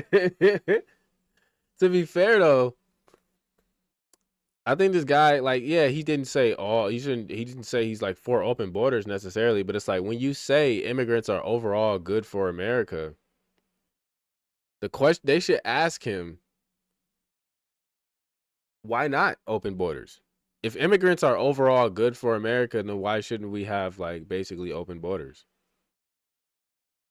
What would be his argument against that? That would be a good line of questioning for him.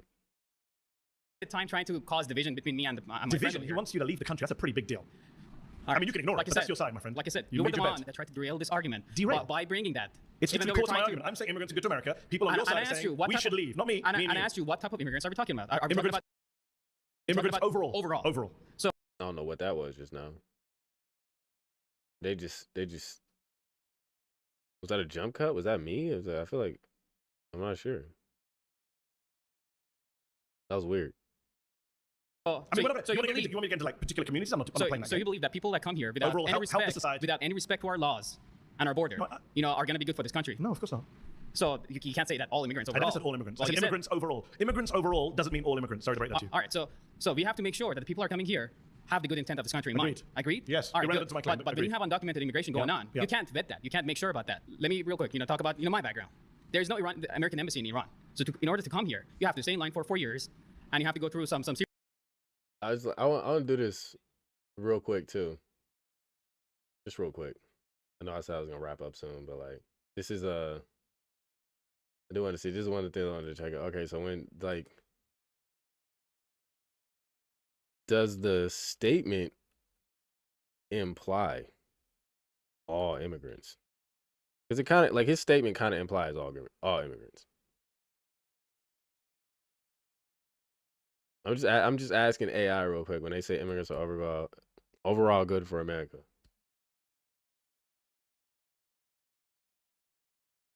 So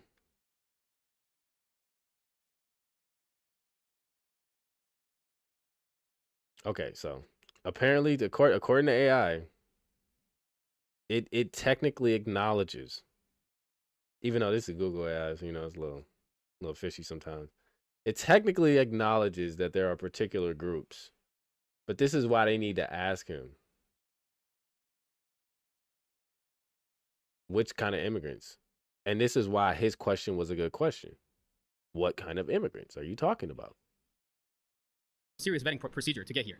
But I made it, and that process has to be in place because I mean you don't want terrorists But to fill this country. I made it too. I'm an American citizen. I went through lots of vetting. I took my test. And that's how the guy it over should there be. wants us to leave. But he wants us to leave. when people don't really care about vetting, do they? But it's not really about. See, like, and he just taking it off topic again. Like he's still trying to talk about somebody there that's not you. Like you're talking to the guy in front of you. Deal with what he's saying. Stop trying to pivot to some other nigga in the room. Is it, my But friend? people should not have You're in the denial. right. People should not have the right to ignore our borders. Like, and this our is just like this sneaky, snaky shit. I hate this shit. laws. What about those to who come don't here. ignore the borders? Should we get to stay?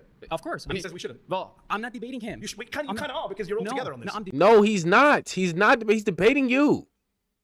debating you. Okay. Look, you see this snaky shit this nigga try to do? This is why this is so difficult to get through. Like, this nigga is just such a fucking snake. And I'm pointing out to you that your argument is in bad faith because these guys are actually speaking the truth and you're in denial about Yeah, like, one nigga in there said he wants him to go. And he didn't say he wanted him to go. He said he wants you to go, nigga. He said you get the fuck out of here. He didn't say this nigga here. He might like this nigga. who's on your side. He wants you gone. I never claimed that I'm on their side or they're on my side. I'm here to debate you. And you see him nodding in the background, or maybe he do want him gone. I think he was just talking about Mehdi, though. All right, pause. You've been voted out by the majority. Please return to your Nice seat. to meet you. All right, we're gonna go with one more because that wasn't fair. They voted him out pretty quick. That wasn't really fair, though. Hey, how you doing? I'm Mehdi. Nice to meet you. The question is, immigration is good for America, right? Overall, if you look at the net positives to things like our society, our culture, our food, our economy, our general diversity, I know the D word is a bad word in places like this. I think immigrants have been a net positive. I think if you look at your everyday lives, we all benefit from immigration. The D word is a bad word. No, it's not a bad word. It's just not an argument for why something is good. Like, diversity in skin color alone or origin is not just inherently good. Like, just because somebody came from another country, you have people in your country that are from different places around the world, isn't inherently a good thing. Immigration. And what kind of conservatives disagree with that? Some of the guys who told me to leave this place and go back to not a citizen. Do you think all conservatives? No. Oh. No, in fact, Ronald Reagan, who's a president I wasn't a big fan of until Donald Trump came along. Now people like Reagan look good. I don't know why he's asking these questions. I don't think these really have anything to do with his statement at all. Like, why are you asking, like, what conservatives disagree with it? And comparison. do you Reagan think said in all 1986 our country is a conservatives nation of immigrants. Our immigrant heritage is our strength. He gave an amnesty to 3 million undocumented migrants. He understood the value of immigration. So I'm with Reagan. This nigga look tatted up. Nigga tatted up over here. Although this guy's putting his thumb down there, so Reagan's not popular in right-wing crowds these days. Yeah. Well, he's popular with me. Good to hear. I'm a deferred action of childhood arrivals. I was an illegal immigrant myself. I came here when I was 10. I'm what you would call a legal alien now. I didn't have any say on my parents' choices. Yes. Do I think that they were well-meaning by wanting to bring me over for a better future? Absolutely. I believe that. Yeah. Okay, so he was an illegal immigrant as a child. Okay, yeah, it's like he made a good point. Like, he's not responsible for what his parents did, but he's a legal immigrant now. Okay. Did they break the law? Yes. Do I agree with people breaking the law? Not necessarily. Do I think that there's ever a situation where you can break the law for the better or the greater good? Immigration is it's an interesting issue because I do. It would have actually been interesting to have this guy, somebody call ICE. It would have been interesting to have this guy on for one of the earlier topics, like that crime topic. Because he just said, like, do I think it's okay to break the law sometimes for the greater good? Like, he would have been somebody good to actually have gotten in on that topic earlier, because it seems like he actually has like a nuanced view on, like, what crime is, what crime isn't, like, and whether or not, sometimes breaking the law is justified. I would have liked to hear his opinion on the other claim, actually. Agree with you that Good to hear. everyone is an immigrant in the sense that. Can you tell me a little bit more about your journey? I've been here 10 years. I'm a proud American citizen. I'm a dual national. I'm British. I'm American. Are you gonna debate him, bro? What the fuck is going on here?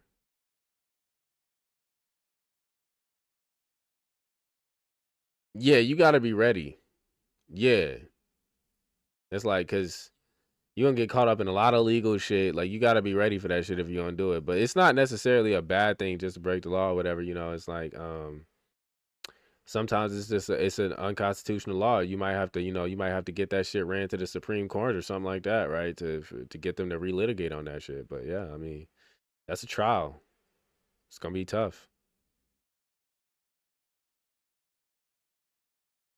And I am an immigrant who's contributing to this country. So yes, I'm very much proud of America's immigrant heritage. I'm part of it. And despite what...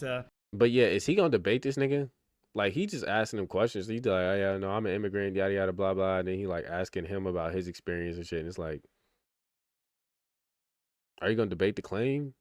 Or, like, y'all just going to have, like, like an immigrant party here? Or y'all just going to have this conversation about y'all journey as immigrants? Shit, I don't want to hear this shit. But for real. One of the other people said on the show earlier, yeah, everyone here, unless you're Native American, All right, is a descendant of pause. immigrants. Sorry, you've been voted out. Please return to your seat. Yeah, I would have voted that nigga out too. Like he's like, nigga, what are you gonna make an argument? The fuck? Why are you asking this nigga questions? Nice to meet you. How's it going? Hey, how's it going? Actually, a fan. I see you a lot on Piers Morgan. Okay, thank you for watching. Yeah. So, my argument is that Americans are what is a nation? A nation is a geographic. Wait, he said he's a fan?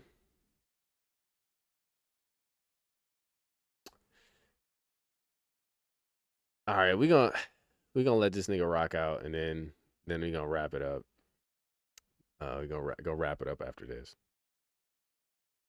Cause he like, yeah, I'm like, is this nigga even a conservative? Like somebody said these motherfuckers is actors. Like I'm starting to kind of agree. Like who is this nigga? What, he just say he was a fan? What conservative is a fan of this nigga? What? You're a fan of a progressive? What are we talking about? You're a far right conservative. You're a fan of a progressive. Like is he being like? Was he joking? Like he's a fan because he laughs at him or what? Like I don't know. I do laugh. Whenever I watch MSNBC, I either be laughing or seething because they be like, they be lying. They just be lying on MSNBC. If you ever go watch MSNBC, even especially this nigga, and other motherfuckers on there, they just be lying. Like a lot of the motherfuckers just be straight up fucking lying, just lying all day, and it's just like. Sometimes I just be seething, like I just be like, bro, like ain't no way these motherfuckers really just get away with just fucking lying like this. But also sometimes I be laughing because I'm like, cause you know, like they be mad at shit that Trump doing and shit, and they just be so triggered and so upset. And I'm just be like, ah, give us more tears. Location full of people who have some things in common. So I think some of the things typically in history are going to be like race, religion, ethnicity, language. These are some of the things that we have to have in common in order to actually have a functioning civilization, especially in self-government. I'm not necessarily a giant fan of self-government. I'm a Catholic nationalist. I'm not fascist. You have to have at least some things in common in order to actually have a civilization. And the immigrant. Did he say he was a fascist? Shout out to my fascists. Especially illegal immigrants that come to this country now, disrespect us. They hate everything that we believe. They don't even speak our language. I watched after Trump got elected, I watched an interview of an illegal alien woman crying and about getting deported, and the entire interview was in Spanish. That is a spit in the face. It's disrespect. They don't care about us. They abuse our system. So nigga, do your interviews in English. Can't even do your interviews in English. So you've gone from a teleological argument into just a bunch of series of wild, unsubstantiated claims. You, what is I don't accept any of those claims. They hate everything we stand for, and I don't accept. Well, I'm not going to deal with the teleology. I'm going to deal with the false claims that you made. There's no. What's your basis for saying that all immigrants or all undocumented immigrants hate everything we stand for? It's funny that you said you're a Catholic nationalist. How do most? See, none of these people really attack his claim. They never really attack his claim. The burden of proof is on him. They need to get him to try to defend his claim.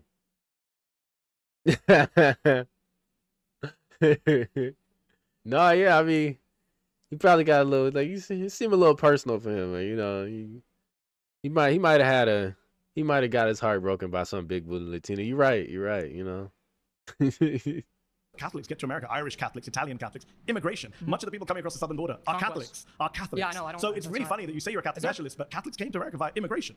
Yeah, so immigration is good for America. You and I can agree. Otherwise, people of your faith wouldn't be here. No, well, we were here on this side of the world in this. I mean, Joe Biden is supposedly a Catholic too. Just because somebody says they're a Catholic doesn't mean that they necessarily hold the same values as you. It's at most y'all can say y'all both believe in Jesus or some shit, and the Pope.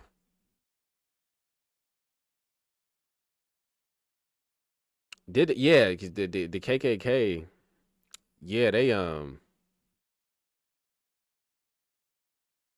I think a lot of them were like they be on that Nordic shit, don't they?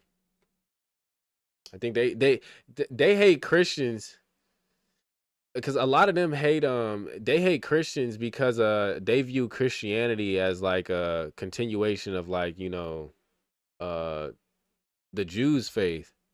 And they don't like Jews. Like the KKK don't like Jews. So, yeah, those real like, you know, hard white nationalists, the real KKK, like, yeah, they were into pagan shit. Like those people don't fuck with Christians. They don't fuck with Jews. They don't fuck with any of that shit. They into the old white man, the Nordic mythology and shit. Those are the real racists. The real white supremacists, that's what they into, yeah. this continent from conquest. We came over here, but the big surges of numbers, as you well know, because you're a smart guy, Italian, Irish immigration waves, Catholic immigration waves. Okay, yeah, and I'm not Are even you claiming. against those? I'm not even Were you claiming. against those? If you were alive, I'm not even claiming that a lot of immigration people is were against bad. those. I'm not claiming immigration is bad in all cases at all times. What is your claim? My claim is that immigration, especially now, and especially for foreign people that have nothing in common with us, it's funny you say is especially a negative now. thing. I forgot your name. My apologies. Brian. Yeah. How many? The way they get back at his claim is to, like, basically, if you're going to make a claim yourself against his claim, because he's saying that immigrants are overall good for America and he's arguing that they're a net positive, you'd have to argue that they're not a net positive. You'd have to, like, basically start to break apart his arguments to show that, like, well, it's not good all the time, right? And because it's not good all the time and there are these other factors that are extremely negative, he would have to show you why it's just a net positive, without just telling you, oh, well, the GDP goes up and all this other shit. Like, yeah, yeah. Why don't you tell the indigenous people that immigrants are overall good for America? Yeah, all them white immigrants that came over, yeah, it's real good for them, wasn't it? Oh no, oh, I wonder why. So, like you said, immigration is overall good. Like, what do you mean by that? What do you mean by that? It's not overall. It's not a net positive. There's a lot of negative that can come from it. They need to, they really need to show, like, point out ways that it's bad, and then get him to accept it. That's probably one of the best ways they could do to get him to accept it, or get him to give his reasons for why he thinks they're overall good for America, and pick apart why those reasons are not necessarily net positives. And then they could flip it into why it's actually a net negative if that's what they believe. But all they really have to do is just prove that it's not a net positive. Like, if it's neutral, it's still not net positive. It's not good. It's not bad. If it cancels itself out, it's neutral. So it's not good. It's not bad. And that still refutes his point that it's a overall good. Like, if it isn't overall good, then, you know, it's either neutral or bad. In every era, there has been a Brian who says, I'm not against immigration, just immigration now. This is what people said about Italians, this is what people said about Irish folks, said about Russians, Poles, and now we're saying about people across the southern border. Because you're not being, you're being a little disingenuous saying I'm only against immigrants now. This is a trope. This is a trope that's been used by only against immigrants now. I don't think that's true. I think the main issue they have is with illegal immigrants. I think that's the fairest way to look at this. That they're just against illegal immigration and such high levels of illegal immigration. Nativists throughout American history, and every wave of immigrants has come in and faced the same hate and animus and bigotry and lazy truth, and every wave of immigration is ultimately assimilated, integrated, benefited the country. In fact, assimilation right now, according to Jacob Victor from the University of Washington, assimilation rates based on language and citizenship and naturalization are higher now than 100 years ago. Okay, let me make a statement first. I think that you, in your own... It's higher now. Assimilation is higher now. I mean, I feel like the levels of immigration are higher now.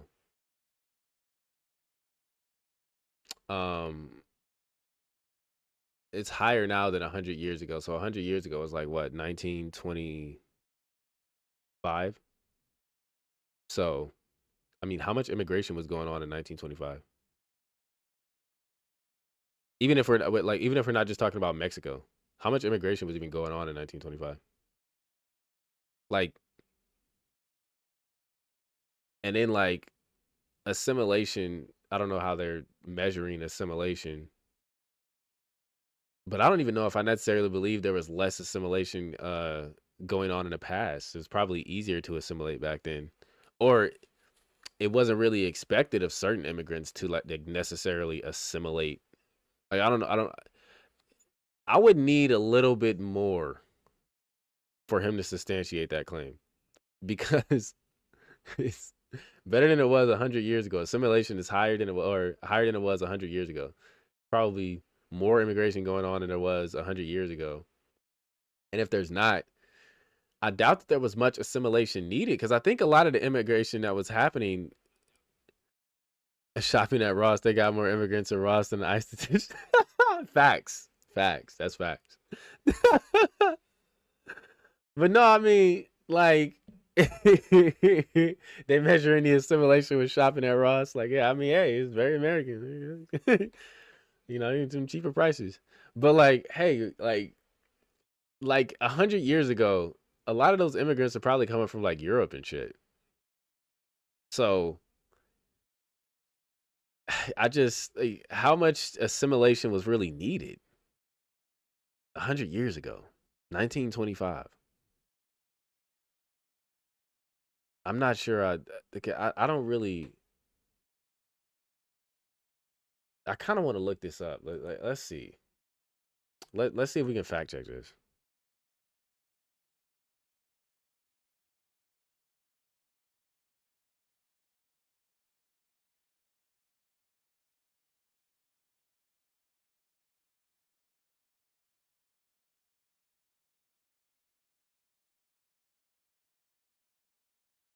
Let's just see. We'll just type it in. We'll see.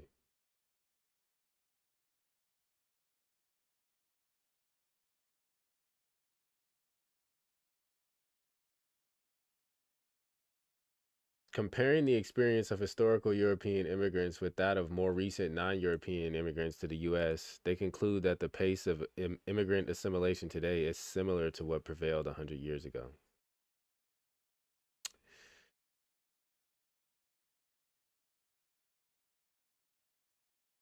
Okay. Let me look at something, because I mean that technically refutes his claim, but let's go a little deeper here. Let's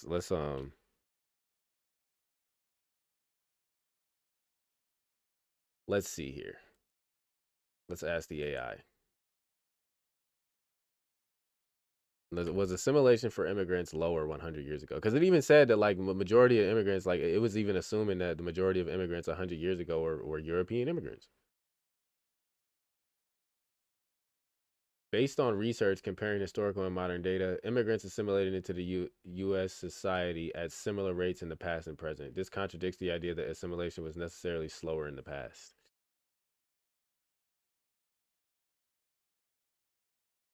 Huh. So this actually refutes his claim.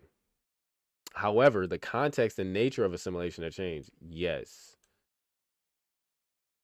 In the early 1900s, political machines actively sought immigration votes, aiding in their political assimilation. Today, the political system is less focused on actively integrating new immigrants electorally.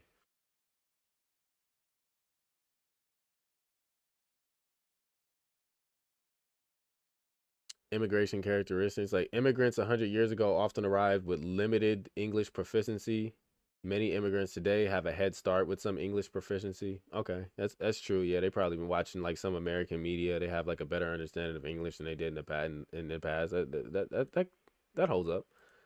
Immigration laws like the emergency quota law were designed to limit immigration and preserve the existing demographic makeup, fueling nativist sentiment and discrimination against certain immigrant groups. Immigrants today face different challenges and opportunities related to changed social contract and economic landscape.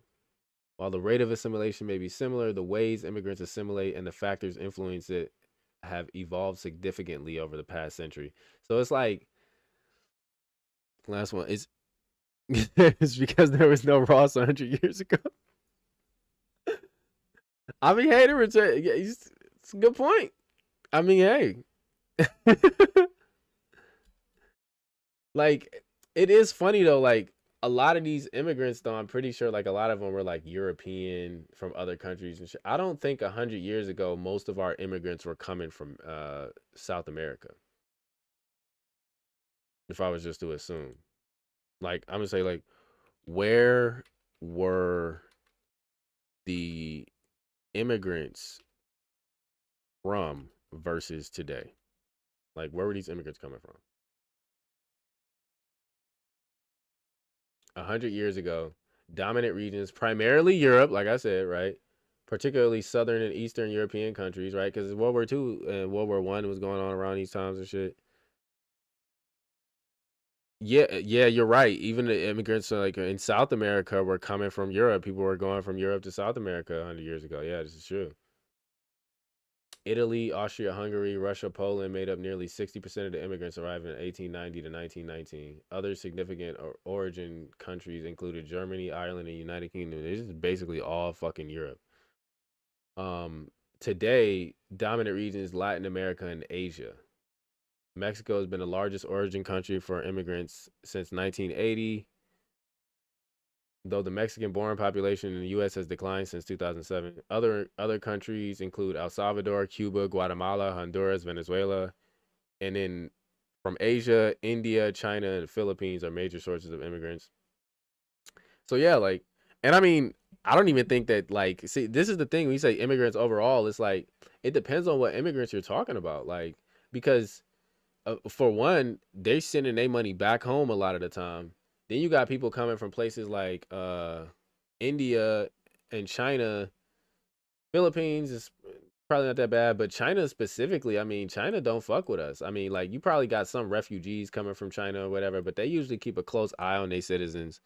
I'm not gonna say that they all like spies or anything, but like, I ain't gonna trust just a lot of these Chinese people coming over here is necessarily a good thing. These people be coming over here buying up land and shit. I don't think at the end of the day that that's necessarily a positive for America to have like foreign immigrants from a country that fucking hates our guts coming over and buying up land and doing all the kind of shit that Chinese immigrants be doing. Like, you know, I'm not saying they all like that, but there are definitely some negatives that are included in there. So it just kind of, again, this kind of cuts against his idea that it's just 100% good, or just a net positive, sorry, that immigrants, that America has immigrants. It's not always a net positive to have immigrants.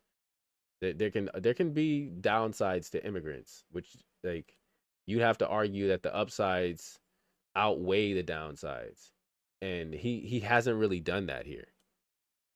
But yeah, his claim, I mean, even beyond AI, like any of the information I've looked up here, it says that the immigration and assimilation rates are at similar levels. It doesn't say it's higher, it doesn't say it's lower. It says they're at similar levels.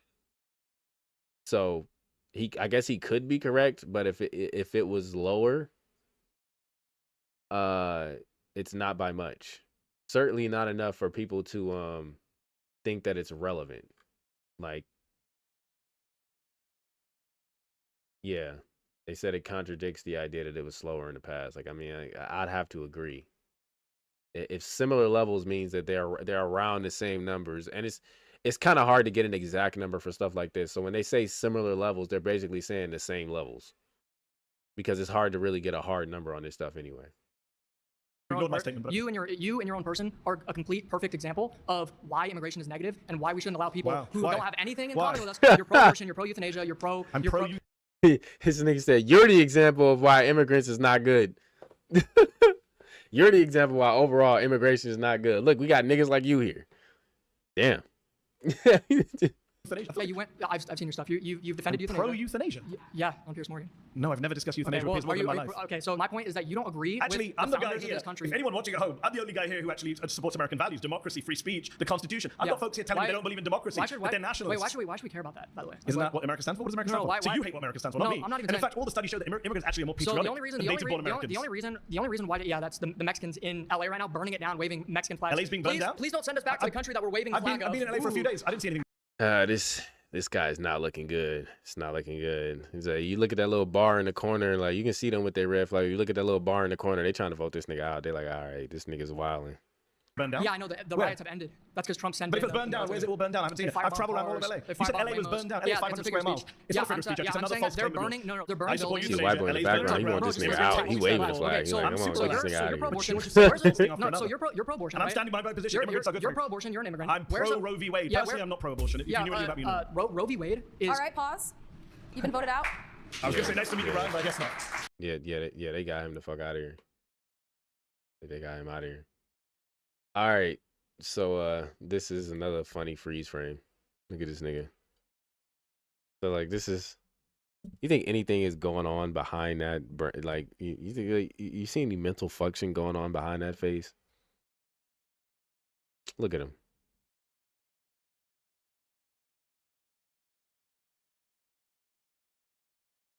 He either like really annoyed, or that's what he looked like normally.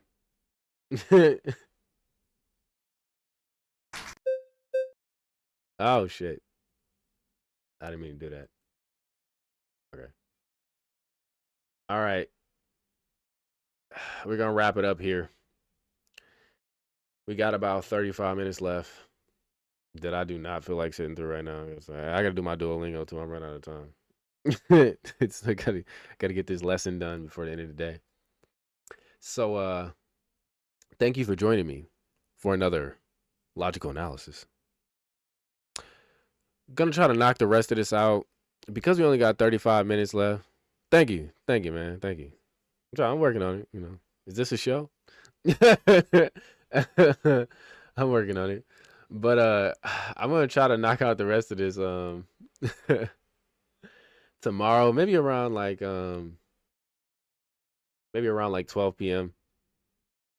Before the Griff report.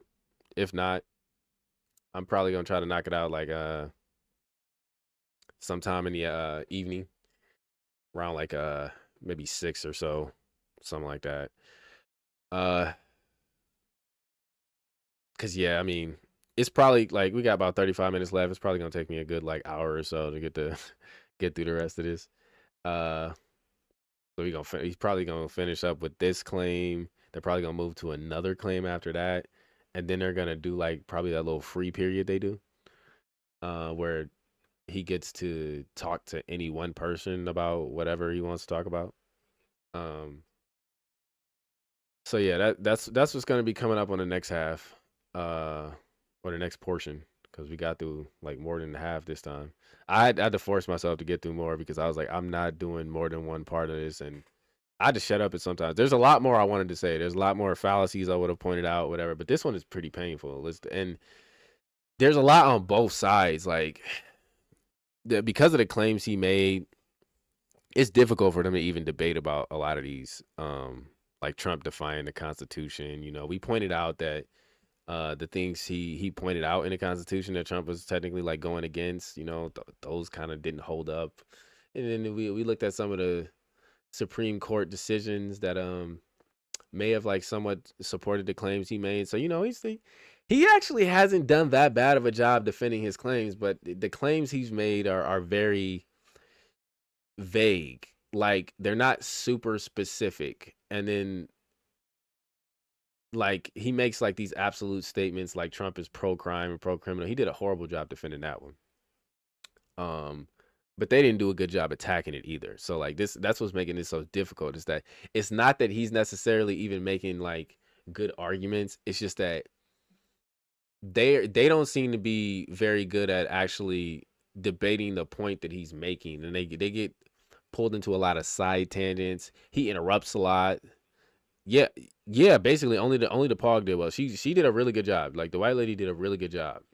The most liberal looking lady did the best job arguing against him, which is why I say, like, maybe she was a former liberal and she's familiar with the talking point and she knew how to, like, you know, kind of stick to him on point. And like with that immigration, what's it, the immigration conversation, or was it it was the Constitution one? But yeah, she kind of got into him with got at him with that one, because she knew exactly what he was saying was not true. Like, you know, we looked into it. It's like, yeah, the kids aren't being deported. Like, you know, he said some fibs there. He was lying a little bit. Well, not a little bit. He's like, kind of been lying a lot. But we can't get at every single thing, or we're gonna be here forever. We're gonna be here forever. But like, Jubilee did us a service though, because the funny thing is that a lot of Jubilee's fact checks like disproved what he was saying. Like, a lot of stuff I didn't even have to look up because Jubilee's fact check was fact checking him, and it just proved that what he was saying was wrong. Like, if you really read some of them, a lot of the time, Jubilee, they be running cover sometimes, but sometimes with Jubilee's fact checks, they be getting the progressives and the liberals. Like, they not necessarily, I would say, fair with it necessarily, but they're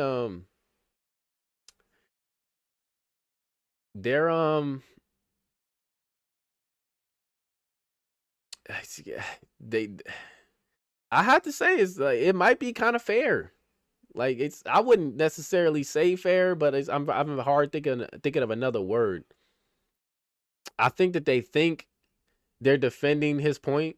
I think that they think they're kind of proving what he's saying is right, But when you really dig into their fact checks, they're refuting what he says. So like they might be counting on like, you know, people not understanding what the fact check is really saying. But yeah, a lot of their fact checks cut against his point. I'm not sure if they're aware of that though. So I'm not going to necessarily say they're being fair. I think they might be unintentionally being fair. That might be the best way to say it. They're unintentionally like, you know, refuting his arguments. Like they don't know that they're doing it, but they're doing it. But yeah, so we'll wrap it up here. Thank you for joining me, beautiful people. We'll be back tomorrow with the rest of this logical analysis. And if not, then Wednesday. But I'm trying to knock this shit out tomorrow. But for now, I will bid you adieu. Be sure to like, follow, subscribe.